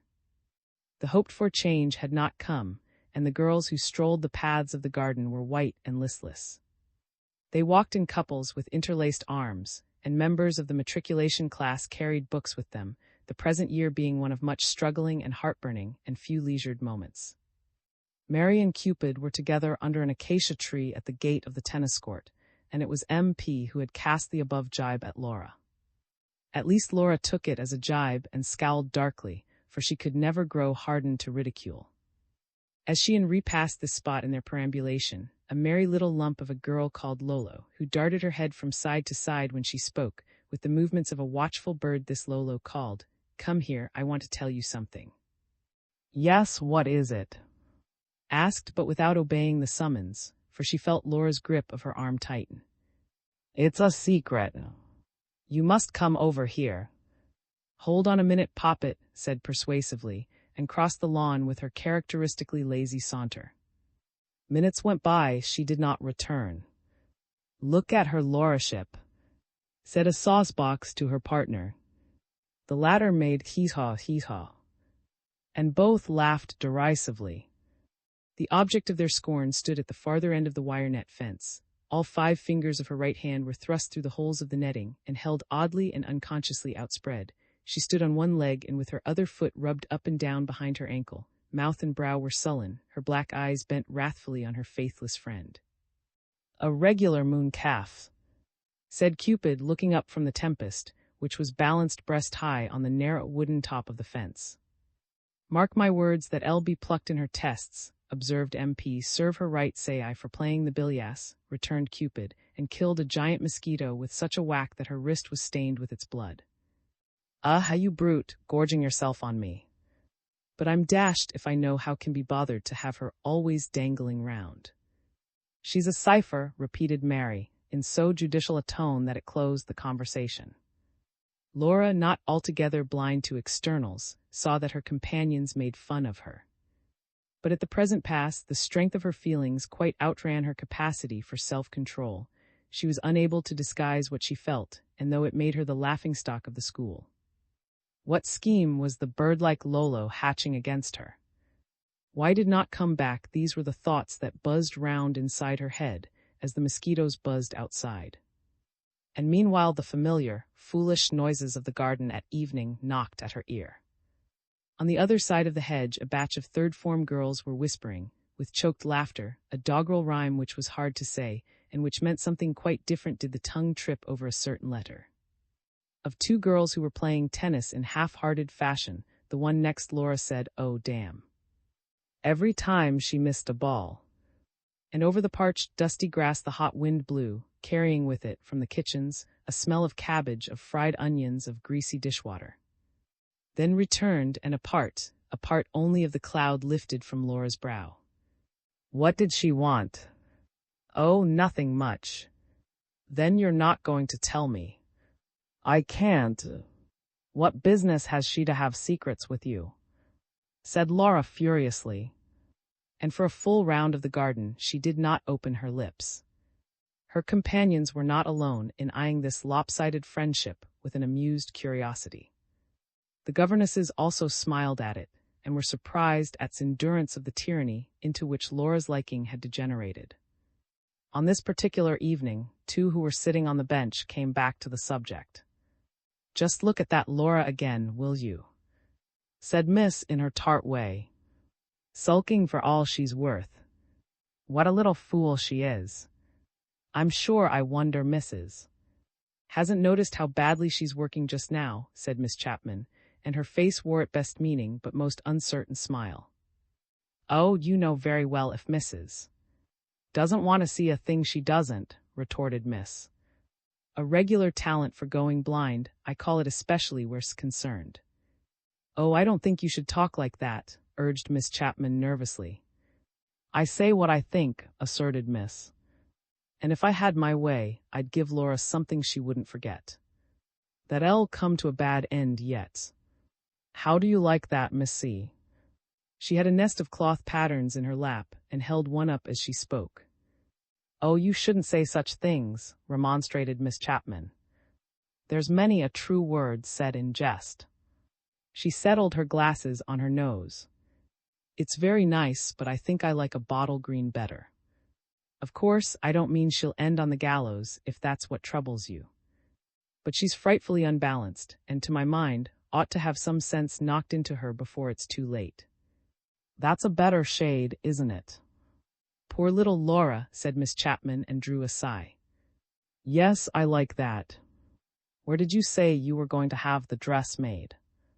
Miss named, not without pride, one of the first warehouses in the city. "I've been saving up my screw for it, and I mean to have something decent this time. Besides, I know one of the men in the shop, and I'm going to make them do it cheap." And here they fell to discussing price and cut. Thus the onlookers laughed and quizzed and wondered. No one was bold enough to put an open question to, and did not offer to take anyone into her confidence. She held even hints and allusions at bay with her honeyed laugh, which was her shield against the world. Laura was the only person who ever got behind this laugh, and what she discovered there she did not tell. As it was, varying motives were suggested for long-suffering, nobody being ready to believe that it could really be fondness on her part for the Byronic atom of humanity she had attracted to her. However that might be, the two girls, the big fair one and the little dark one, were outside class hours seldom apart. Did not often, as in the case of the bird-like Lolo, give her young tyrant cause for offense. If she sometimes sought another's company, it was done in a roguish spirit from a feminine desire to tease.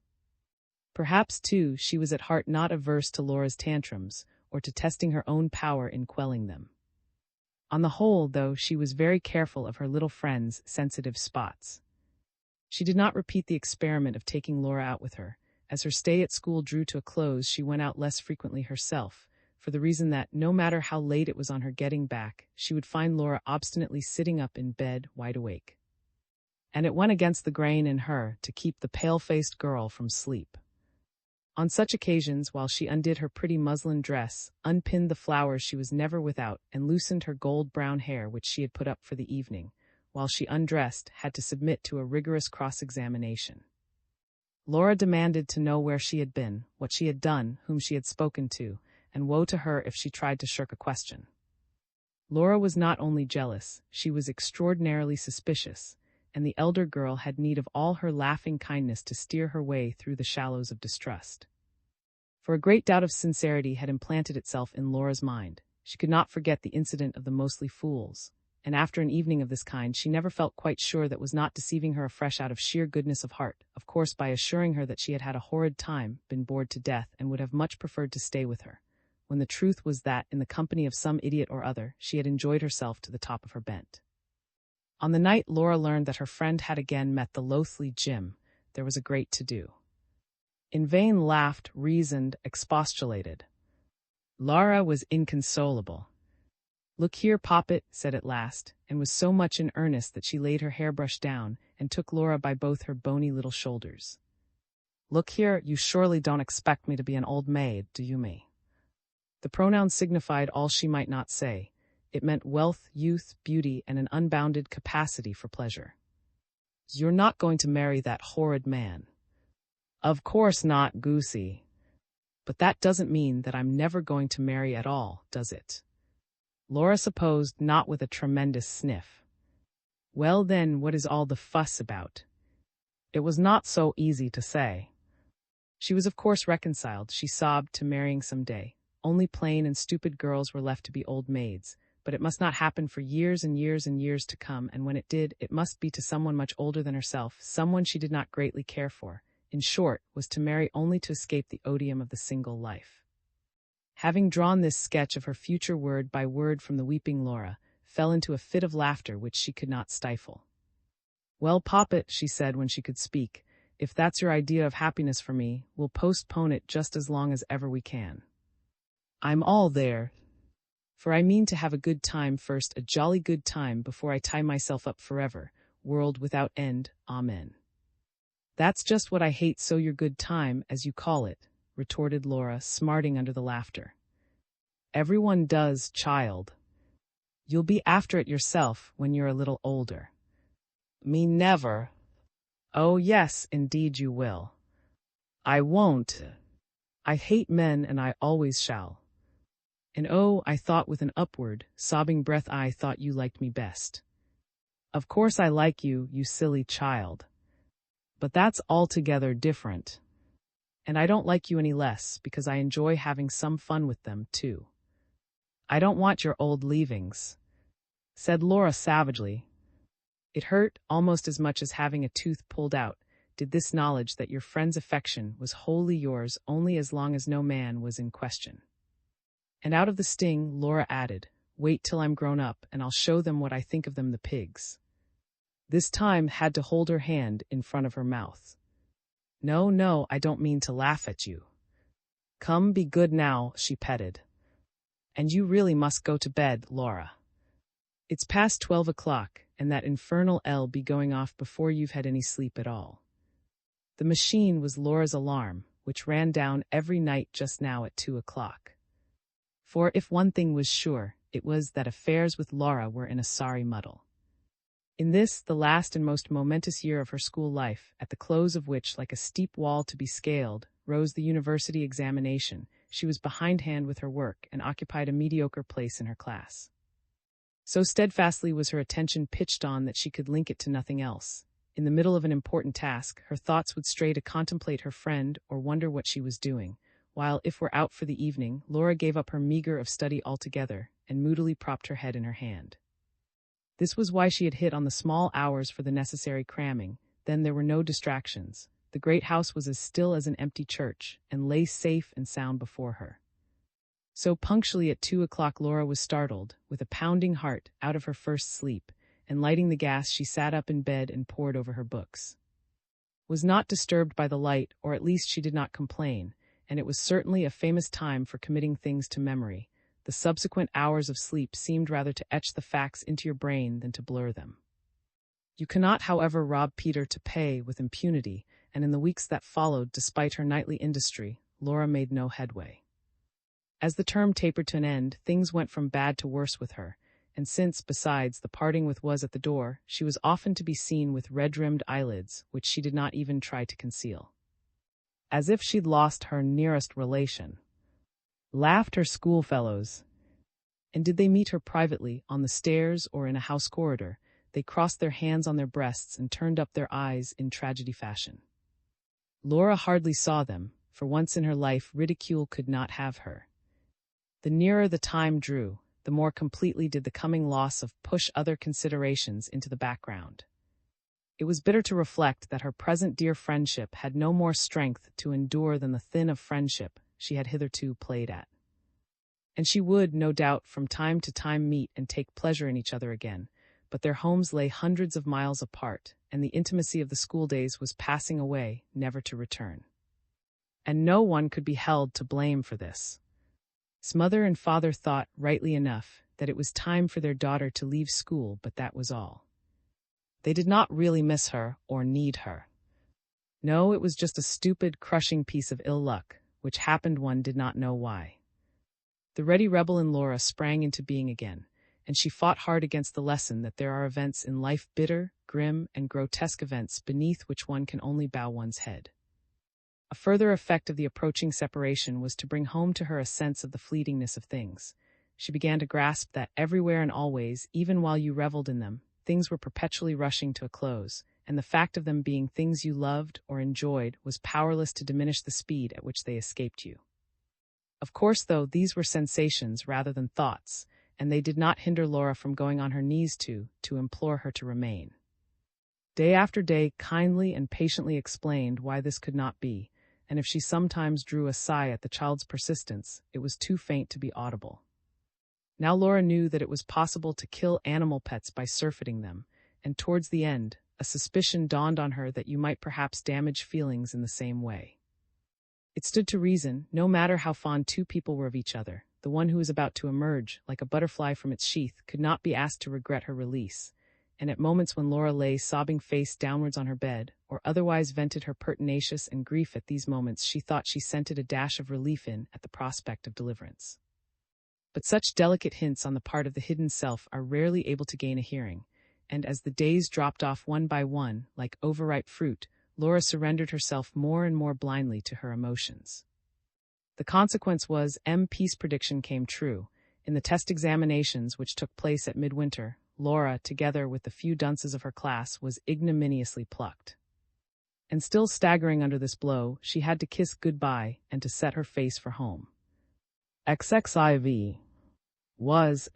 Mother did not know or understand anything about tests, and Laura had no idea of enlightening her. She held her peace and throughout the holidays hugged her disgraceful secret to her, untold. She had never before failed to pass an examination, having always lightly skimmed the surface of them on the wings of her parrot-like memory. Hence, at home no one suspected that anything was amiss with her. The knowledge weighed the more heavily on her own mind. And as if her other troubles were not enough, she was now beset by nervous fears about the future. She saw chiefly rocks ahead. If she did not succeed in getting through the final examination in summer, she would not be allowed to present herself for matriculation, and did this happen, there would be the very devil to pay. All her schooling would, in Mother's eyes, have been for naught. For Mother was one of those people who laid tremendous weight on prizes and examinations, as offering a tangible proof that your time had not been wasted or misspent. Besides this, she could not afford, in the event of a failure, to pay the school fees for another year. The money which, by hook and by crook, had been scraped together and hoarded up for Laura's education was now coming to an end. As it was, the next 6 months would mean a terrible pinching and screwing. The other children, too, were growing day by day more costly. Their little minds and bodies clamored for a larger share of attention. And Laura's eyes were rudely opened to the struggle Mother had had to make both ends meet, while her firstborn was acquiring wisdom, for Mother spoke of it herself, spoke openly of her means and resources, perhaps with some idea of rousing in Laura a gratitude that had so far been dormant. If this was her intention, she failed. Laura was much too fast entangled in her own troubles to have leisure for such a costly feeling as gratitude, and Mother's outspokenness only added a fresh weight to her pack. It seemed as if everybody and everything were ranged against her, and guilty, careworn, lonely, she shrank into her shell. About school affairs she again kept her lips shut, enduring, like a stubborn martyr, the epithets close and deceitful this reticence earned her. Her time was spent in writing endless, scrawly letters which covered days, in sitting moodily at the top of the fir tree which she climbed in defiance of her length of petticoat glaring at sunsets, and brooding on dead delights, in taking long, solitary evening walks by choice on the heel of a thunderstorm when the red earth was riddled by of running water, till Mother, haunted by a lively fear of encounters with swags, or put her foot down and forbade them. Sufferers are seldom sweet-tempered, and Laura formed no exception. Pin, her most frequent companion, had to bear the brunt of her acrimony, hence the two were soon at war again. For Pin was tactless and took small heed of her sister's grumpy moods, save to cavil at them. Laura's button, for instance, and her love of solitude were perverse leanings to Pin's mind, and she spoke out against them with the assurance of one who has public opinion at his back. Laura retaliated by falling foul of little personal traits in Pin, a nervous habit she had of clearing her throat her very walk. They passionately, having branched as far apart as the endpoints of what is ultimately to be a triangle, between which the connecting lines have not yet been drawn. Sometimes they even came to blows. "I'll fetch your ma to you, that I will," threatened Sarah, called by the noise of the scuffle. "Great girls like you like bandicoots. You ought to be downright ashamed o' yourselves."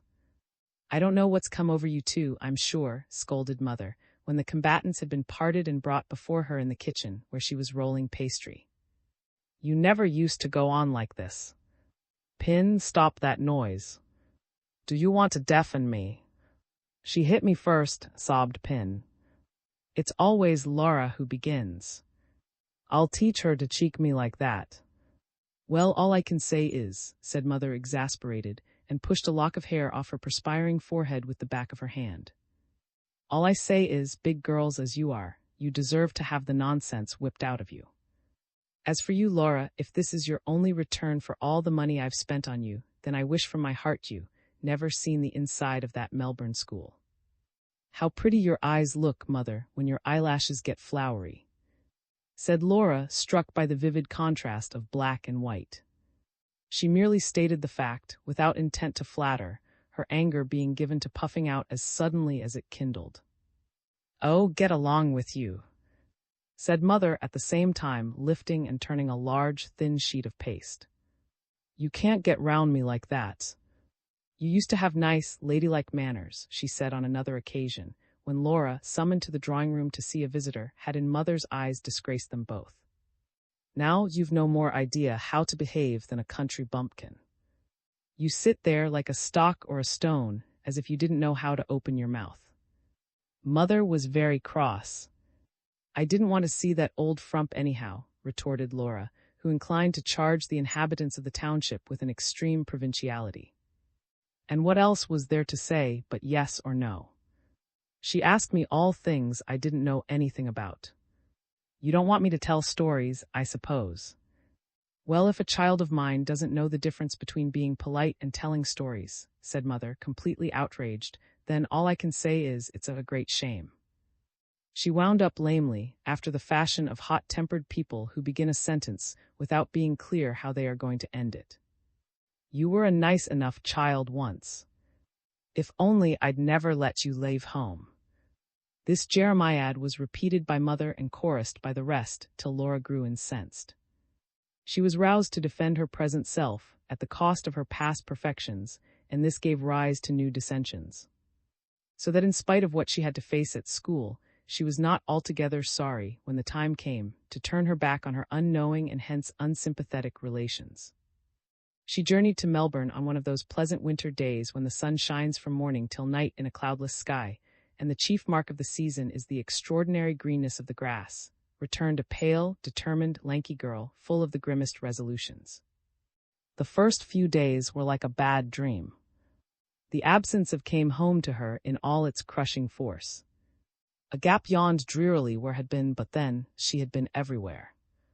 There was now a kind of emptiness about the great school except for memories, which cropped up at each turn. Laura was in a strange room, with strange, indifferent girls, and for a time she felt as lonely as she had done in those unthinkable days when she was still the poor little green new chum.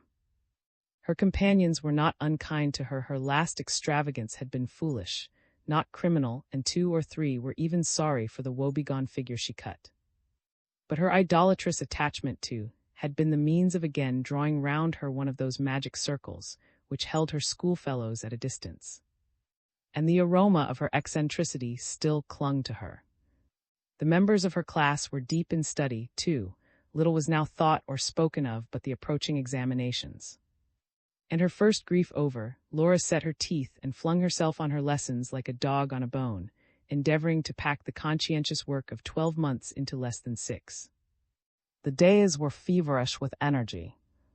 But at night the loneliness returned, and was only the more intense because, for some hours on end, she had been able to forget it. On one such night when she lay wakeful, haunted by the prospect of failure, she turned over the leaves of her Bible she had been her weekly portion and read, not as a school task but for herself. By chance she lighted on the 14th chapter of John, and the familiar, honey-sweet words fell on her heart like caresses.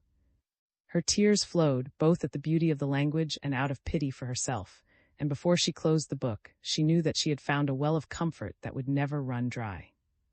In spite of a certain flabbiness in its outward expression, deep down in Laura the supreme faith of childhood still dwelt intact.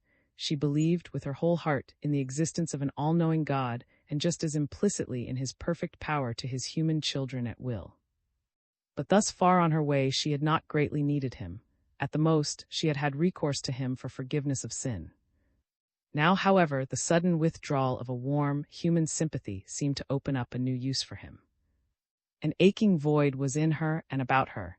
It was for him to fill this void with the riches of his love.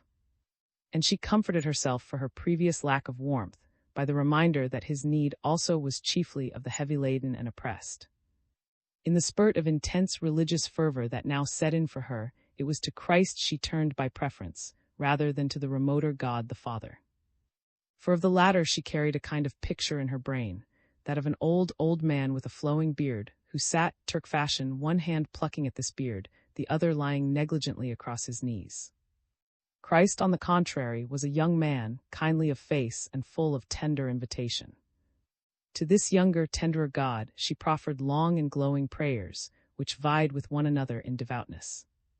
Soon she felt herself led by him, felt herself a lying on his breast, and as the days went by, her so increased that she could no longer consume the smoke of her own fire. It overspread her daily life to the renewed embarrassment of her schoolfellows.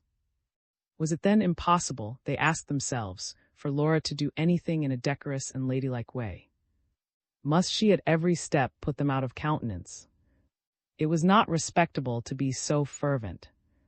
Religion, felt they, should be with modesty, be worn like an indispensable but private garment. Whereas she committed the gross error in taste of, as it were, parading it outside her other clothes. Laura, her thoughts turned heavenwards, did not look low enough to detect the distaste in her comrade's eyes. The farther she spun herself into her intimacy with the deity, the more indifferent did she grow to the people and things of this world. Weeks passed. Her feelings, in the beginning a mere blissful certainty that God was love and she was God's, ceased to be wholly passive. Thus, her first satisfaction at her supposed election was soon ousted by self-righteousness, did she contemplate her unremitting devotion. And one night, when her own eloquence at prayer had brought the moisture to her eyes, one night the inspiration fell.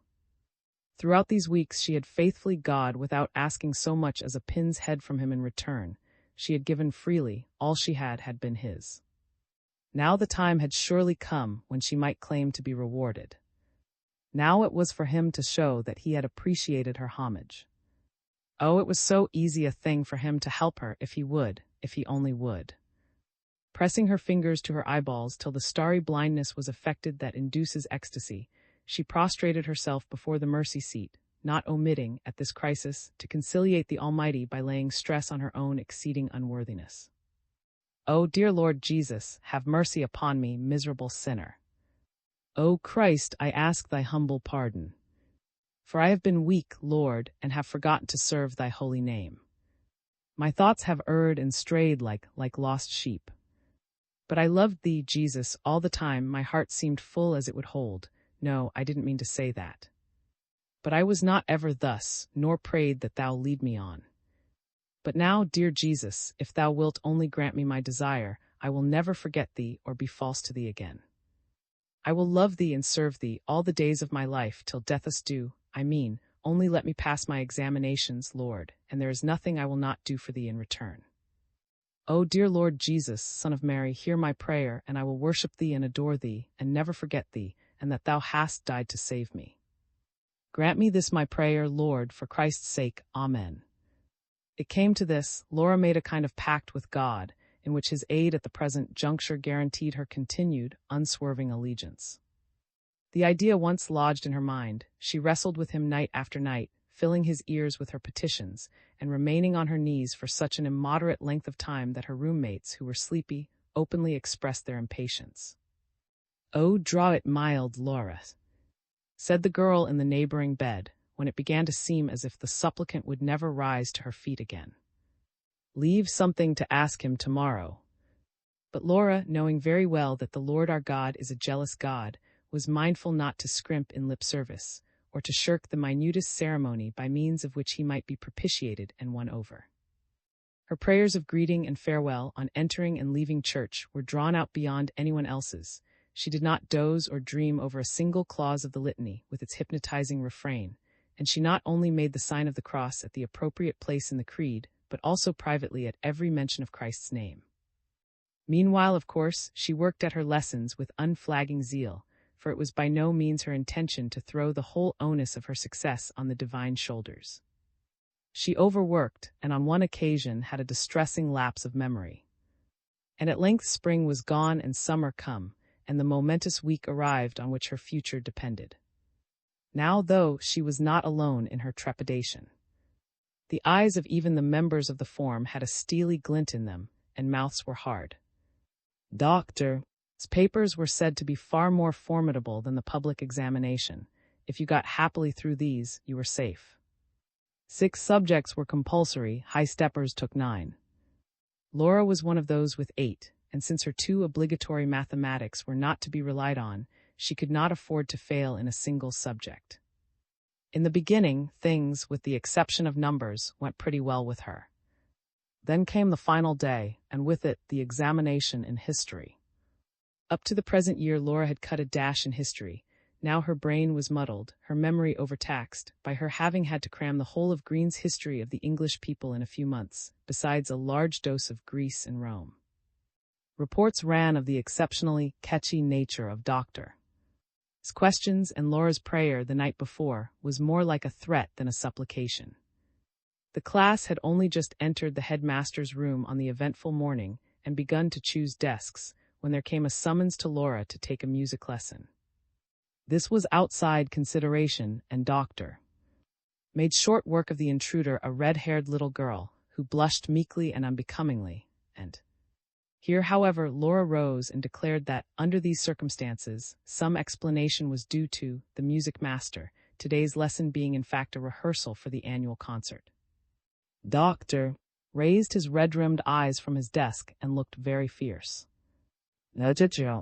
He snapped in the genial Irish fashion that made him dreaded and adored. How like a woman that is! Playing at concerts when she can't add 2 and 2 together. Your arithmetic papers fit for punch, miss. The smile he looked for went round. Have you seen the questions? No. Well, give them here then. You've got to go, I suppose, or we might deprive the concert of your shining light. Hurry back now. Stir your stumps. But this Laura had no intention of doing. In handling the printed slip, her lagging eye had caught the last and most vital question: give a full account of Oliver's foreign policy. And she did not know it. She dragged out her interview with the music master, put questions wide of the point, insisted on lingering till he had arranged another hour for the postponed rehearsal, and as she walked, as she talked, as she listened to ridiculous English, she strove in vain to recall jot or tittle of Oliver's relations to foreign powers. Oh, for just a peep at the particular page of Green. For if once she got her cue, she believed she could go on. The dining hall was empty when she went through it on her way back to the classroom. Her history looked lovingly at her from its place on the shelf. But she did not dare to go over to it, take it out and turn up the passage. That was too risky. What she did do, however, when she had almost reached the door, was to dash back, pull out a synopsis, a slender, medium-sized volume and hastily and clumsily buttoned this inside the bodice of her dress. The square, board-like appearance it gave her figure, where it projected beyond the sides of her apron, she concealed by hunching her shoulders. Her lightning plan was to enter a cloakroom, snatch a hurried peep at Oliver's confounded policy, then hide the book somewhere till the examination was over. But on emerging from the dining hall, she all but collided with the secretary, who had come noiselessly across and she was so overcome by the thought of the danger she had run, and by Miss's extreme surprise at Dr. S' leniency, that she allowed herself to be driven back to the examination room without a word. The girls were hard at it. They scarcely glanced up when she opened the door. From her friends' looks, she could judge of the success they were having. Cupid, for instance, was smirking to herself in the peculiar fashion that meant satisfaction. Peace cheeks were the of monthly roses. And soon Laura, crouching low to cover her deformity, was at work like the rest. Had only Oliver never been born thus, she reflected, when she had got the easier part of the paper behind her. Why could it not have been a question about Wills, or the Eureka Stockade, or the voyages of Captain Cook, something about one's own country, that one had heard hundreds of times and was really interested in? Or a big, arresting thing like the retreat of the 10,000, or Hannibal's march over the Alps? Who cared for old Oliver and his shorn head and his contempt for baubles? What did it matter now to anyone what his attitude had been, more than 200 years ago, to all those faraway, dreamlike countries? Desperately she pressed her hand to her eyes. She knew the very page of green on which foreign relations were set forth, knew where the paragraph began, near the foot of the page. What she could not get hold of was the opening sentence that would have set her mechanical memory a-rolling. The 2 hours drew steadily to a close. About half an hour beforehand, the weakest candidates began to rise, to hand in their papers and leave the room, but it was not till 10 minutes to 12 that the crack girls stopped writing. Laura was to be allowed an extra 20 minutes, and it was on this she relied. At last she was alone with the master. But though he was already dipping into the examination papers, he was not safe. She had unbuttoned 2 buttons and was at a third, when he looked up so unexpectedly that she was scared out of her senses, and fastened her dress again with all the haste she could. 3 or 4 of the precious minutes were lost. At this point the door opened and Mr. strode into the room.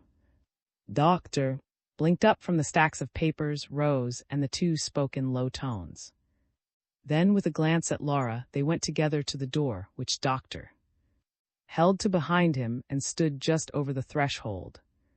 As they warmed to their talk, the master let the door slip into the latch. Laura could see them from where she sat without being seen. A moment later they moved stealthily away, going down in the direction of the office. Now for it. With hands she undid her bodice, clutched at the book, forced her blurred eyes to find the page and ran them over it. A brief survey, 5 or 6 heads to remember, a few dates. Flap to again, tucked under her apron, shoved into her bosom. And not a second too soon. There he came, hurrying back. And 3 buttons were still undone. But Laura's head was bent over her desk. Though her heart was pummeling her ribs, her pen now ran like lightning, and by the time the order to stop was given, she had covered the requisite number of sheets. Afterwards she had adroitly to rid herself of the book, then to take part, a rather pale-eyed, distracted part, in the lively technical discussions that ensued, when each candidate was as long-winded on the theme of her success or non-success as on his hand at the end of a round. Directly she could make good her escape, she pleaded a headache, climbed to her bedroom and stretched herself flat on her bed. She was through, but at what a cost. She felt quite sore. Her very bones seemed to hurt her. Not till she was thoroughly rested, and till she had assured herself that all risk attaching to the incident was over, did she come to reflect on the part God had played in the business. And then, it must be admitted, she found it a sorry one. Just at first, indeed, her limpid faith was shocked into a reluctance to believe that he had helped her at all. His manner of doing it would have been so inexpressibly mean. But little by little she dug deeper, and eventually she reached the conclusion that he had given her the option of this way, throwing it open to her, and then standing back and watching to see what she would do, without so much as raising an eyelid to influence her decision. In fact, the more she pondered over it, the more inclined she grew to think that it had been a kind of snare on the part of God to trap her afresh into sin, and thus to prolong her dependence on him after her crying need was past. But if this were true, if he had done this, then he must like people to remain miserable sinners, so that he might have them always crawling to his feet. And from this view of the case, her ingenuous young mind shrank appalled. She could not go on loving and worshipping a God who was capable of double-dealing, who could behave in such a mean, Jewy fashion. Nor would she ever forget his having forced her to endure the moments of torture she had come through that day. Lying on her bed, she grappled with these thoughts. A feeling of deep resentment was their abiding result. Whatever his aim, it had been past expression pitiless of him who had at his command thousands of ways in which to help her, thus to drive a poor unhappy girl to extremities, one too whose petition had not been prompted by selfish ends alone. What she had implored of him touched Mother even more nearly than herself. Her part prayer to him had been to save Mother, whose happiness depended on things like examinations, from a bitter disappointment. That much at least he had done, she would give him his due, but at the expense of her entire self-respect. Oh, he must have a cold, calculating heart, could one only see right down into it. The tale of his clemency and compassion, which the Bible told, was not to be interpreted literally. When one came to think of it, had he ever outside the Bible been known to stoop from his judgment seat and lovingly and kindly intervene? It was her own absurd mistake. She had taken the promises made through his Son for gospel truth, had thought he really meant what he said about rewarding those who were faithful to him. Her companions, the companions on whom, from the heights of her piety, she had looked pityingly down, were wiser than she. They did not abase themselves before him and vow a lifelong devotion, but neither did they make any but the most approved demands on him. They satisfied their consciences by paying him lip homage, by confessing their sins, and by asking for a vague, far-distant mercy, to which they attached no great importance. Hence, they never came into fierce personal conflict with him. Nor would she ever again. From this time forward, she would rival the rest in lukewarmness. But before she could put this resolve into force, she had to let her first indignation subside. Only then was it possible for her to recover the shattering of her faith and settle down to religion after the glib and shallow mode of her friends. She did not, however, say her prayers that night or for many a rite to come, and when at church Christ's name occurred in the service, she held her head erect and shut the ears and eyes of her soul. XXV. A man must. The school year had ebbed. The ceremonies that attended its conclusion were over. A few days beforehand, the fifth form boarders, under the tutelage of a couple of governesses, drove off early in the morning to the distant university. On the outward journey, the candidates were thoughtful and subdued, but as they returned home in the late afternoon, their spirits were not to be kept within seemly bounds.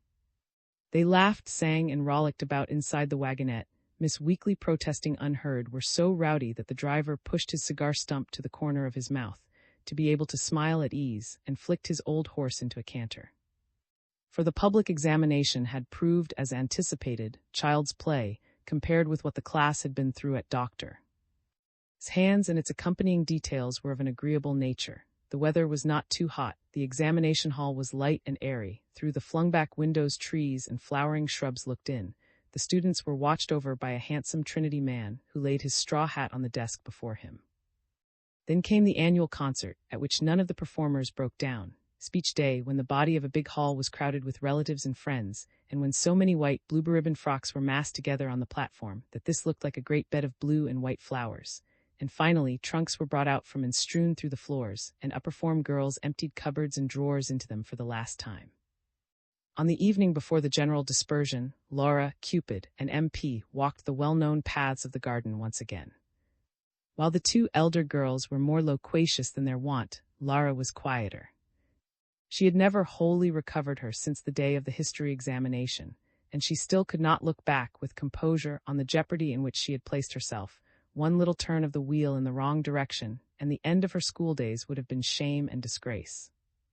And just as her discovery of God's stratagem had damped her religious, so her antipathy to the means she had been obliged to employ had left a feeling of enmity in her towards the school and everything connected with it. She had counted the hours till she could turn her back on it altogether. Nonetheless, now that the time had come, there was a kind of ache in her at having to say goodbye, for it was in her nature to let go unwillingly of things, places, and people once known.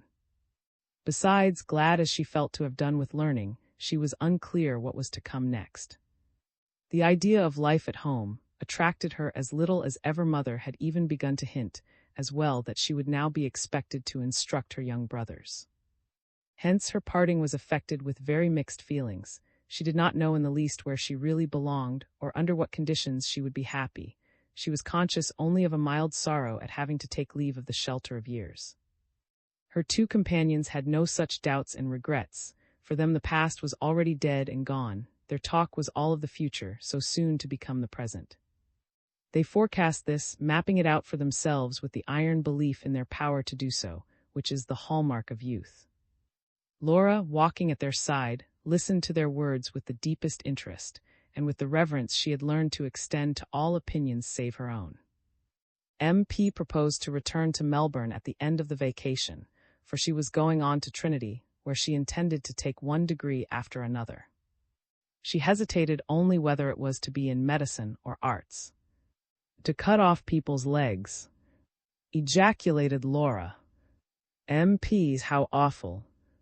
Oh, one soon gets used to that, child. But I think, on the whole, I should prefer to take up teaching. Then I shall probably be able to have a school of my own some day. I shouldn't wonder if you got Sandy's place here, said Laura, who was assured that MP's massy intellect would open all doors. Who knows? Answered Mary, and set her lips in a determined fashion of her own. Stranger things have happened. Cupid, less of continual discipline, intended to be a writer. My cousin says I've got the stuff in me. And he's a journalist and ought to know. I should rather think he ought. Well, I mean to have a shot at it. And you's, Laura?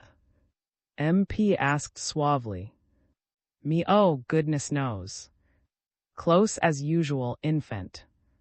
No, really not, Cupid. Well, you'll soon have to make up your mind to something now. You're nearly 16. Why not go on working for your BA? No, thanks. I've had enough of that here. And Laura's thoughts waved their hands, as it were, to the receding figure of Oliver. Be a teacher, then. MP. I never want to hear a date or add up a column of figures again. Laura, it's the solemn truth. I'm fed up with all those blessed things.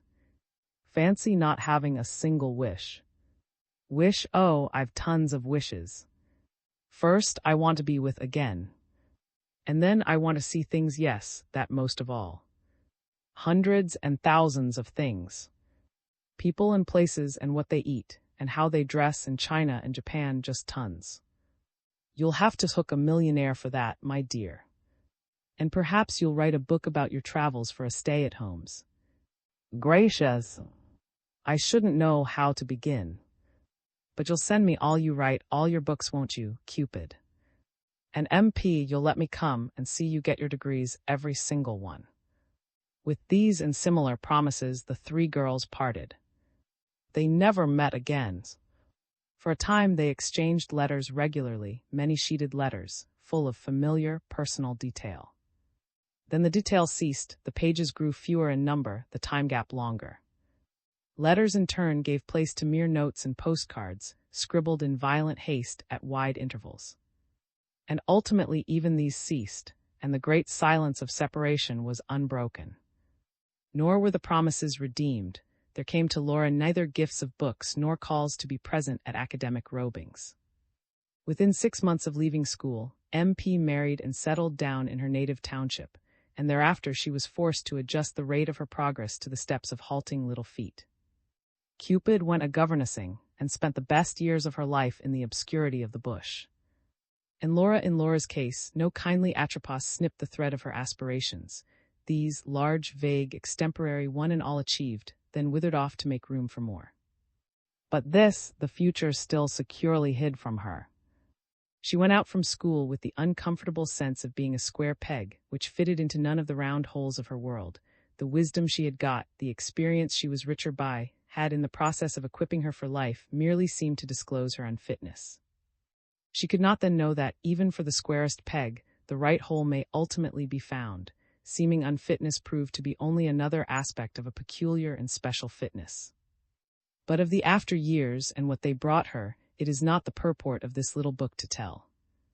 It is enough to say, many a day came and went before she grasped that oftentimes just those mortals who feel cramped and unsure in the conduct of everyday life will find themselves to rights with astounding ease in that freer, more spacious world where no practical considerations hamper and where the creatures that inhabit dance to their tune, the world where are stored up men's best thoughts, the hopes and fancies, where the shadow is the substance and the multitude of business pales before the dream. In the meantime, however, the exodus of the 55 turned the college upside down. Early the following morning, Laura made her final preparations for departure. This, alas, was not to be on so imposing a scale as the departures of her schoolfellows. They, under special escort, would have a cab apiece, and would drive off with flying handkerchiefs and all their luggage piled high in front. Whereas Laura's box had gone by van, for she and Pin, who was in Melbourne on a visit, were to spend a couple of days at Godmother's before starting up country. Even her farewells, which she had often rehearsed to herself with dramatic emphasis, went off without. Except for Miss Chapman, the governesses were absent when the moment came, and Miss Chapman's mind was so full of other things that she went on giving orders while she was shaking hands. But Laura was not destined to leave the walls, within the shadow of which she had learned so much, as tamely as all this. There was still a surprise in waiting for her. As she whisked about the corridors in search of Mrs. She met two girls, one of whom said, "I say, Laura, you're fetched. Your pretty sister's come for you." "My's who?" gaped Laura. "Your sister. By gum, there's a nose for you and those whopping eyes. You'll have to play second fiddle to that all your days, my dear." On entering the reception room, Laura tried hard to see Pin with the eyes of a stranger. Pin rose from her chair awkwardly, of course, for there were other people present, and Laura's violent stare was disconcerting in the extreme. It made Pin believe her hat was crooked or that she had a black speck on her nose. As for Laura, she could see no great change in her sister. The freckles were certainly paler, and the features were perhaps beginning to emerge a little from the cushiony fat in which they were bedded, but that was all. Still, if outsiders, girls in particular, were struck by it. A keener stab than this really, she did not grudge Pin being pretty.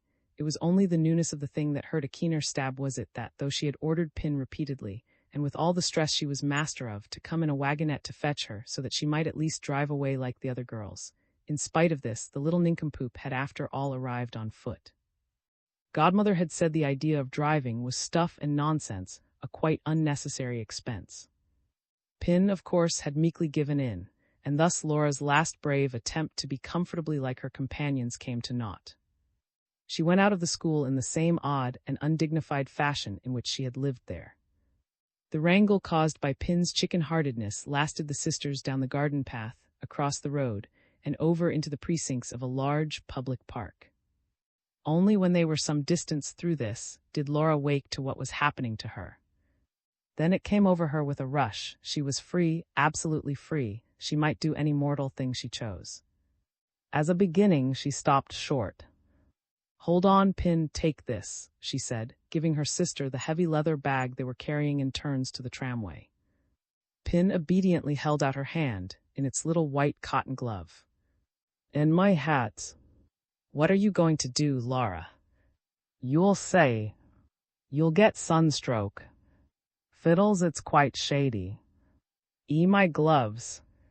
Now, Pin, you follow your nose, and you'll find me where you find me." "Oh, what are you going to do, Laura?" cried Pin in anxiety. "I'm going to have a good run," said Laura, and tightened her hair ribbon. "Oh, but you can't run in the street. You're too big. I'll see you." "Think I care if you'd been years only doing what you were allowed to? I guess you'd want to do something you weren't allowed to, too. Goodbye." She was off, had darted away into the leaden heat of the December morning, like an arrow from its bow, her head bent, her arms close to her sides, fleet-footed as a spaniel. Pin was faced by the swift and rhythmic upturning of her heels. There were not many people abroad at this early hour, but the few there were stood still and looked in amazement after the half-grown girl in white, whose thick black plait of hair sawed up and down as she ran, and a man with mop and bucket, who was washing statues, stopped his work and whistled and winked at Pin as she passed. Cross and confused Pin trudged after her sister, Laura's hat and gloves in one hand, the leather bag in the other. Right down the central avenue ran Laura, growing smaller and smaller in the distance, the area of her movements decreasing as she ran, till she appeared to be almost motionless, and not much larger than a figure in the background of a picture. Then came a sudden bend in the long, straight path. She shot round it and was lost to sight. Aye, aye. Laura, sleeping flat on her stomach, was roused next morning by Pin, who said, "Wake up, wondrous fair, mother wants to speak to you. She says you can get into bed in my place before you dress." Pin slept warm and at mother's side. Laura rose on her elbow and looked at her sister. Pin was standing in the doorway holding her nightgown to her, in such a way as to expose all of her thin little legs. "Come on," urged Pin. "Sarah's going to give me my bath while you're with mother." "Go away, Pin," said Laura snappily. "I told you yesterday you could say Laura, and you're more like a spider than ever."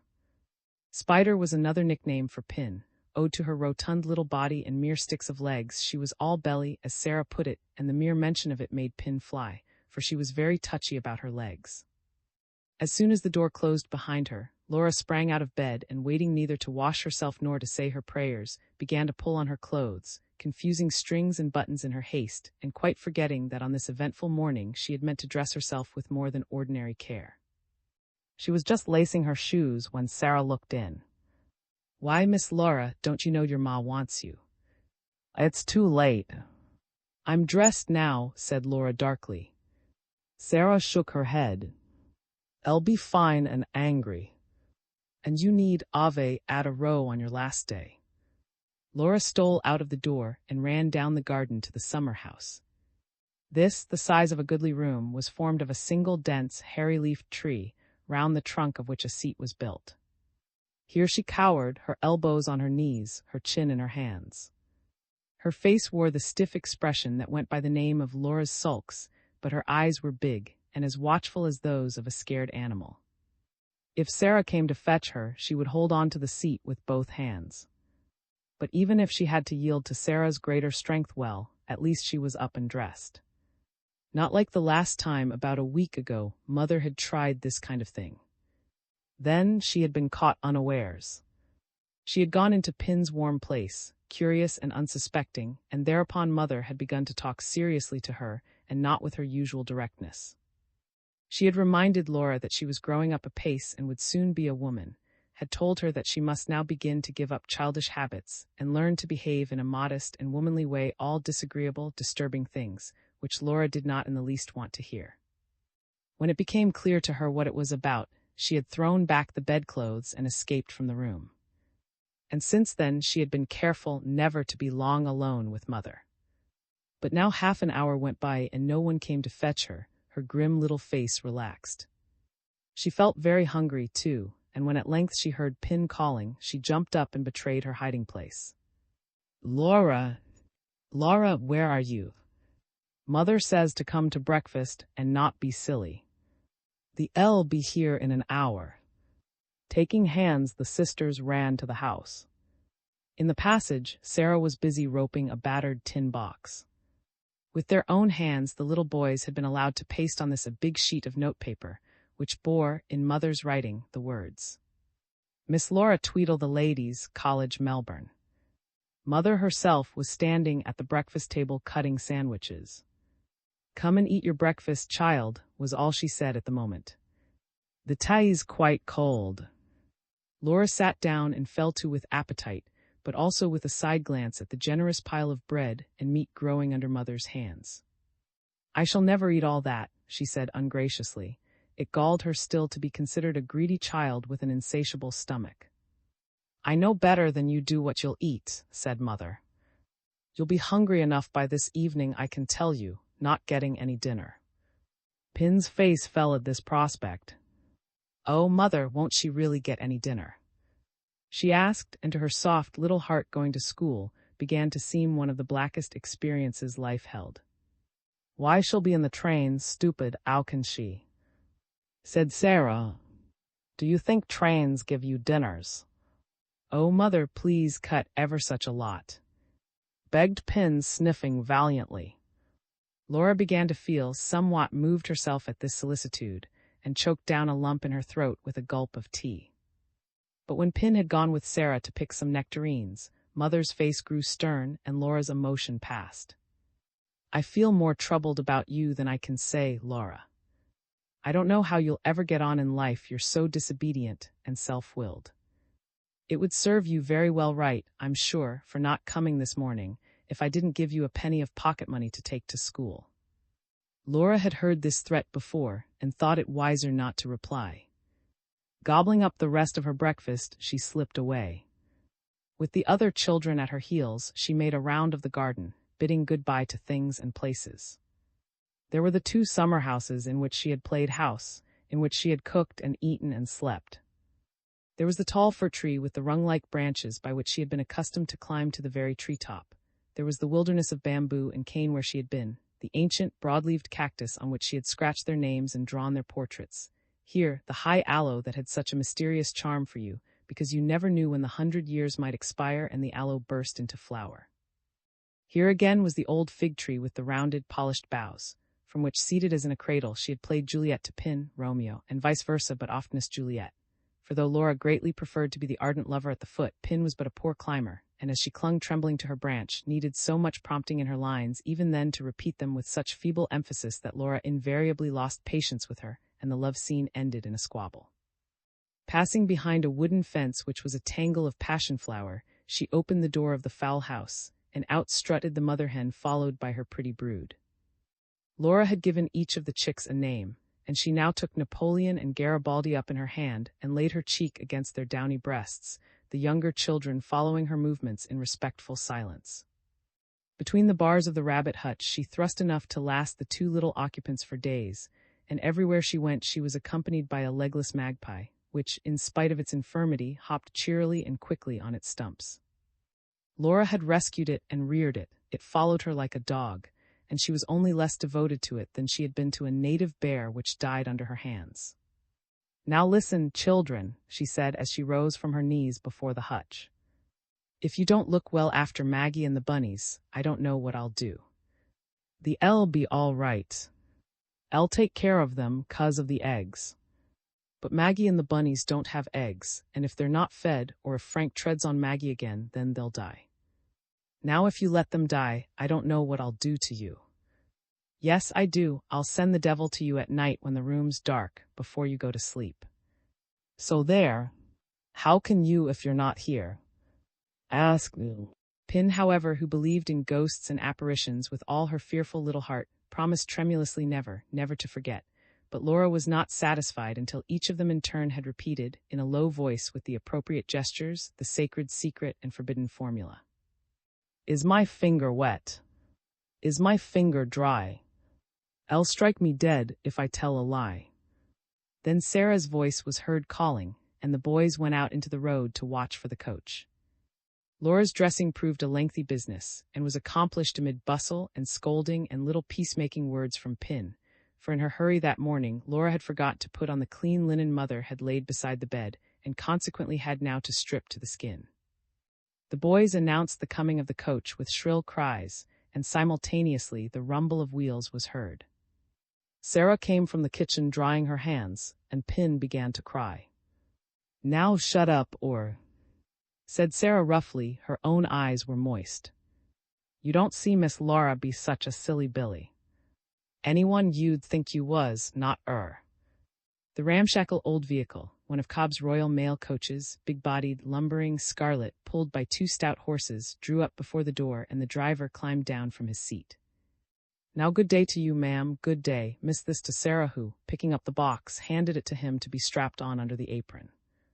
"Well, well, and so the little girl's to school, is she? My, but time flies.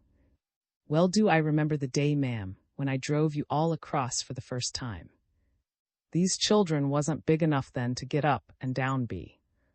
Now I warrant you they can just look at 'em, will you but my. Ain't you ashamed of yourself he spoke to pin your eye like that? Why, you'll flood the road if you don't on. Yes, yes, ma'am, bless you, I'll look after her, and put her inter the train me own hands. Don't you bay. The Lord he cares for thee and if he don't, why Ud does. This was Ud's standing joke, he uttered it with a loud chuckle. While speaking he had let down the steps, and helped the 3 children up. They were to ride with Laura to the outskirts of the township. The little boys giggled excitedly at his assertion that the horses would not be equal to the weight. Only Pin wept on in undiminished grief. Now, Miss Laura. Now, Laura. Goodbye, darling. And do try and be good. And be sure you write once a week. And tell me everything. Whether you are happy and if you get enough to eat and if you have enough blankets on your bed. And remember always to change your boots if you get your feet wet. And don't lean out of the window in the train. For some time past, Laura had had need of all her self-control not to cry before the children. As the hour drew near, it had grown harder and harder. While dressing, she had resorted to counting the number of times the profile of a Roman emperor appeared in the flowers on the wallpaper. Now the worst moment of all was come, the moment of goodbye. She did not look at Pin, but she heard her tireless, snuffly weeping, and set her own lips tight. Yes, mother, no, mother, she answered shortly, I'll be all right. Goodbye. She could not, however, restrain a kind of dry sob which jumped up her throat. When she was in the coach, Sarah, whom she had forgotten, climbed up to kiss her, and there was some joking between Ud and the servant while the steps were being folded and put away. Laura did not smile, her thin little face was very pale. Mother's heart went out to her in a pity which she did not know how to express. Don't forget your sandwiches. And when you're alone, feel in the pocket of your ulster, and you'll find something nice. Goodbye, darlings. Goodbye, goodbye. The driver had mounted to his seat. He unwound the reins, cried, Get up. To the 2 burly horses, the vehicle was set in motion and trundled down the main street. Until it turned the corner by the Shire Gardens, Laura let her handkerchief fly from the window. Sarah waved hers, then wiped her eyes and lustily blew her nose. Mother only sighed. It was all she could do to keep up, she said as much to herself as to Sarah. I do hope she'll be all right. She seems such a child to be sending off like this. Yet what else could I do? To a state school, I've always said it, my children shall never go, not if I have to beg the money to send them elsewhere. But she sighed again, in spite of the energy of her words, and stood gazing at the place where the coach had disappeared. She was still a comparatively young woman and straight of body, but trouble, poverty, and night watches had scored many lines on her forehead. Don't you worry, said Sarah. Miss L be all right. She's just a bit too clever brains for 2, that's what it is. And children will grow up and get bigger and change their feathers. She spoke absently, drawing her metaphor from a brood of chickens which had strayed across the road, and was now trying to mount the wooden. Get away with you. I know that. But Laura, the other children, have never given me a moment's worry. But Laura's different. I seem to get less and less able to manage her. If only her father had been alive to help. I'm sure no father could do more than you for those blessed children, said Sarah with impatience. You think of else. You'd be a great deal better if you took more care o' yourself. You sit up nights and don't get no proper sleep, away at that blessed wine stuff, so as Miss Laura can get off to school and to books. And then you want to worry over as well. She'll be all right. Miss Laura's like peas. You've got to get 'em outer the pod there in there sure enough. And besides, I guess I'll knock all the nonsense out of her. Oh, I hope they won't be too hard on her, said Mother in quick alarm. Shut the side gate, will you? Those children have left it open again. And Sarah, I think we'll turn out the drawing room. Sarah grunted to herself as she went to close the gate. This had not entered into her scheme of work for the day, and her cooking was still undone. But she did not gainsay her mistress, as she otherwise would have made no scruple of doing, for she knew that nothing was more helpful to the latter in a crisis than hard manual work. Besides, Sarah herself had a sneaking weakness for what she called end-room days. For the drawing room was the storehouse of what treasures had remained over from a past prosperity. It was crowded with bric-a-brac and ornament, and as her mistress took these objects up one by one to dust and polish them, she would, if she were in a good, tell Sarah where and how they had been bought or describe the places they had originally come from, so that Sarah, pausing broom in hand to listen, had with time gathered some vague ideas of a country like, for example, whence came the little silver and the expressionless brass god who squatted vacantly and at ease. Aye. As long as the coach rolled down the main street, Laura sat bolt upright at the window. In fancy, she heard people telling one another that this was little Miss going to school.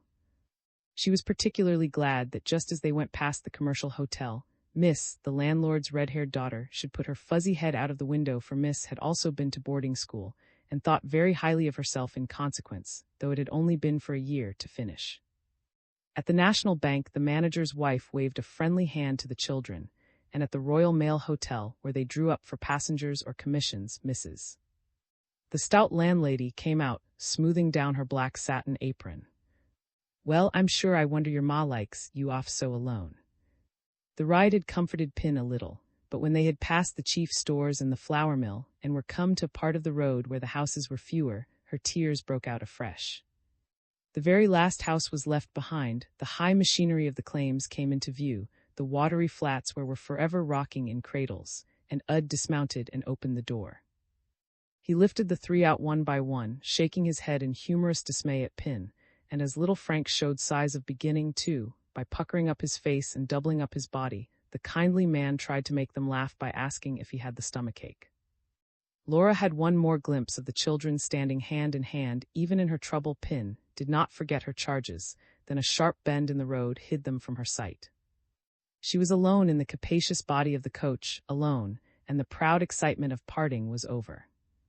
The staunchly repressed tears welled up with a gush, and flinging herself down across the seat, she cried bitterly.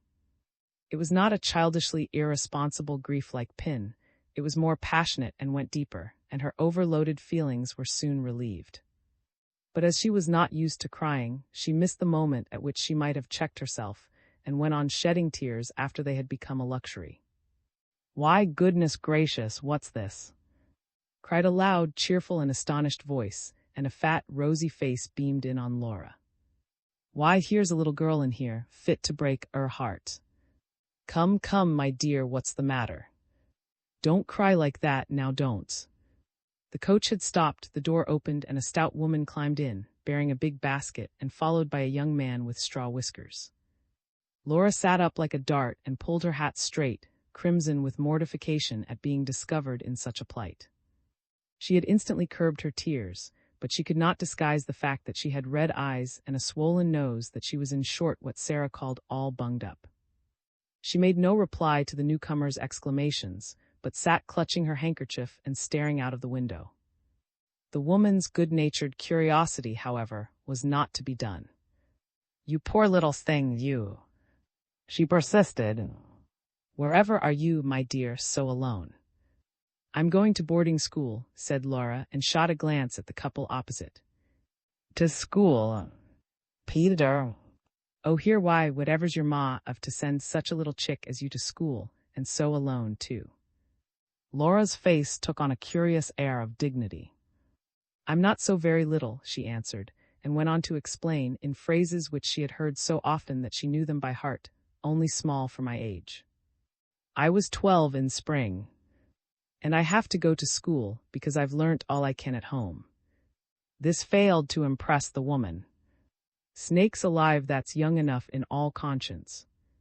And such a delicate little creature, too. Just like that one Sam Mack that popped off last Christmas, isn't she, Peter? Peter, who avoided looking at Laura, sheepishly mumbled something about like enough she was. "And who is your ma, my dear? What's your name?" continued her interrogator. Laura replied politely, but there was a reserve in her manner which, together with the name she gave, told enough. The widow, Laura's mother, had the reputation of being very stuck-up and of bringing up her children in the same way. The woman did not press Laura further. she whispered something behind her hand to Peter, then searching in her basket found a large red apple, which she held out with an encouraging nod and smile. "Here, my dear. Here's something for you. Don't cry any more, don't now. It'll be all right." Laura, who was well aware that she had not shed a tear since the couple entered the coach, deeply, and made a movement, half shy, half unwilling, to put her hands behind her. "Oh no, thank you," she said in extreme embarrassment, not wishing to hurt the giver's feelings. "Mother doesn't care for us to take things from strangers." "Bless her soul," cried the stout woman in amaze. "It's only an apple. Now, my dear, just you take it and make your mind easy. Your ma wouldn't have against it today, I'm sure. Oh, that, away so far and all so alone like this. It's sweet and juicy. It's you'll be for I," said the yellow-haired Peter so suddenly that Laura started. She confirmed this and let her solemn eyes rest on him, wondering why he was so red and fidgety and uncomfortable. The woman said, "Ach." At the length of the journey Laura was undertaking, and Peter, growing still redder, volunteered another remark. "I was nigh to in once," he said. Aye, and he can't never forget it, the silly loon threw in the woman, but so good-naturedly that it was impossible, Laura felt, for Peter to take offense. She gazed at the pair, speculating upon the relation they stood in to each other. She had obediently put out her hand for the apple, and now sat holding it, without attempting to eat it. It had not been Mother's precepts alone that had weighed with her in declining it. She was at the idea of being bribed, as it were, to be good, just as though she were Pin or one of the little boys. It was a punishment on her for having been so babyish as to cry. Had she not been caught in the act, the woman would never have ventured to be so familiar. The very largeness and rosiness of the fruit made it hateful to her, and she turned over in her mind how she could get rid of it. As the coach bumped along, her fellow passengers sat back and shut their eyes. The road was shadeless. Beneath the horses' feet a thick red dust rose like smoke. The grass by the wayside, under the scattered gum trees or round the big black boulders that dotted the hillocks, was burnt to straw. In time Laura also grew drowsy, and she was just falling into a doze when, with a jerk, the coach pulled up at the halfway house. Here her companions alighted, and there were more nods and smiles from the woman. "You ate it, my dear." "I'm sure your ma won't say," was her last remark as she pushed the swing door and vanished into the house, followed by Peter. Then the driver's pleasant face appeared at the window of the coach. In one hand he held a glass, in the other a bottle of lemonade. "Here, little woman, have a drink. It's warm work." Now this was quite different from the matter of the apple. Laura's throat was parched with dust and tears. She accepted the offer gratefully, thinking as she drank how envious Pin would be could she see her drinking bottle lemonade. Then the jolting and rumbling began anew. No one else got in, and when they had passed the only two landmarks, she knew the leprous Chinaman's hut and the market garden of Ah Chow, who twice a week jaunted at a half-trot to the township with his hanging baskets, to supply people with vegetables. When they had passed these, Laura fell asleep. She wakened with a start to find that the coach had halted to apply the brakes at the top of the precipitous hill that led down to the railway township. In a two-wheeled buggy this was an exciting descent, but the coach jammed on both its brakes, moved like a snail, and seemed hardly able to crawl. At the foot of the hill the little town lay sluggish in the sun.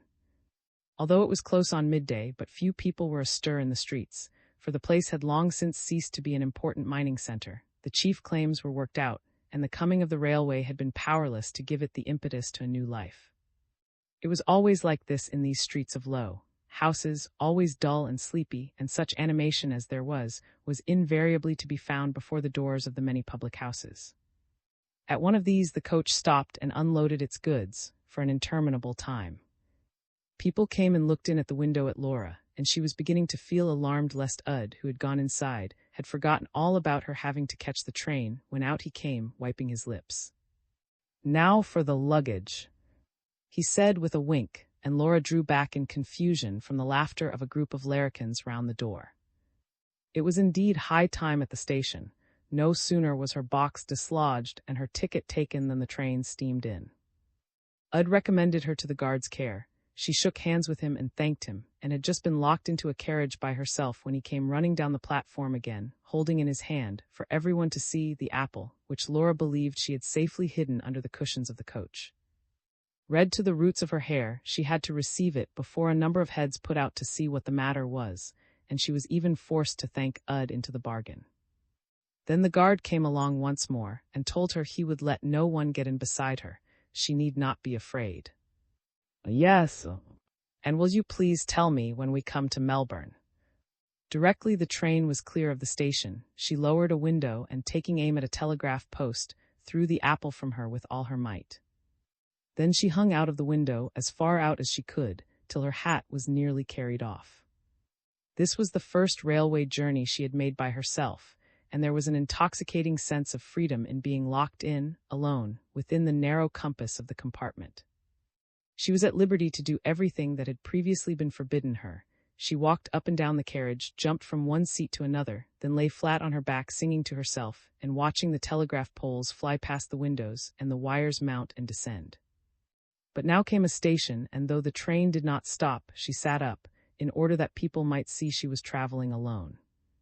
She grew hungry and attacked her lunch, and it turned out that Mother had not provided too much after all. When she had finished, had brushed herself clean of crumbs and handled, till her fingertips were sore, the pompous half-crown she had found in her pocket, she fell to thinking of them at home and of what they would now be doing. It was between 2 and 3 o'clock. The sun would be full on the flagstones of the back, inch by inch pin, and would be driven away to find a cooler spot for their afternoon game, while little Frank slept, and Sarah splashed the dinner dishes in the brick-floored kitchen. Mother sat sewing, and she would still be sitting there, still sewing, when the shadow of the fir tree, which at noon was shrunken like a dwarf, had stretched to giant size, and the children had opened the front gate to play in the shade of the public footpath. At the thought of these shadows, of all the familiar things she would not see again for months to come, Laura's eyelids began to smart. They had flashed through several stations, now they stopped, and her mind was diverted by the noise and bustle. As the train swung into motion again, she fell into a line of thought. She painted to herself, for the 100th time, the new life towards which she was journeying, and as always She had arrived at school, and in a spacious apartment, which was a kind of glorified mother's drawing room, was being introduced to a bevy of girls. They clustered round, urgent to make the acquaintance of the newcomer, who gave her hand to each with an easy grace and an appropriate word. They were too well bred to cast a glance at her clothes, which, however she might embellish them in fancy, Laura knew were not what they ought to be. Her ulster was some years old, and so short that it did not cover the flounce of her dress, and this dress and her hat with it were Mother's taste, and consequently Laura felt sure nobody else. But her new companions saw that she wore these clothes with an elegance that made up for their shortcomings, and she heard them whisper, "Isn't she pretty? What black eyes! What lovely curls!" But she was not proud, and by her ladylike manners soon made them feel at home with her, even though they stood agape at her cleverness. None of them could claim to have absorbed the knowledge of a whole house. With one of her admirers she had soon formed a friendship that was the wonder of all who saw it. In deep respect the others drew back, forming a kind of down which, with linked arms, the two friends sauntered, blind to everything but themselves. And having embarked thus upon her sea of dreams, Laura set sail and was speedily borne away. "Next station you'll be there, little girl." She sprang up and looked about her with vacant eyes. This had been the last stoppage, and the train was passing through the flats. In less than 2 minutes she had collected her belongings, her hair, and put on her gloves. Some time afterwards they steamed in alongside a gravelled platform, among the stones of which a few grass blades grew. This was Melbourne. At the nearer end of the platform stood 2 ladies, one stout and elderly in bonnet and mantle, with glasses mounted on a black stick and short-sighted peering eyes, the other stout and comely too, but young, with a fat, laughing face and rosy cheeks. Laura them a long way off, and as the carriage swept past them they also saw her, eager and prominent, at her window. Both stared at her, and the younger lady said something, and laughed. Laura instantly connected the remark, and the amusement it caused the speaker, with the showy red lining of her hat, at which she believed their eyes had been directed. She also, when it was too late, that her greeting had been childish, unnecessarily effusive, for the ladies had responded only by nods. Here were two thrusts to parry at once, and Laura's cheeks tingled. But she did not cease to smile, and she was still wearing this weak little smile, which did its best to seem easy and unconcerned when she alighted from the train. IV. The elderly lady was Laura's godmother. She lived at, and it was at her house that Laura would sometimes spend a monthly holiday. Godmother was good to them all in a brusque, sharp-tongued fashion, but Pin was her especial, and she made no secret of it. Her companion on the platform was a cousin of Laura's, of at least twice Laura's age, who invariably struck awe into the children by her loud and ironic manner of speech. She was an independent, manly person, in spite of her plump roundnesses. She lived by herself in lodgings and earned her own living as a clerk in an office. The first greetings over, Godmother's attention was entirely taken up by Laura's box. After this had been picked out from among the other luggage, grave doubts were expressed whether it could be got on to the back seat of the pony carriage, to which it was conveyed by a porter and the boy. Laura stood shyly by and waited, while Cousin Grace kept up the conversation by putting abrupt and embarrassing questions. "How's your ma?" she demanded rather than asked, in the slangy and jocular tone she employed. "I guess she'll be thanking her stars she's got rid of you," at which Laura smiled uncertainly, not being sure whether Cousin Grace spoke in jest or earnest. "I suppose you think no end of yourself going to boarding school," continued the latter. "Oh no, not at all," protested Laura with due modesty, and as both at question and answer Cousin Grace laughed boisterously, Laura was glad to hear Godmother calling, "Come, jump in. The ponies won't stand." Godmother was driving herself a low basket carriage, harnessed to two buff ponies. Laura sat with her back to them. Godmother flapped the reins and said, "Get up." But she was still fretted about the box, which was being held on behind by the boy. An inch larger, she asserted, and it would have had to be left behind. Laura eyed its battered sides uneasily. Godmother might remember, she thought, that it contained her whole wardrobe, and she wondered how many of Godmother's own ample gowns could be compressed into so small a space. "All my clothes are inside," she explained, "that I shall need for months." "Ah, I expect your poor mother has sat up sewing herself to death, that you may be as well dressed as the rest of them," said Godmother, and heaved a doleful sigh. But Cousin Grace laughed the wide laugh that displayed a mouthful of great healthy teeth. "What? All your clothes in there?" she cried. "I say, you couldn't be a queen if you hadn't more togs than that." "Oh, I know," Laura hastened to reply and grew very red. "Queens need a lot more clothes than I've got."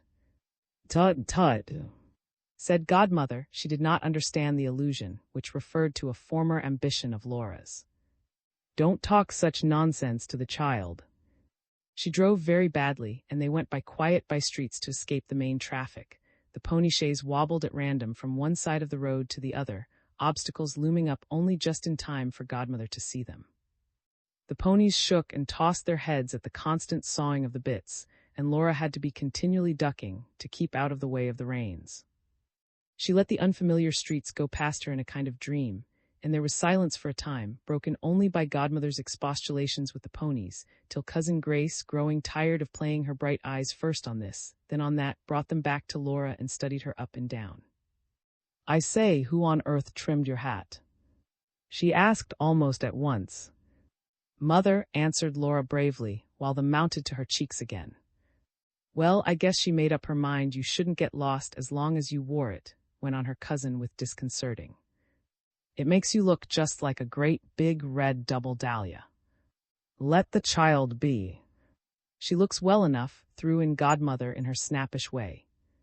But Laura was sure that she, too, disapproved, and felt more than she heard the muttered remark about Jane always having had a taste for something gay. "Oh, I like the very much. I chose it myself," said Laura, and looked straight at the two faces before her. But her lips twitched. She would have liked to snatch the hat from her head, to throw it in front of the ponies and hear them trample it under their hoofs. She had never wanted the scarlet lining of the big, upturned brim. In a dislike to being conspicuous which was incomprehensible to Mother, she had implored the latter to leave it plain.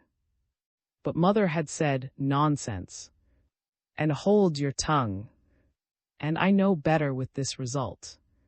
Oh yes, she saw well enough how Godmother signed with her eyes to Cousin Grace to say no more, but she pretended not to notice, and for the remainder of the drive nobody spoke. They went past long lines of houses, joined one to another and built exactly alike, past large fenced-in public parks where all kinds of odd, unfamiliar trees grew, with branches that ran right down their trunks and bushy leaves. The broad streets were hilly. The wind, coming in puffs, met them with clouds of gritty white dust. They had just, with bent heads, their hands at their hats, passed through one of these miniature whirlwinds, when turning a corner they suddenly drew up, and the boys sprang to the ponies' heads. Laura, who had not been expecting the end so soon, saw only a tall wooden fence, but Cousin Grace looked higher, gave a stagey shudder, and cried, "Oh my eye, Martin. Aren't I glad it isn't me that's going to school. It looks just like a prison." It certainly was an imposing building viewed from within, when the paling gate had closed behind them.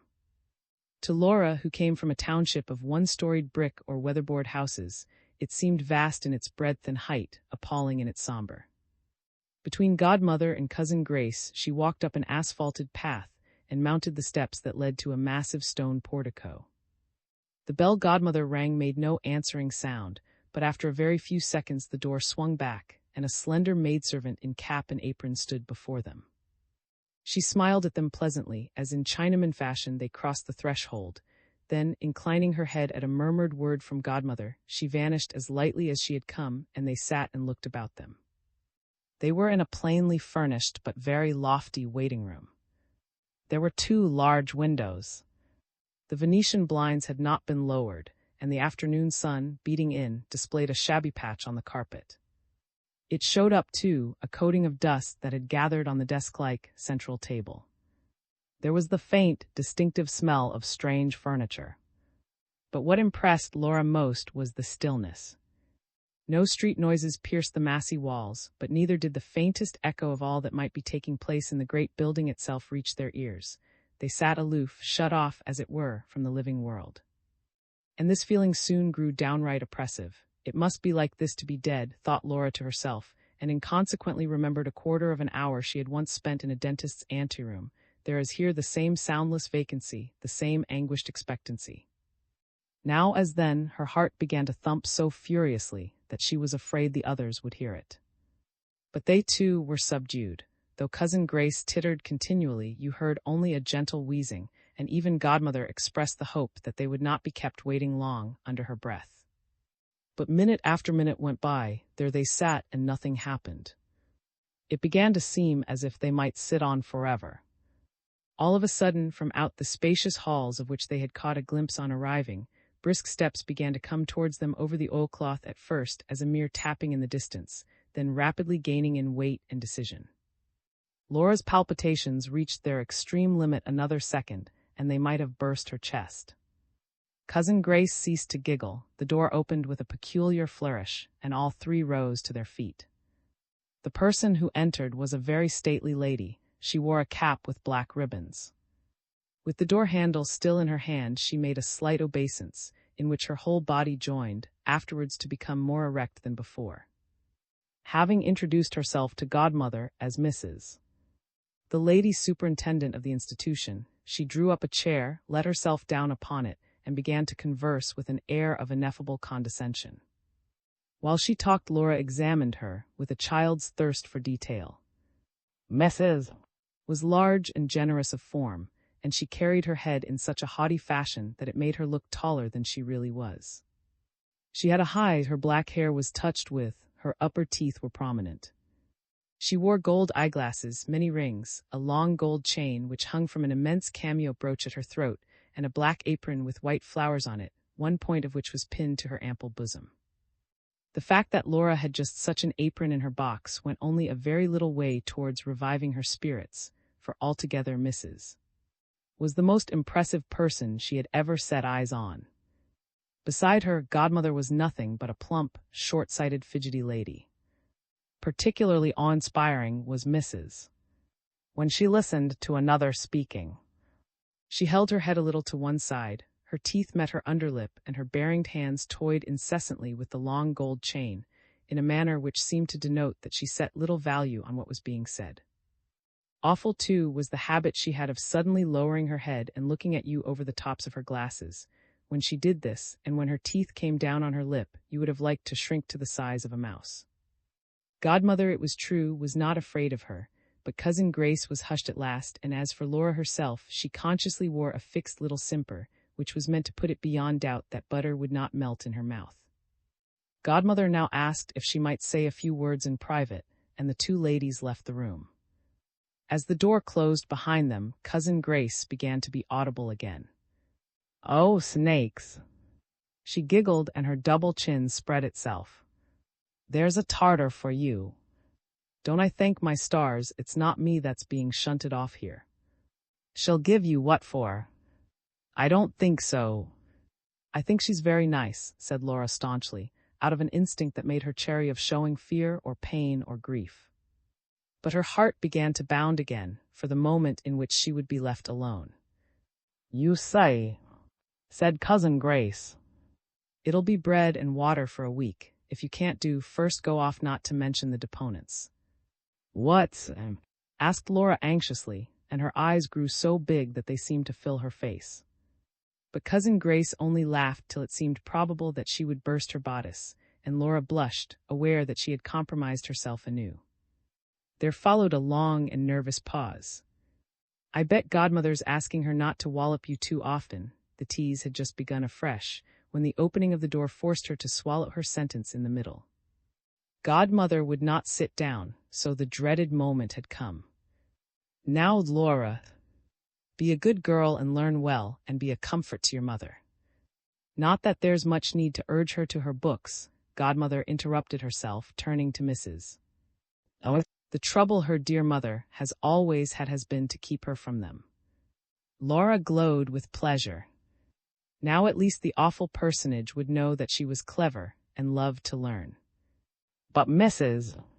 smiled the chilliest thinkable smile of acknowledgment, and did not reply a word. She escorted the other to the front door, and held it open for them to pass out. Then, however, her of affability faded clean away. Turning her head just so far that she could look down her nose at her own shoulder, she said, "Follow me," in a tone Mother would not have used even to Sarah. Feeling inexpressibly small, Laura was about to obey, when a painful thought struck her.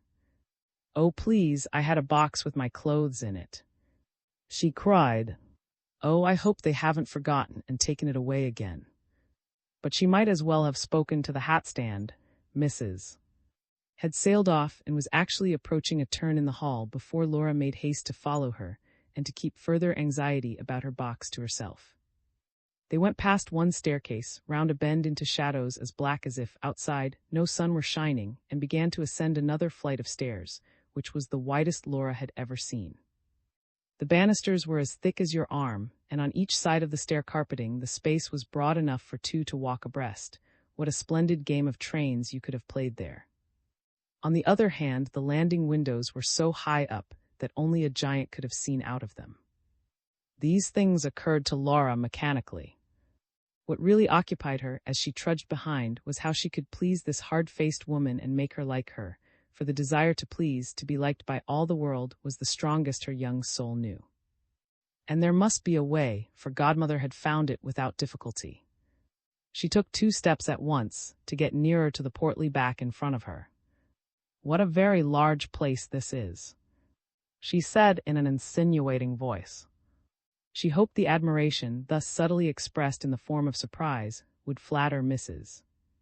as a kind of co-proprietor, but it was evident that it did nothing of the sort. The latter seemed to have gone deaf and dumb, and marched on up the stairs, her hands clasped at her waist, her eyes fixed ahead like a walking stone statue.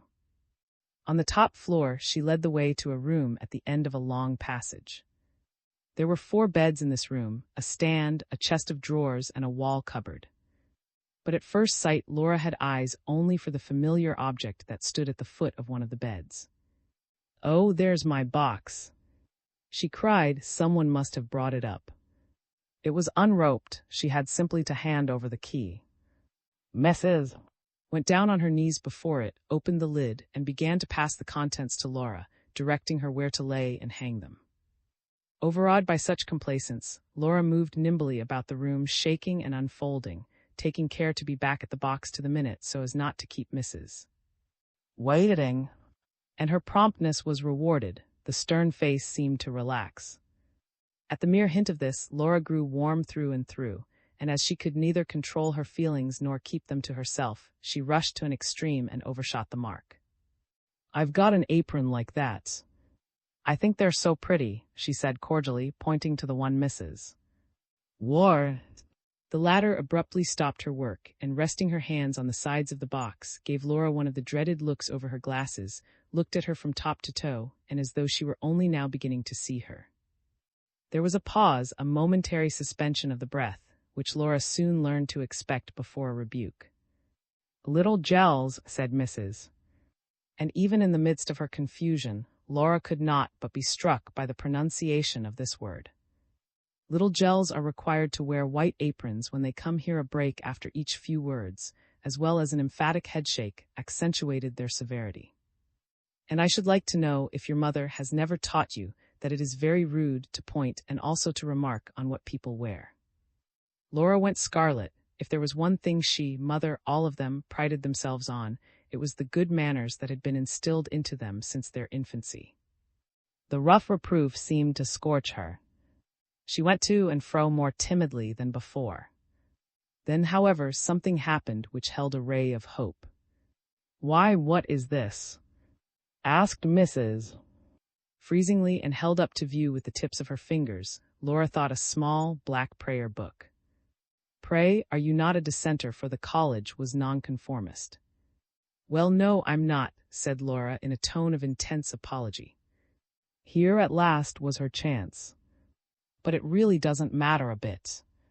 I can go to another church quite well. I even think I'd rather. For a change. And the service isn't so long, at least so I've heard, except the sermon," she added truthfully.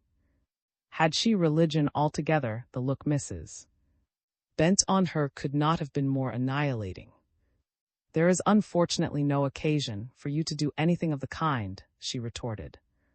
"I myself am an Episcopalian, and I expect those gels who belong to the Church of England to attend it with me." The unpacking at an end, Mrs. Rose smoothed down her apron and was just on the point of turning away, when on the bed opposite Laura's she espied an undergarment, lying wantonly across the counterpane. At this blot on the orderliness of the room she seemed to swell like a turkey-cock, seemed literally to grow before Laura's eyes as, striding to the door, she commanded an invisible someone to send Lilith to her. There was an awful pause. Laura did not dare to raise her head. She even said a little prayer. Mrs. stood working at her chain and tapping her foot like a beast waiting for its prey, thought the child. And at last a hurried step was heard in the corridor. The door opened and a girl came in, high and scant of breath. Laura darted one glance at Mrs. face, then looked away and studied the pattern of a quilt, trying not to hear what was said. Her throat swelled, grew hard and dry with pity for the culprit. But Lilith, a girl with sandy eyebrows, a turned-up nose, a thick plait of red gold hair, and a figure so fully developed that Laura mentally dubbed it a lady's figure, and put its owner down for years older than herself, Lilith neither fell on her knees nor sank through the floor. Her lashes were lowered in a kind of dog-like submission, and her face had gone very red when Laura ventured to look at her again, but that was all. And Mrs. Having swept Jove-like from the room, this bold girl actually set her finger to her nose and muttered, "Old brimstone beast." As she passed Laura too, she put out her tongue and said, "Now then, goggle eyes, what have you got to stare at?" Laura was deeply hurt. She had gazed at Lilith out of the sympathy. And now, as she stood waiting for Mrs. who seemed to have forgotten her, the strangeness of things and the general unfriendliness of the people struck home with full force. The late afternoon sun was shining in an unfamiliar way. Outside were strange streets, strange noises, a strange white dust, the expanse of a big, strange city. She felt unspeakably far away now from the small, snug domain of home. Here nobody wanted her. She was alone among strangers who did not even like her. She had already, without meaning it, offended 2 of them. Another second, and the shameful tears might have found their way out. But at this moment there was a kind of preparatory boom in the distance, and the next, a great bell clanged through the house, pealing on and on, long after one's ears were rasped by the din. It was followed by an exodus from the rooms round about. There was a sound of voices and of feet. Mrs. ceased to give orders in the passage, and returning, bade Laura put on a pinafore and follow her. They descended the broad staircase. At a door just at the foot, Mrs. paused and smoothed her already faultless bands of hair, then turned the handle and opened the door, with the majestic swing Laura had that day once before observed. 55 heads turned as if by clockwork, and 55 pairs of eyes were leveled at the small girl in the white apron who meekly followed Mrs. down the length of the dining room. Laura crimsoned under the unexpected ordeal, and tried to fix her attention on the flouncing of Mrs. dress. The room seemed hundreds of feet long, and not a single person at the tea tables but took stock of her. The girls made no scruple of leaning backwards and forwards, behind and before their neighbors, in order to see her better, and even the governesses were not above having a look. All were standing. On Mrs. assigning Laura a place at her own right hand, Laura covered herself with confusion by taking her seat at once, before grace had been said, and before the 55 had drawn in their chairs with the noise of a cavalry brigade on charge. She stood up again immediately, but it was too late. An audible titter whizzed round the table. The new girl had sat down. For minutes after, Laura was lost in the pattern on her plate, and not till tongues were loosened and dishes being passed did she venture to steal a glance round. There were 4 tables, with a governess at the head and foot of each to pour out tea. It was more of a hall than a room and had high, church-like windows down one side. At both ends were scores of pigeonholes. There was a piano in it and a fireplace. It had pale blue walls and only strips of carpet on the floor. At present it was darkish, for the windows did not catch the sun. Laura was roused by a voice at her side. Turning, she found her neighbor offering her a plate of bread. "No, thank you," she said impulsively, for the bread was cut in chunks and did not look inviting. But the girl nudged her on the sly. "You'd better take some," she whispered. Laura then saw that there was nothing else. But she saw, too, the smiles and signs that again flew round. The new girl had said no. Humbly she accepted the butter and the cup of tea which were passed to her in turn, and as humbly ate the piece of rather stale bread. She felt forlornly miserable under the fire of all these unkind eyes, which took a delight in marking her slips. At the smallest further mischance she might disgrace herself by bursting out crying. Just at this moment, however, something impelled her to look up. Her, whom she had as yet scarcely noticed, was staring hard. And now, to her great surprise, this girl winked at her, winked slowly and deliberately with the right eye. Laura was so discomposed that she looked away again at once, and some seconds elapsed before she was brave enough to take another peep. The wink was repeated. It was a black-haired girl this time, a girl with small blue eyes, a pale, freckled skin, and large white teeth. What most impressed Laura, though, was her extraordinary gravity. She chewed away with a face as solemn as a parson, and then just when you were least expecting it came the wink. Laura was fascinated. She lay in wait for it beforehand and was doubtful whether to feel offended by it or to laugh at it. But at least it made her forget her mishaps and did away with the temptation to cry. When, however, Mrs. had given the signal and the 55 had pushed back their chairs and set them to the table again with the same racket as before, Laura's position was a painful one. Everybody pushed and talked and laughed in a hurry to leave the hall, and no one took any notice of her except to stare. After some indecision, she followed the rest through a door. Here she found herself on a facing the grounds of the school. There was a long bench on which several people were sitting. She took a modest seat at one end. 2 of the younger governesses looked at her and laughed, and made a remark. She saw her roommate, Lilith, arm in arm with a couple of companions. The winker of the tea table turned out to be a girl of her own age, but of a broader make. She had fat legs which were encased in thickly ribbed black stockings. As she passed the bench, she left the friend she was with, to come up to Laura and dig her in the ribs. Didn't she like her bread and butter, poor little thing? She said. Laura shrank from the dig, which was rough, but she could not help smiling shyly at the girl, who looked good-natured. If only she had stayed and talked to her. But she was off and away, her arm round a comrade's neck. Besides herself, there was now only an elderly governess left, who was reading. She, Laura, in her solitude, was conspicuous to every eye. But at this juncture up came two rather rollicking older girls, one of whom was fair, with a red complexion. As soon as their loud voices had driven the governess away, the smaller of the two, who had a pronounced squint, turned to Laura. "Hullo, you kid," she said, "what's your name?" Laura artlessly replied. She was dumbfounded by the storm of merriment that followed. Maria, the fat girl, went purple and had to be thumped on the back by her friend. "Oh my!" she gasped when she had got her breath. "Oh my, hold me someone, or I shall split. Oh golly!" Laura Tweedle, her voice tailed off again. "Gosh, was there ever such a name?" She laughed till she could laugh no more, rocking backwards and forwards and from side to side, while her companion proceeded to make further inquiries. "Where do you come from?" the squint demanded of Laura in a businesslike way. Laura named the township quaveringly. "What's your father?" "He's dead," answered the child. "Well, but I suppose he was alive once, wasn't he, duffer?" "What was he before he was dead?" "A barrister." "What did he die of?" "Consumption." "How many servants do you keep?" "One." "How much have you got a year?" "I don't know." "How old are you?" 12 1/4. "Who made your dress?" "Mother." "Oh, I say, hang it, that's enough." "Stop teasing the kid," said Maria, when the laughter caused by the last admission had died away. But the squint spied a friend, ran to her, and there was a great deal of whispering and sniggering.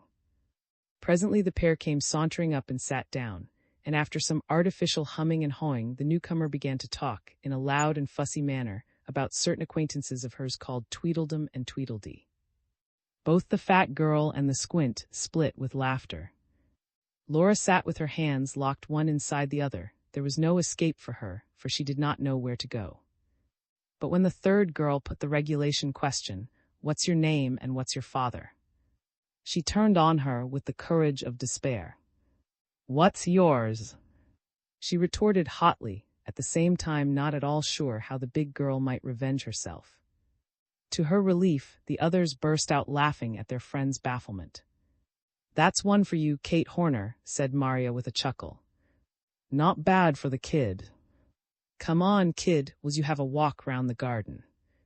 "Oh yes, please," said Laura, reddening with pleasure, and there she was, arm in arm with her fat, promenading the grounds like any other of the 55. She assumed, as well as she could, an air of feeling at her ease even in the presence of the cold and curious looks that met her. The fat girl was protective, and Laura felt too grateful to her to take it amiss that every now and then she threw back her head and laughed anew at the remembrance of Laura's patronymics, or that she still exchanged jokes about them with the other couple when they met. But by this time half an hour had slipped away, and the girls were fast disappearing. Maria loitered till the last minute, then said, she too must be off to stew. Every one was hastening across the laden with books, and disappearing down a corridor. Left alone, Laura made her way back to the dining hall. Here some of the very young boarders were preparing their lessons, watched over by a junior governess. Laura lingered for a little to see if no order were forthcoming, then diffidently approached the table and asked the governess if she would please tell her what to do. "I'm sure I don't know," answered that lady, disinclined for responsibility. "You'd better ask Miss Chapman. Here, show her where the study is." Laura followed the little girl over these and down the corridor. At the end, the child pointed to a door, and on opening this, Laura found herself in a very large, brightly lighted room, where the boarders sat at two long tables with their books before them. Every head was raised at her entrance. In great embarrassment, she threaded her way to the more authoritative-looking of the governesses in charge, and proffered her request. It was not understood, and she had to repeat it. "I'm sure I don't know," said Miss Day in her turn, She had stiff, black, wavy hair, a vivid and a big, thick nose which made her profile resemble that of a horse. "Can't you twiddle your thumbs for a bit? Oh well, if you're so desperately anxious for an occupation, you'd better ask Miss Chapman." The girls in the immediate neighborhood laughed noiselessly, in a bounden-duty kind of way, at their superior's pleasantry, and Laura, feeling as though she had been hit, crossed to the other table. Miss Chapman, the head governess, was neither so hard-looking nor so brilliant as Miss Day. She even eyed Laura somewhat uneasily, meanwhile toying with a long gold chain, after the manner of the lady superintendent. "Didn't Mrs. tell you what to do?" "I should think it likely she would." "Oh well, if she didn't, I suppose you'd better bring your things downstairs." "Yes, and ask Miss to give you a shelf." Miss, she was the governess in the dining hall, said, "Oh, very well," in the rather whiny voice that seemed natural to her, and went on reading. "Please, I don't think I know my way," ventured Laura. "Follow your nose and you'll find it," said Miss without looking up, and was forthwith wrapped in her novel again. Once more Laura climbed the wide staircase. It was but dimly lighted, and the passages were in darkness. After a few false moves, she found her room, saw that her box had been taken away, her books left lying on a chair. But instead of picking them up, she threw herself on her bed and buried her face in the pillow. She did not dare to cry for fear of making her eyes red, but she hugged the cool linen to her cheeks. "I hate them all," she said passionately, speaking aloud to herself. Oh, how I hate them, and wild schemes of vengeance flashed through her young mind. She did not even halt at poison or the knife, a big cake sent by Mother of which she invited all alike to partake, and into which she inserted a fatal poison so that the whole school died like rabbits, or a nightly stabbing, a creeping from bed to bed in the dark, her penknife open in her hand. But she had not lain thus for more than a very few minutes when steps came along the passage, and she had only just time to spring to her feet before one of the little girls appeared at the door. "You're to come down at once. Don't you know you're not allowed to stay upstairs?" asked Miss crossly. "What were you doing?" And as Laura did not reply, what was she doing, Jessie? "I don't know," said the child. "She was just standing there." And all the little girls laughed, after the manner of their elders. Before Laura had finished arranging her belongings on the shelves that were assigned to her, some of the older girls began to drop in from the study. One unceremoniously turned over her books, which were lying on the table. "Let's see what the kids got." Now Laura was proud of her collection. It really made a great show, for a daughter of godmothers had once attended the college, and her equipment had been handed down to Laura. "Why, you don't mean to say a kid like you's in the second already?" said a big girl, and held up incredulously Smith's black and red boards. "Wherever did you learn Latin?" In the readiest of voices, Laura was forced to confess that she had never learnt Latin at all. The girl eyed her in dubious amaze, then burst out laughing. "Oh, I say," she called to a friend. "Here's a rum go. Here, this kid brings the second with her and doesn't know the first." Several others crowded round, and all found this divergence from the norm, from the traditional method of purchasing each book new and as it was needed, highly ridiculous. Laura, on her knees before her shelf, pretended to be busy, but she could not see what she was doing for the mist that gathered in her eyes. Just at this moment, however, in marched Maria. "Here, I say, stop that!" she cried. "You're teasing that kid again. I won't have it. Here, come on, Tweedledum, come and sit by me for supper." For the second time, Laura was thankful to the fat girl. But as ill luck would have it, Miss Chapman chanced to let her eyes stray in their direction, and having fingered her chain indecisively for a little, said, "It seems a pity, doesn't it, Miss Day, that nice little girl should get in with that vulgar set?" Miss Chapman liked to have her opinions confirmed. But this was a weakness Miss Day did not pamper. Herself strong-minded, she could afford to disregard Miss Chapman's foibles. So she went on with her book and ignored the question.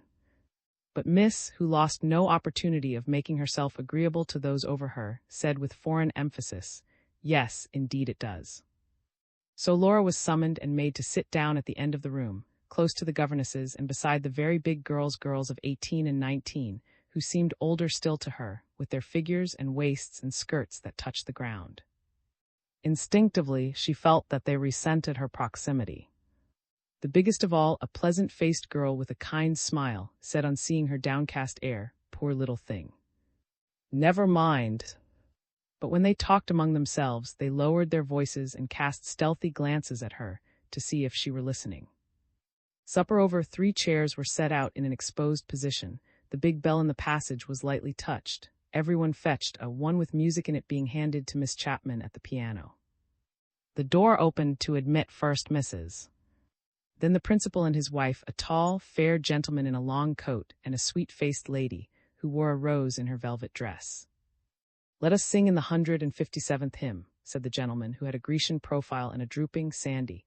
And when Miss Chapman had played through the tune, the 55, the governesses, the lady and gentleman rose to their feet and sang with halting emphasis of the Redeemer and his mercy, to Miss Chapman's accompaniment, which was as indecisive as her manner, the left hand dragging lamely along after the right. "Let us read in the 3rd chapter of the 2nd epistle of to the." Everyone laid her on the table and sat down to listen to words, which the sandy gentleman read to a continual nervous movement of the left leg. "Let us pray." Obeying the word, the 55 rose, faced about, and knelt to their chairs. It was an extempore prayer and a long one, and Laura did not hear much of it, for the 2 big girls on her right kept up throughout a running conversation. Also, when it was about half over, she was startled to hear Miss say, in a shrill whisper, "Heavens! There's that mouse again," and audibly draw her skirts round her. Even Miss Chapman, praying to her piano chair some distance off, had heard, and turned her head to frown rebuke. The prayer at an end, Mr. and Mrs.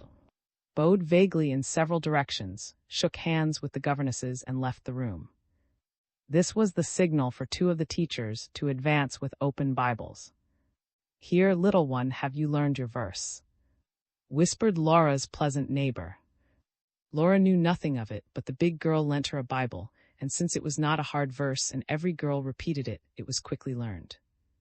"I wisdom dwell with prudence, and find out knowledge of witty inventions." Told off in batches, they filed up the stairs. On the first landing stood Miss Day, watching with lynx eyes to see that no books or eatables were smuggled to the bedrooms. In a strident voice, she exhorted the noisy to silence and the loiterers to haste. Laura sped to her room. She was fortunate enough to find it still empty. Tossing off her clothes, she gabbled ardently through her own prayers, drew the blankets up over her head, and pretended to be asleep. Soon the lights were out and all was quiet. Then, with her face burrowed deep so that not a sound could escape, she gave free play to her tears.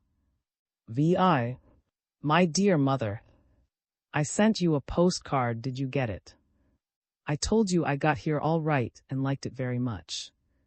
I could not write a long letter before I had no time, and we are only allowed to write letters 2 evenings a week, Tuesday and Friday. When we have done our lessons for next day, we say, 'Please may I write now?' And Miss Chapman says, 'Have you done everything?' And if we say we have, she says yes. And if you sit at Miss Day's table, Miss Day says it. And sometimes we have, but we say so. I sit up by Miss Chapman, and she can see everything I do, and at tea and dinner and breakfast, I sit beside Mrs. Another girl in my class sits, and one sits besides me, and we would rather sit somewhere else. I do care for Mrs. Much. She is very fat and never smiles and never listens to what you say unless she scolds you, and I think Miss Chapman is afraid of her too. Miss Day is not afraid of anybody. I am in the 1st class. I am in the college, and under that is the school. Only very little girls are in the school. They go to bed at 8:30 and do their lessons in the dining hall. I do mine in the study and go to bed with the big girls. They wear dresses down to the ground. Lilith is a girl in my class. She is in my room till she is only as old as me, and she wears stays and has a beautiful. All the girls wear stays. Please send me some, I have no waist. A governess sleeps in our room, and she has no teeth. She takes them out every night and puts them in water when the light is out. Lilith and the other girls say good night to her. After she has taken them off, then she can't talk, and we want to hear her. I think she knows, for she is very cross. I do learn Latin yet till I go into the second class. My sums are very hard. For supper there is only bread and butter and water if we don't have cake and jam of our own. Please send me some jam and another cake. Tell Sarah there are 3 servants to wait at dinner. They have white aprons and a cap on their heads. They say, will you take beef, miss? I remain your loving daughter. Laura, dear Pen, I am very busy. I will write you a letter. You would not like being here. I think you should always stop at home. You will never get as far as long division. Mrs. is an awful old beast. All the girls call her that. You would be frightened of her. In the afternoon after school, we walk 2 and 2, and you ask a girl to walk with you, and if you do, you have to walk with Miss Chapman. Miss Chapman and Miss Day walks behind, and they watch to see you do laugh at boys. Some girls write letters to them, and say they will meet them up behind a tree in the corner of the garden. A paling is loose, and the boys put letters in. I think boys are silly, but Maria says they are tip-top. That means jolly. She writes a letter to boys every week. She takes it to church and drops it coming out, and he picks it up and puts an answer through the fence. We put our letters on the mantelpiece in the dining hall, and Miss Chapman read the to see we do write to boys. They are shut up, she can't read the inside. I hope you do cry so much at school. No one cries. Now Miss Chapman says it is time to stop. I remain your sister. Laura. P.S. I took the red lining out of my hat. Sunday. My dear Laura, we were very glad to get your letters, which came this morning.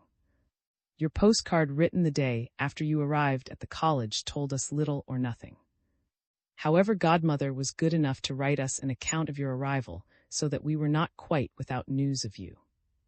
I hope you remembered to thank her for driving in all that way to meet you and take you to school, which was very good of her.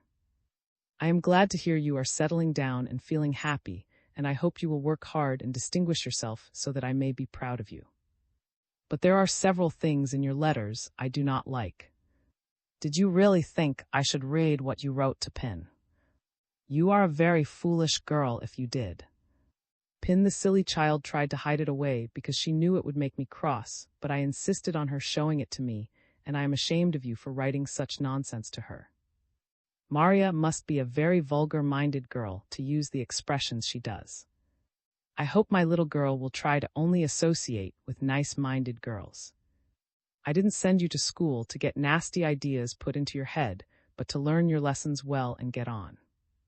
If you write such vulgar, silly things again, I shall complain to Mrs. or Mr. about the tone of the college and what goes on behind their backs. I think it is very rude of you two to call Mrs. names. Also about the poor governess who has to wear false teeth. Wait till all your own teeth are gone, and then see how you will like it. I do want you to have nice feelings and not grow rough and rude. There is evidently a very bad tone among some of the girls, and you must be careful in choosing your friends. I am sorry to hear you are only in the lowest class. It would have pleased me better if you had got into the second, but I always told you you were lazy about your sums. You can do them well enough if you like. You do need stays. I have never worn them myself, and I do intend you to either. Your own muscles are quite strong enough to bear the weight of your back. Bread and water is not much of a supper for you to go to bed on. I will send you another cake soon and some jam, and I hope you will share it with the other girls. Now try and be sensible and industrious and make nice friends, and then I shan't have to scold you. Your loving mother. JTRPS. Another thing in your letter I do like. You say you tell your governess you have finished your lessons when you have not done so. That is telling an untruth, and I hope you are not going to be led away by the examples of bad girls. I have always brought you children up to be straightforward, and I am astonished at you beginning fibbing as soon as you get away from home. Fibbing soon leads to something worse. P.P.S. You must have written your letter in a great hurry, for your spelling is anything but perfect. You are a very naughty girl to meddle with your hat. Pin has written a letter which I enclose, though her spelling is worse than ever. Laura, mother says you are a girl to write such letters. I think you are too. I should be of Mrs.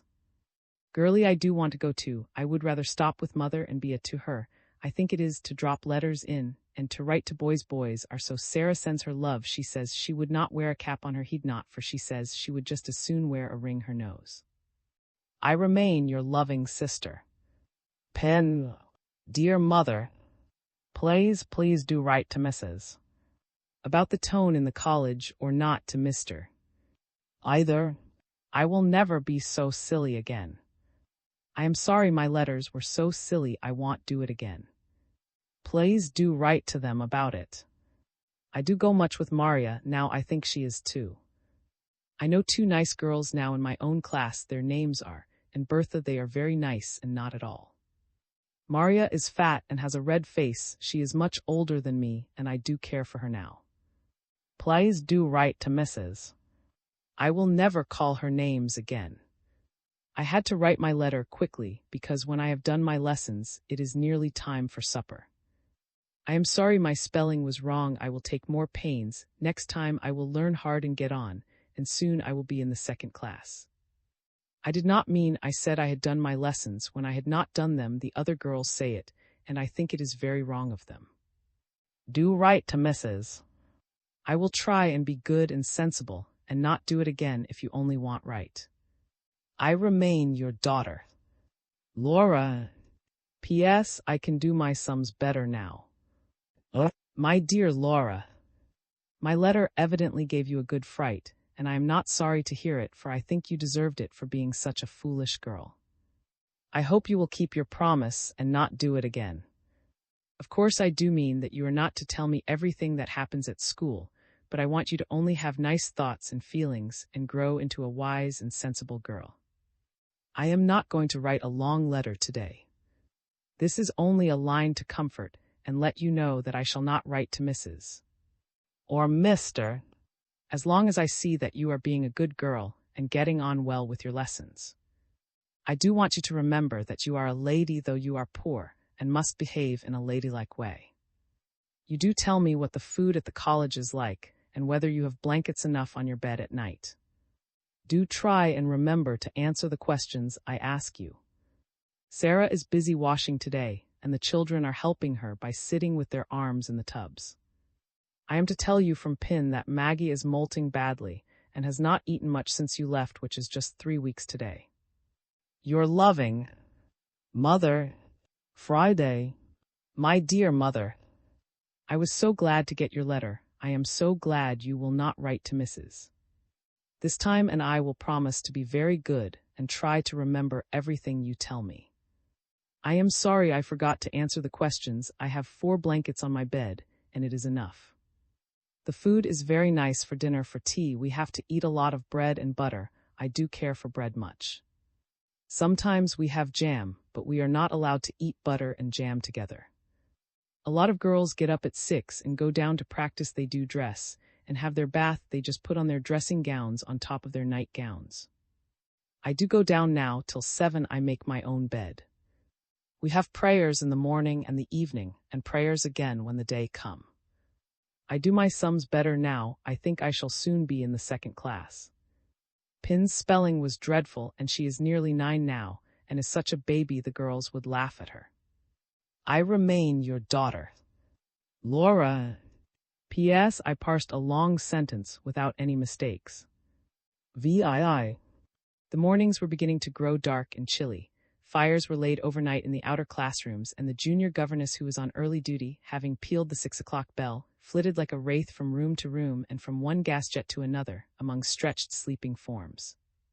In the few minutes Grace at an end, it was a cold, unwilling pack that threw off coverlets and jumped out of bed, to tie on petticoats and snuggle into dressing gowns and shawls, for the first approach of cooler weather was keenly felt after the summer heat. The governess blew on speedily chilblained fingers, in making her rounds of to see that each of the 20 pianos was rightly occupied, and as winter crept on, its chief outward sign an occasional thin white spread of frost which vanished before the mighty sun of 10 o'clock, she sometimes took the occupancy for granted and skipped an exposed room. At 8, the boarders assembled in the dining hall for prayers and breakfast. After this meal it was Mrs. S custom to drink a glass of hot water. While she sipped, she gave audience, meting out rebukes and crushing complaints were any bold enough to offer them standing erect behind her chair at the head of the table, supported by one or more of the staff. To suit the season she was draped in a shawl of crimson wool, which reached to the flounce of her skirt, and was borne by her portly shoulders with the grace of a past day. Beneath the shawl her dresses were built year in, year out on the same plan, cut in one piece, buttoning right down the front. They fitted her lichen, rigidly outlining her majestic proportions, and always short enough to show a pair of surprisingly small, well-shod feet. Thus she stood, sipping her water and boring with her hard, unflagging eye every girl that presented herself to it. Most shrank noiselessly away as soon as breakfast was over, for unless one was very firm indeed in the conviction of one's own innocence, to be beneath this eye was apt to induce a disagreeable sense of guilt.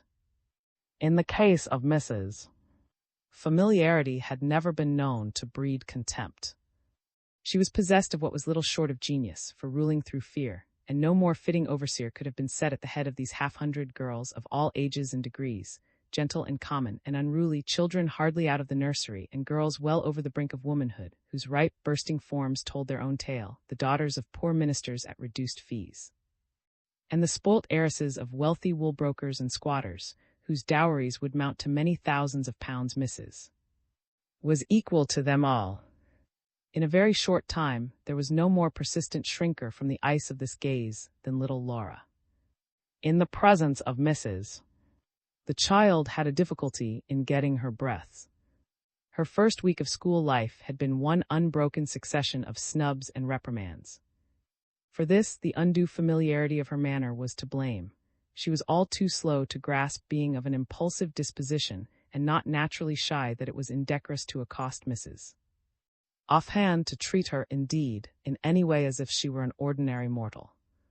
The climax had come one morning. It still made Laura's cheeks burn to remember it. She had not been able to master her French lesson for that day, and seeing Mrs. chatting to a governess, had gone thoughtlessly up to her and tapped her on the arm. "Mrs. please, do you think it would matter very much if I only took half this verb today? It's and means to sow, you know, and it's so hard. I don't seem to be able to get it into my head." Before the words were out of her mouth, she saw that she had made a terrible mistake. Mrs.'s face, which had been smiling, froze to stone. She looked at her arm as though the hand had bitten her, and Laura's sudden shrinking did not move her, to whom seldom anyone addressed a word unbidden. "How dare you interrupt me when I am speaking?" she hissed, punctuating her words with the ominous headshakes and pauses. "The first thing, miss, for you to do will be to take a course of lessons in manners. Your present ones may have done well enough in the outhouse to which you have evidently belonged. They will not do here in the company of your betters." Above the child's head the two ladies smiled significantly at each other, assured that, after this, there would be no further want of respect, but Laura did not see them. The iron of the thrust went deep down into her soul. No one had ever yet cast a slur upon her home.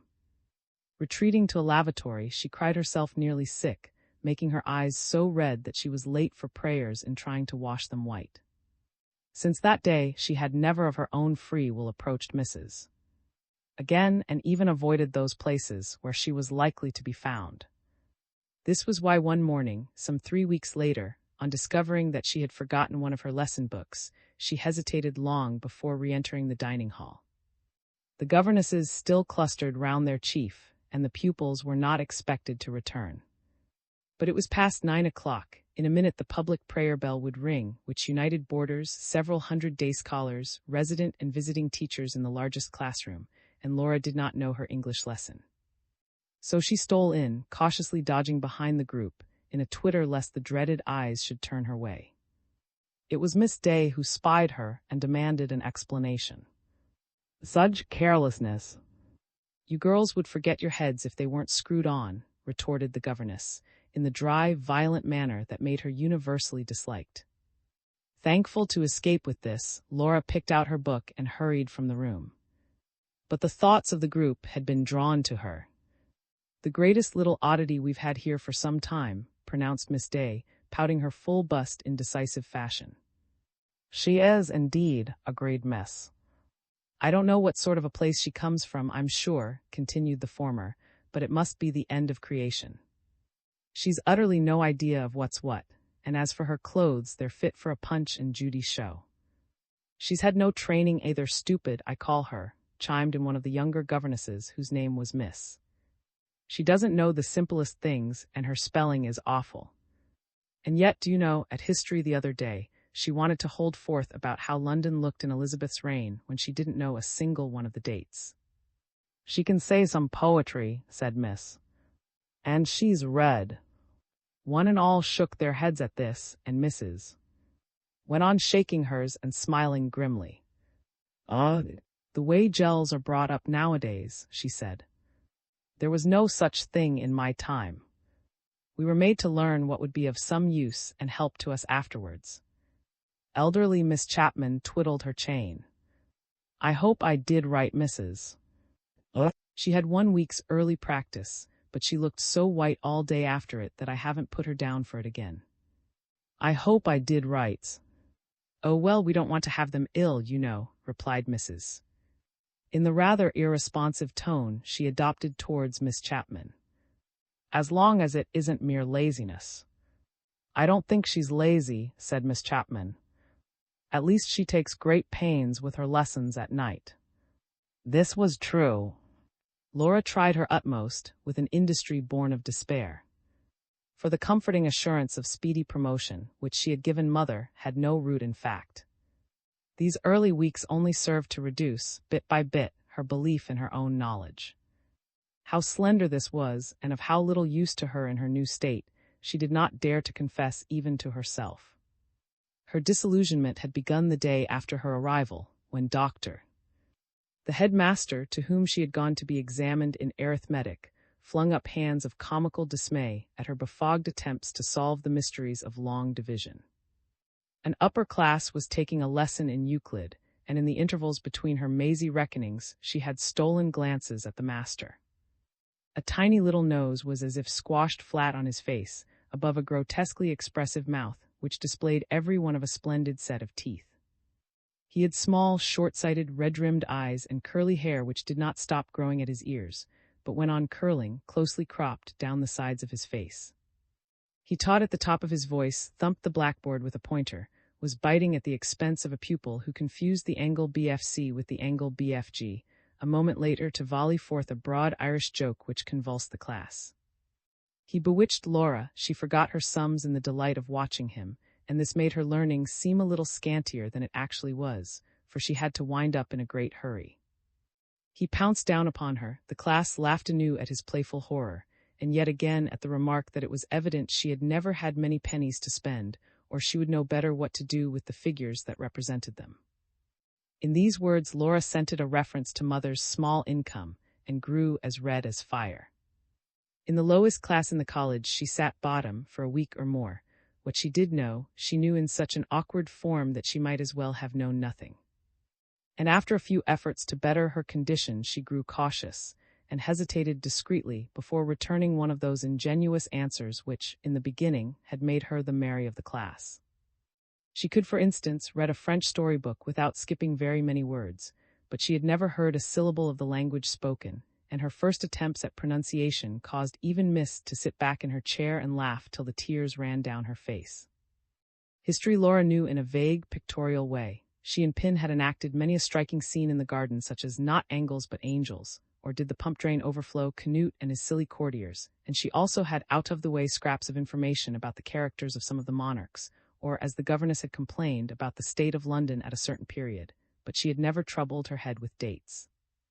Now they rose before her, a hard, dry black line from 1066 on, accompanied not only by the kings who were the cause of them, but by dull laws and their duller repeals. Her lessons in English alone gave her a mild pleasure.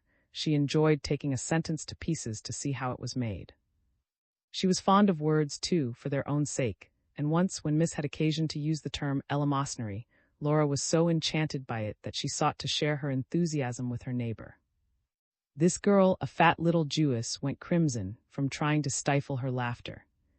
"What is the matter with you girls down there?" cried Miss. Isaacs, what are you laughing like that for? It's Laura, miss. She's so funny, spluttered the girl. What are you doing, Laura? Laura did not answer. The girl spoke for her. She said it was blue. Blue? What's blue? Snapped miss. That word. She said it was so beautiful and that it was blue. I didn't. Blue, I said, murmured Laura, her cheeks aflame. The class rocked, even Miss herself had to join in the laugh while she hushed and reproved.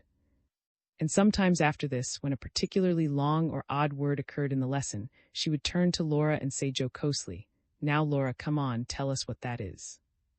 Red and yellow, don't you think? But these were tomfools, and Laura kept a wise silence. One day at geography, the pupils were required to copy the outline of the map of England. Laura, about to begin, found to her dismay that she had lost her pencil. To confess the loss meant one of the hard, public rebukes from which she shrank. And so, while the others drew, heads and backs bent low over their desks, she fidgeted and sought on her lap, the bench, the floor. "What on earth's the matter?" asked her neighbor crossly. It was the black-haired boarder who had winked at Laura the first evening at tea. Her name was Bertha. "I can't draw a stroke if you shake like that." "I've lost my pencil." The girl considered Laura for a moment, then pushed the lid from a box of long, beautifully sharpened drawing pencils. "Here, you can have one of these." Laura eyed the well-filled box admiringly and modestly selected the shortest pencil. Bertha, having finished her map, leaned back in her seat. "And next time you feel inclined to boo at the tea table, hold onto your eyebrows and sing Rule Britannia did it want its mummy, poor sing." Here Bertha's chum, a girl called, chimed in from the other side. "It's all very well for you," she said to Bertha in a deep, slow voice. "You're a weakly boarder." Laura had the wish to be very pleasant, in return for the pencil. So she drew a sigh and said with overemphasis, "How nice for your mother to have you home every week." Bertha only laughed at this in a teasing way. "Yes, isn't it?" But leaned across behind her and gave Laura a poke. "Shut up," she telegraphed. "Who's talking down there?" came the governess's cry. "Here you's the new girl, Laura, what's your name, come up to the map." A huge map of England had been slung over an easel. Laura was required to take the pointer and show where Stafford lay. With the long stick in her hand, she stood stupid and confused.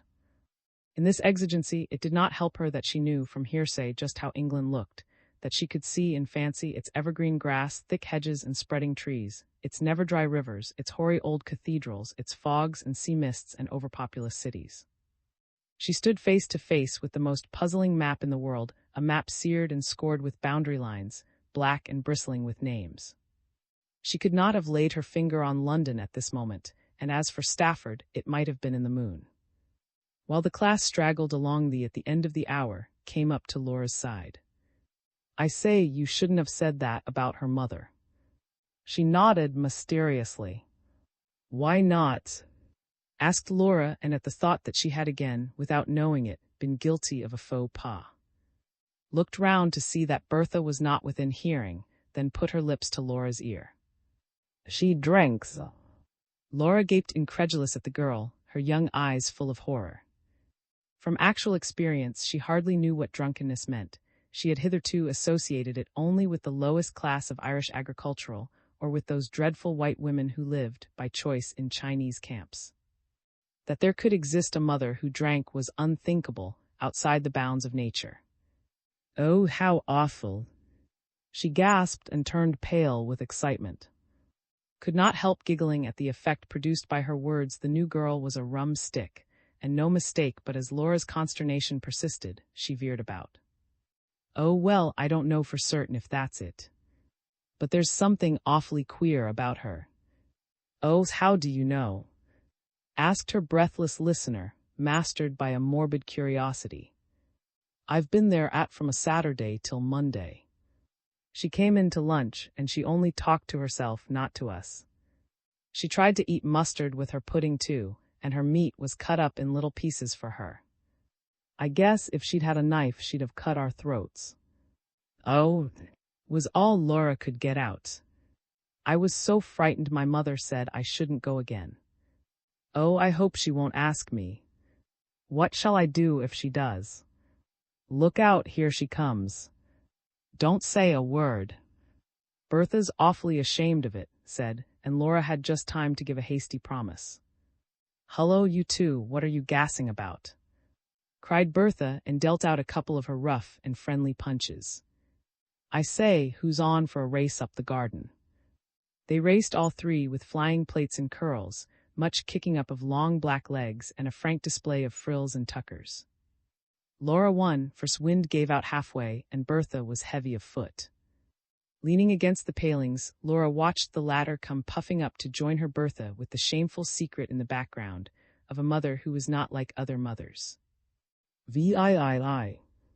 Laura had been, for some 6 weeks or more, a listless and unsuccessful pupil, when one morning she received an invitation from Godmother to spend the coming monthly holiday from Saturday till Monday at. The month before, she had been one of the few girls who had nowhere to go. She had been forced to pretend that she liked staying in, did it in fact by preference. Now her spirits rose. Marina, Godmother's younger daughter, from whom Laura inherited her school books, was to call for her. By a little after 9 o'clock on Saturday morning, Laura had finished her weekly mending, her bedroom, and was ready dressed even to her gloves. It was a cool, crisp day, and her heart beat high with expectation. From the dining hall it was not possible to hear the ringing of the front door bell, but each time either of the maids entered with a summons, Laura half rose from her chair, sure that her turn had come at last. But it was 9:30, then 10, then 10:30. It struck 11, the best of the day was passing, and still Marina did not come. Only 2 girls besides herself remained. Then respectively an aunt and a mother were announced, and these 2 departed. Laura alone was left. She had to bear the disgrace of Miss Day observing, "Well, it looks as if your friends had forgotten all about you, Laura." Humiliated beyond measure, Laura had thoughts of tearing off her hat and jacket and declaring that she felt too ill to go out. But at last, when she was almost sick with suspense, Mary put her tidy head in once more. "Miss has been called for." Laura was on her feet before the words were spoken. She sped to the reception room. Marina, a short, sleek-haired, soberly dressed girl of about 20, had Godmother's brisk, matter-of-fact manner. She offered Laura her cheek to kiss. "Well, I suppose you're ready now." Laura forgave her the past 2 hours. "Yes, quite, thank you," she answered. They went down the asphalted path and through the garden gate, and turned to walk townwards. For the first time since her arrival, Laura was free again, a prisoner at large. Round them stretched the broad white streets of East Melbourne. At their side was the thick, exotic greenery of the gardens. On the brow of the hill rose the massive proportions of the Roman Catholic cathedral. Laura could have danced as she walked at Marina's side. After a few queries, however, as to how she liked school and how she was getting on with her lessons, Marina fell to contemplating a strip of paper that she held in her hand. Laura gathered that her companion had combined the task of calling for her with a morning's shopping, and that she had only worked half through her list of commissions before arriving at the college. At the next corner they got on to the outside car of a cable tramway and were carried into town. Here Marina entered a cooperative grocery store, where she was going to give an order for a quarter's supplies. She was her mother's housekeeper and had an incredible knowledge of groceries, as well as a severely practical mind. She stuck her fingernail into butter, tasted cheeses off the blade of a knife, ran her hands through currants, nibbled biscuits, discussed brands of burgundy, and desiccated soups, Laura meanwhile looking on, from a high, uncomfortable chair with a somewhat hungry envy. When everything, down to pepper and salt, had been remembered, Marina filled in a check, and was just about to turn away when she recollected an affair of some empty cases, which she wished to send back. Another 10 minutes' parley ensued. She had to see the manager and was closeted with him in his office, so that by the time they emerged into the street again, a full hour had gone by.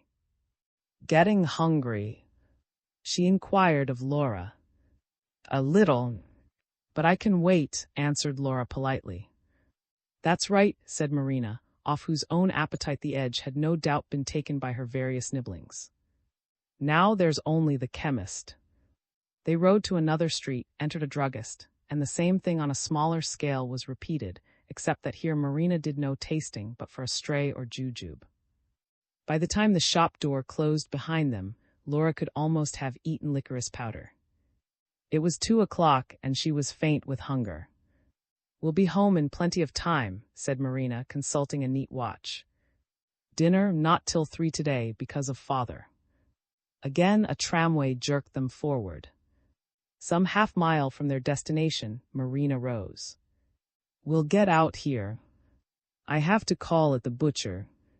At 2:45, it was a very white-faced, exhausted little girl that followed her companion into the house. "Well, I guess you'll have a fine, healthy appetite for dinner," said Marina, as she showed her where to hang up her hat and wash her hands. Godmother was equally optimistic. From the sofa of the morning room, where she sat knitting, she said, "Well, you've had a fine morning's gadding about, I must say. How are you? And how's your dear mother?" "Quite well, thank you." Godmother scratched her head with a spare needle, and the attention she had had for Laura evaporated. "I hope, Marina, you told Graves about those empty jam jars he didn't take back last time." Marina, without lifting her eyes from a letter she was reading, returned, "Indeed I didn't. He made such a rumpus about the sugar boxes that I thought I'd try to sell them to instead." Godmother grunted, but did not question Marina's decision. "And what news have you from your dear mother?" she asked again, without looking at Laura, just as she never looked at the stocking she held, but always over the top of it. Here, however, the dinner bell rang, and Laura, spared the task of giving more superfluous information, followed the two ladies to the dining room. The other members of the family were waiting at the table. Godmother's husband, he was a lawyer, was a morose, black-bearded man who, for the most part, kept his eyes fixed on his plate. Laura had heard it said that he and Godmother did not get on well together. She supposed this meant that they did not care to talk to each other, for they never exchanged a direct word. If they had to communicate, it was done by means of a third person. There was the elder daughter, dumpier and still brusquer than Marina, the eldest son, a bank clerk who was something of a dandy and did not waste civility on little girls. And lastly there were two boys, slightly younger than Laura, black-haired, pug-nosed, pugnacious little creatures, who stood in awe of their father and were all the wilder when not under his eye. Godmother mumbled a blessing, and the soup was eaten in silence. During the meat course the bank clerk complained in extreme displeasure of the way the laundress had of late dressed his collars. These were so high that, as Laura was not slow to notice, he had to look straight down the two sides of his nose to see his plate and announce that he would not be home for tea, as he had an appointment to meet some chappies at 5, and in the evening was going to take a lady friend to Brock's fireworks. These particulars were received without comment. As the family plied its pudding spoons, in her turn made a statement. "Joey's coming to take me driving at 4. It looked as if this remark, too, would founder on the general indifference. Then Marina said warningly, as if recalling her parents' thoughts, "Mother." Awakened, Godmother jerked out, "Indeed, and I hope if you go you'll take the boys with you." "Indeed, and I don't see why we should." "Very well, then, you'll stop at home. If Joey doesn't choose to come to the point." "Now hold your tongue, Mother. I'll do nothing of the sort."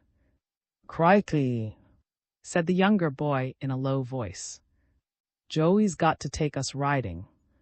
"If you and Joey can't get yourselves properly engaged," snapped Godmother, "then you shan't go driving without the boys, and that's the end of it."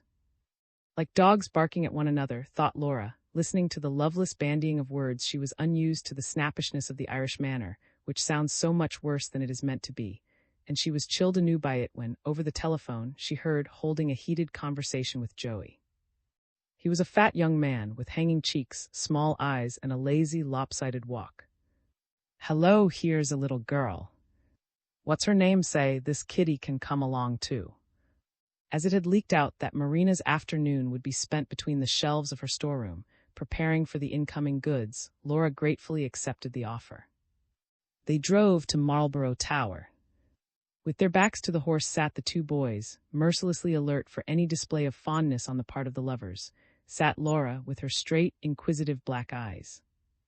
Hence Joey and were silent, since, except to declare their feelings, they had nothing to say to each other. The tower reached, the mare was hitched up, and the ascent of the light wooden erection began. It was a blowy day.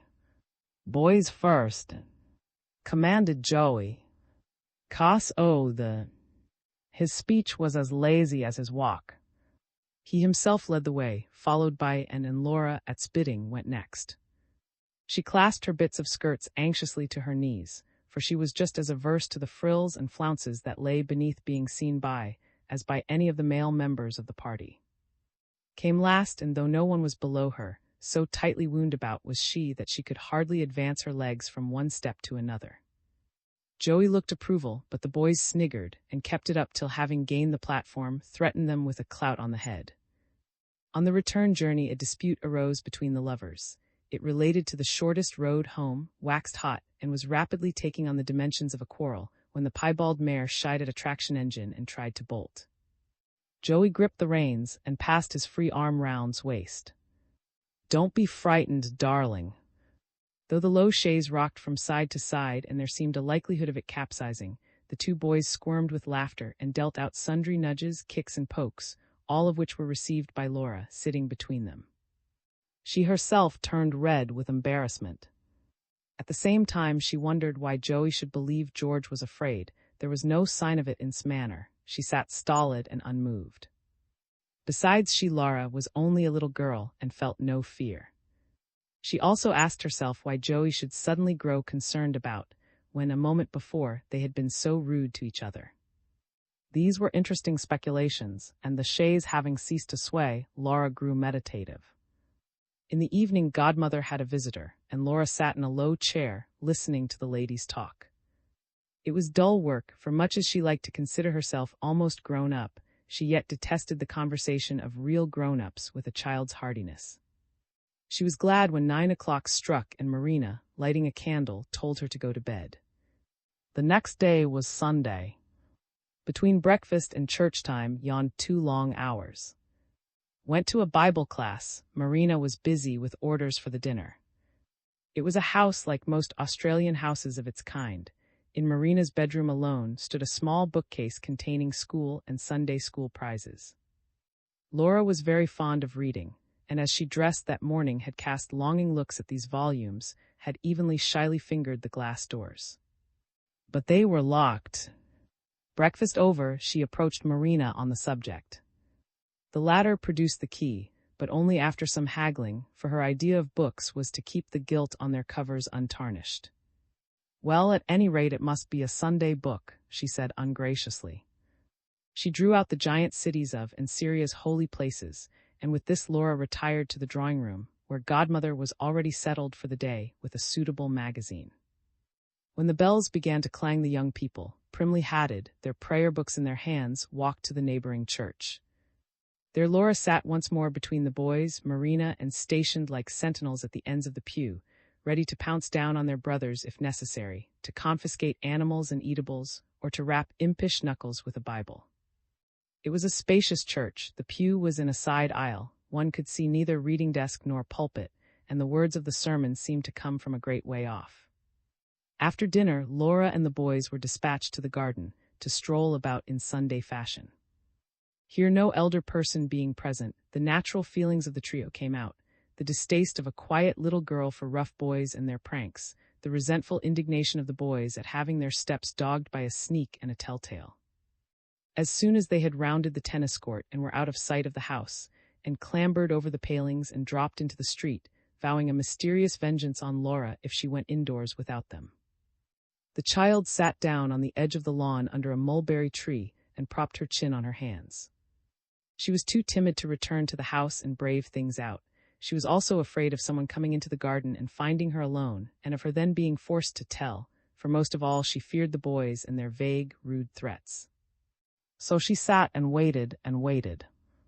The shadows on the grass changed their shapes before her eyes. Distant chapel bells tinkled their quarter of an hour and were still again. The blighting torpor of a Sunday afternoon lay over the world. Would tomorrow ever come? She counted on her fingers the hours that had still to crawl by before she could get back to school, counted twice over to be sure of them, and all but yawned her head off with ennui. But time passed, and nothing happened. She was on the verge of tears when two black heads bobbed up above the fence. The boys scrambled over, red and breathless, and hurried her into tea. She wakened next morning at daybreak, so eager was she to set out. But Marina had 101 odd jobs to do before she was ready to start, and it struck 9:30 as the two of them neared the college. Childlike, Laura felt no special gratitude for the heavy pot of mulberry jam Marina bore on her arm, but at sight of the stern, stone building she could have danced with joy, and on the front door swinging to behind her, she drew a deep sigh of relief. IX. From this moment on the moment, when Mary the maid's pleasant smile saluted her, Laura's opinion of life at school suffered a change. She was glad to be back, that was the first point, just as an adventurous sheep is glad to regain the cover of the flock. Learning might be hard, the governesses mercilessly secure in their own wisdom, but here she was at least a person of some consequence, instead of as at Godmother's a mere negligible null. Of her unlucky essay at holiday-making she wrote home guardedly. The most telltale sentence in her letter was that in which she said she would rather not go to Godmother again in the meantime. But there was such a lack of warmth in her account of the visit that Mother made this, together with the above remark, the text for a scolding. "You're a very ungrateful girl," she wrote, "to forget all Godmother has done for you. If it hadn't been for her supplying you with books and things, I couldn't have sent you to school at all. And I hope when you grow up you'll be as much of a help to me as Marina is to her mother. I'd much rather have you good and useful than clever, and I think for a child of your age you see things with very sharp, unkind eyes. Try and only think nice things about people, and not be always spying out their faults. Then you'll have plenty of friends and be liked wherever you go." Laura took the statement about the goodness and cleverness with a grain of salt. She knew better. Mother thought it the proper thing to say, and she would certainly have preferred the two qualities combined, but had she been forced to choose between them, there was small doubt how her choice would have fallen out. And if, for instance, Laura confessed that her teachers did not regard her as even passably intelligent, there would be a nice to-do. Mother's ambitions knew no bounds, and wounded in these, she was quite capable of writing post-haste to Mrs. or Mr., complaining of their want of insight, and bringing forward a string of embarrassing proofs. So leaving Mother to her pleasing illusions, Laura settled down again to her role of dunce, now though with more equanimity than before. School was really not a bad place. After all, this had for some time been her growing conviction, and the visit to Godmother seemed to bring it to a head. About this time, too, a couple of pieces of good fortune came her way. The first, she was privileged to be third in the friendship between and Bertha, of which she availed herself eagerly, though the three were as different from one another as three little girls could be. Bertha was a good-natured romp, hard-fisted, thick of leg, and of a plodding but ineffectual industry. On the other hand, was so pretty that Laura never tired of looking at her. She had a pale skin, hazel eyes, brown hair with a yellow light in it, and a Greek nose.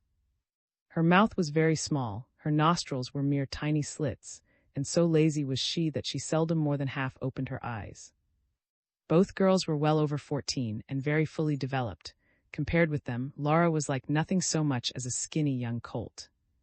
She was so grateful to them for tolerating her that she never took up a stand of real equality with them. Proud and sensitive, she was always ready to draw back and admit their prior rights to each other, hence the friendship did not advance to intimacy. But such as it was very comforting. She no longer needed to sit alone in recess. She could link arms and walk the garden with complacency, and many were the supercilious glances she now threw at Maria and that clique, for her new friends belonged socially to the best set in the school. In another way, too, their company made things easier for her. Neither of them aimed high, and both were well content with the lowly places they occupied in the class. And so Laura, who was still in her young confusion, unequal to discovering what was wanted of her, grew comforted by the presence and support of her friends and unmindful of higher opinion, and Miss Chapman, in supervising evening lessons, remarked with genuine regret that little Laura was growing perky and lazy. Her second piece of good luck was of quite a different nature. Miss Hicks, the visiting governess for geography, had a gift for saying biting things that really bit. She bore a peculiar grudge, for she believed that certain faculties slumbered behind the Grecian profile and that only the girl's ingrained sloth prevented them. One day she lost patience with this sluggish pupil. "I'll tell you what it is," she said. "You're blessed with a real woman's brain, vague, slippery, inexact, interested only in the personal aspect of a thing. You can't concentrate your thoughts, and worst of all, you've no curiosity about anything that really matters.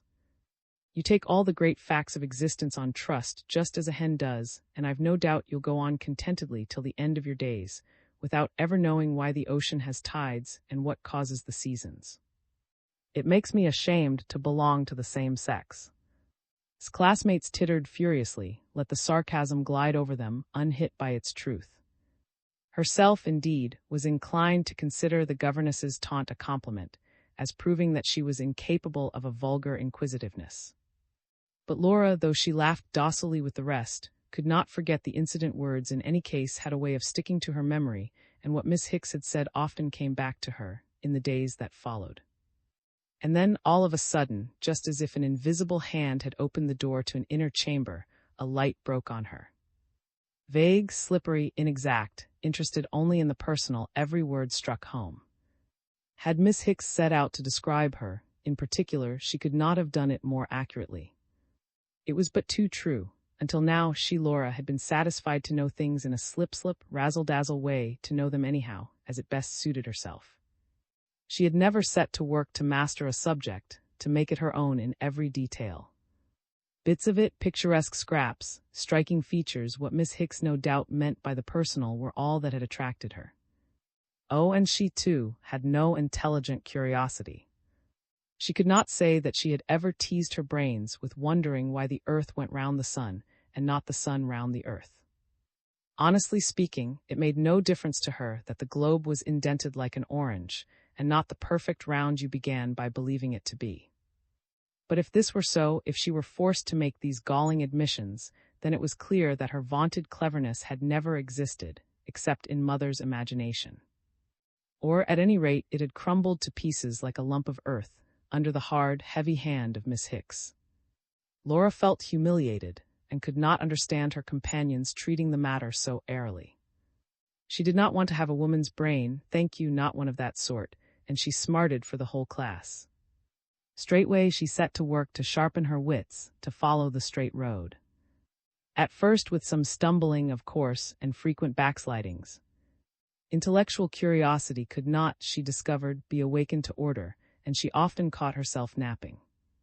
Thus, though she speedily became one of the most troublesome askers, why, her desire for information was apt to exhaust itself in putting the question, and she would forget to listen to the answer. Besides, for the life of her, she could not drum up more interest in, say, the course of the Gulf Stream or the formation of a plateau, than in the fact that, when Nellie spoke, little bubbles came out of her mouth, and that she needed to swallow twice as often as other people. Or that when Miss Hicks grew angry, her voice had a way of failing at the crucial moment and flattening out to nothing, just as if one struck tin after brass. No, it was indeed difficult for Laura to invert the value of these things. In another direction she did better. By dint of close attention, of pondering both the questions asked by Miss Hicks and the replies made by the cleverest pupils, she began to see more clearly where true knowledge lay. It was facts that were wanted of her, facts that were the real test of learning, facts she was expected to know. Stories, pictures of things, would not help her an inch along the road. Thus, it was not the least use in the world to her to have seen the snowy top of Mount stand out against a dark blue evening sky, and to know its shape too. On the other hand, it mattered tremendously that this mountain was 7308 and not 7309 feet high. That piece of information was valuable, was of genuine use to you, for it was worth your place in the class. Thus did Laura apply herself to reach the school ideal, thus force herself to drive hard nails of fact into her vagrant thoughts. And with success. For she had, it turned out, a retentive memory, and to her joy learning by heart came easy to her, as easy as to the most brilliant scholars in the form. From now on she gave this talent full play, even pages of the history book in her zeal, and before many weeks had passed, in all lessons except those in arithmetic you could not, alas, get sums by rote, she was separated from, and Bertha by the width of the class. But neither her taste of friendship and its comforts, nor the abrupt change for the better in her class fortunes, could counterbalance Laura's luckless knack of putting her foot in it. This she continued to do, in season and out of season. And not with the authorities alone. There was, for instance, that unfortunate evening when she was one of the batch of girls invited to Mrs. S. drawing room. Laura, ignorant of what it meant to be, had received her note of invitation with a thrill, had even enjoyed writing, in her best hand, the prescribed formula of acceptance. But she was alone in this. By the majority of her companions, these weekly parties were frankly hated, the chief reason being that every guest was expected to take a piece of music with her. Even the totally unfit had to show what they could do. And the fact that cream tarts were served for supper was not held to square accounts. "It's all very well for you," grumbled Laura's roommate Lilith, as she lathered her thick white arms and neck before dressing. "You're a new girl, you probably won't be asked." Laura did not give the matter a second thought. Hastily selecting a volume of music, she followed the rest of the white dresses into the passage. The senior girl tapped at the drawing-room door. It was opened by no other than the principal himself. In the girl's eyes, Mr. stood over 6 feet in his stocking soles. He had also a most arrogant way of looking down his nose, and of tugging intolerantly at his long drooping. There was little need for him to assume the frigid contemptuousness of Mrs. S. manner. His mere presence, the very of his gaze, inspired awe. Tales ran of his wrath were it roused, but few had experienced it. He quelled the high spirits of these young colonials by his dignified air of detachment. Now, however, he stood there affable and smiling, endeavoring to put a handful of awkward girls at their ease. But neither his nor Mrs. S. efforts availed.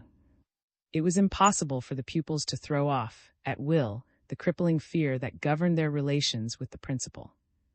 To them, his amiability resembled the antics of an uncertain-tempered elephant, with which you could never feel safe. Besides, on this occasion, it was a young batch, and of particularly mixed stations. And so a dozen girls from 12 to 15 years old sat on the extreme edges of their chairs and replied to what was said to them with dry throats. Though the youngest of the party, Laura was the least embarrassed. She had never known a nursery, but had mixed with her elders since her babyhood. And she was not of a shy disposition. Indeed, she still had to be reminded daily that shyness was expected of her. So she sat and looked about her. It was an interesting room in which she found herself. Low 3 shelves high ran round the walls, and on the top shelf were many outlandish objects. What an evening it would have been had Mr. invited them to examine these ornaments, or to handle the books, instead of having to pick up a title here and there by chance. From the shelves her eyes strayed to the pictures on the walls. One, in particular, struck her fancy. It hung over the mantelpiece, and was a man's head seen in profile, with a long hooked nose and wearing a kind of peaked cap. But that was not all. Behind this head were other profiles of the same face, and seeming to come out of clouds. Laura stared hard, but could make nothing of it. And meanwhile her companions were rising with sickly smiles, to seat themselves, red as turkeycocks' combs, on the piano stool, where with cold, stiff fingers they stumbled through the movement of a sonata or sonatina. It was Lilith who broke the chain by offering to sing. The diversion was welcomed by Mrs. And Lilith went to the piano. But her nervousness was such that she broke down halfway in the little prelude to the ballad. Mrs.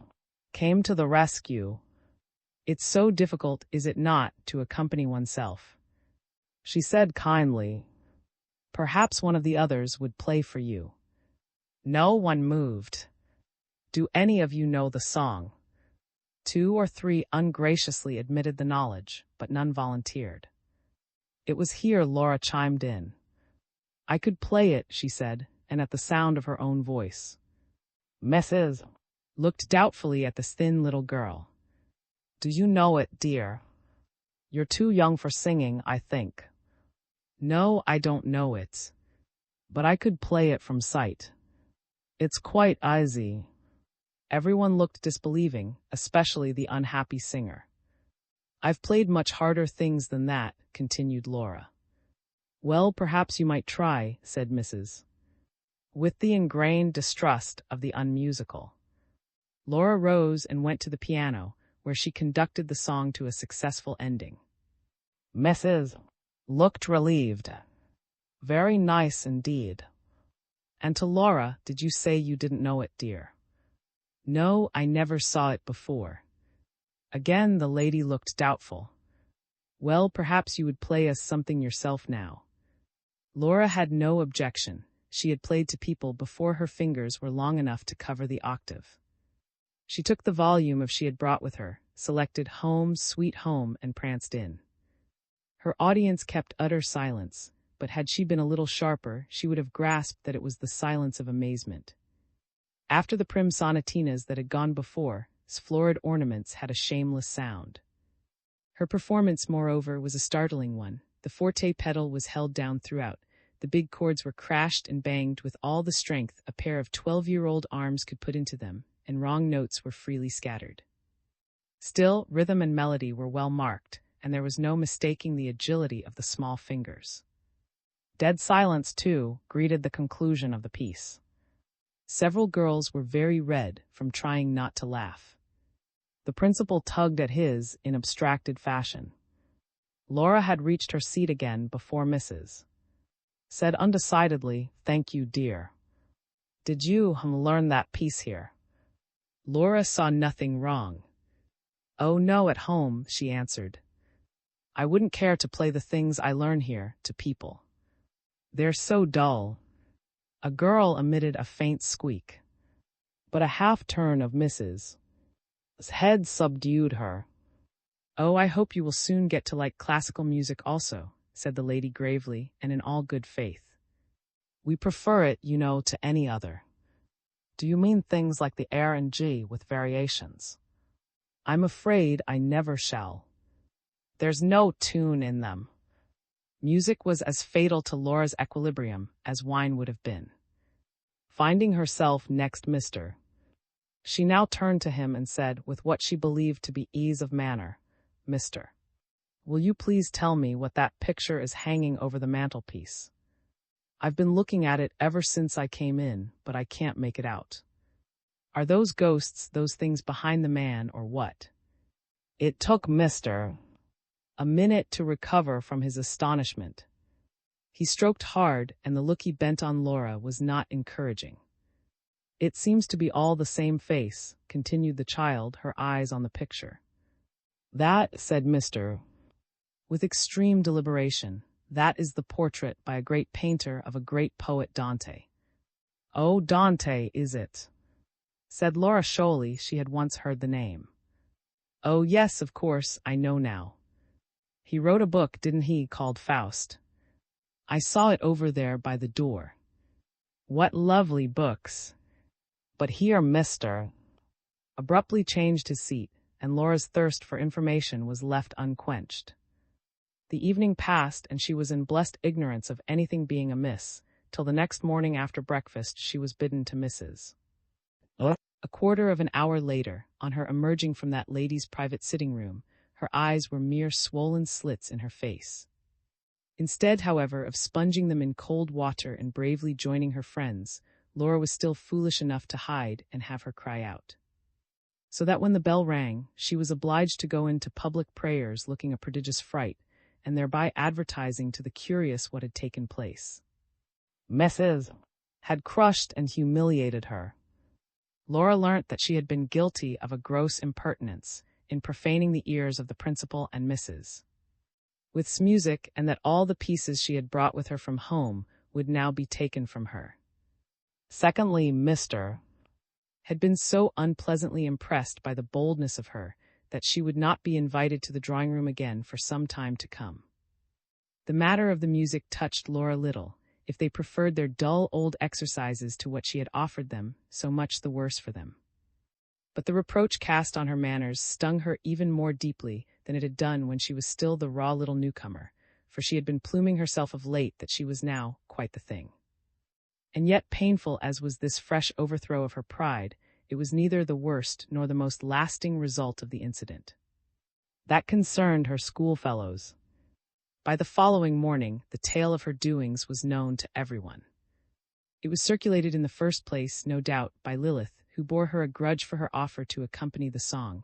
Had Laura not put herself forward in this objectionable way, Lilith might have escaped singing altogether. Lilith also resented her having shown that she could do it, and this feeling was generally shared. It evidenced a want of good fellowship, and made you very glad the little prig had afterwards come to grief. If you had abilities that others had not, you concealed them, instead of parading them under people's noses. In short, Laura had committed a twofold breach of school etiquette. No one, of course, vouchsafed to explain this to her. These things one did not put into words, things you were expected to know without telling. Hence, she never more than half understood what she had done. She only saw disapproval painted on faces that had hitherto been neutral, and from one or two quarters got what was unmistakably the cold shoulder. Her little beginnings at popularity had somehow received a setback, and through her own foolish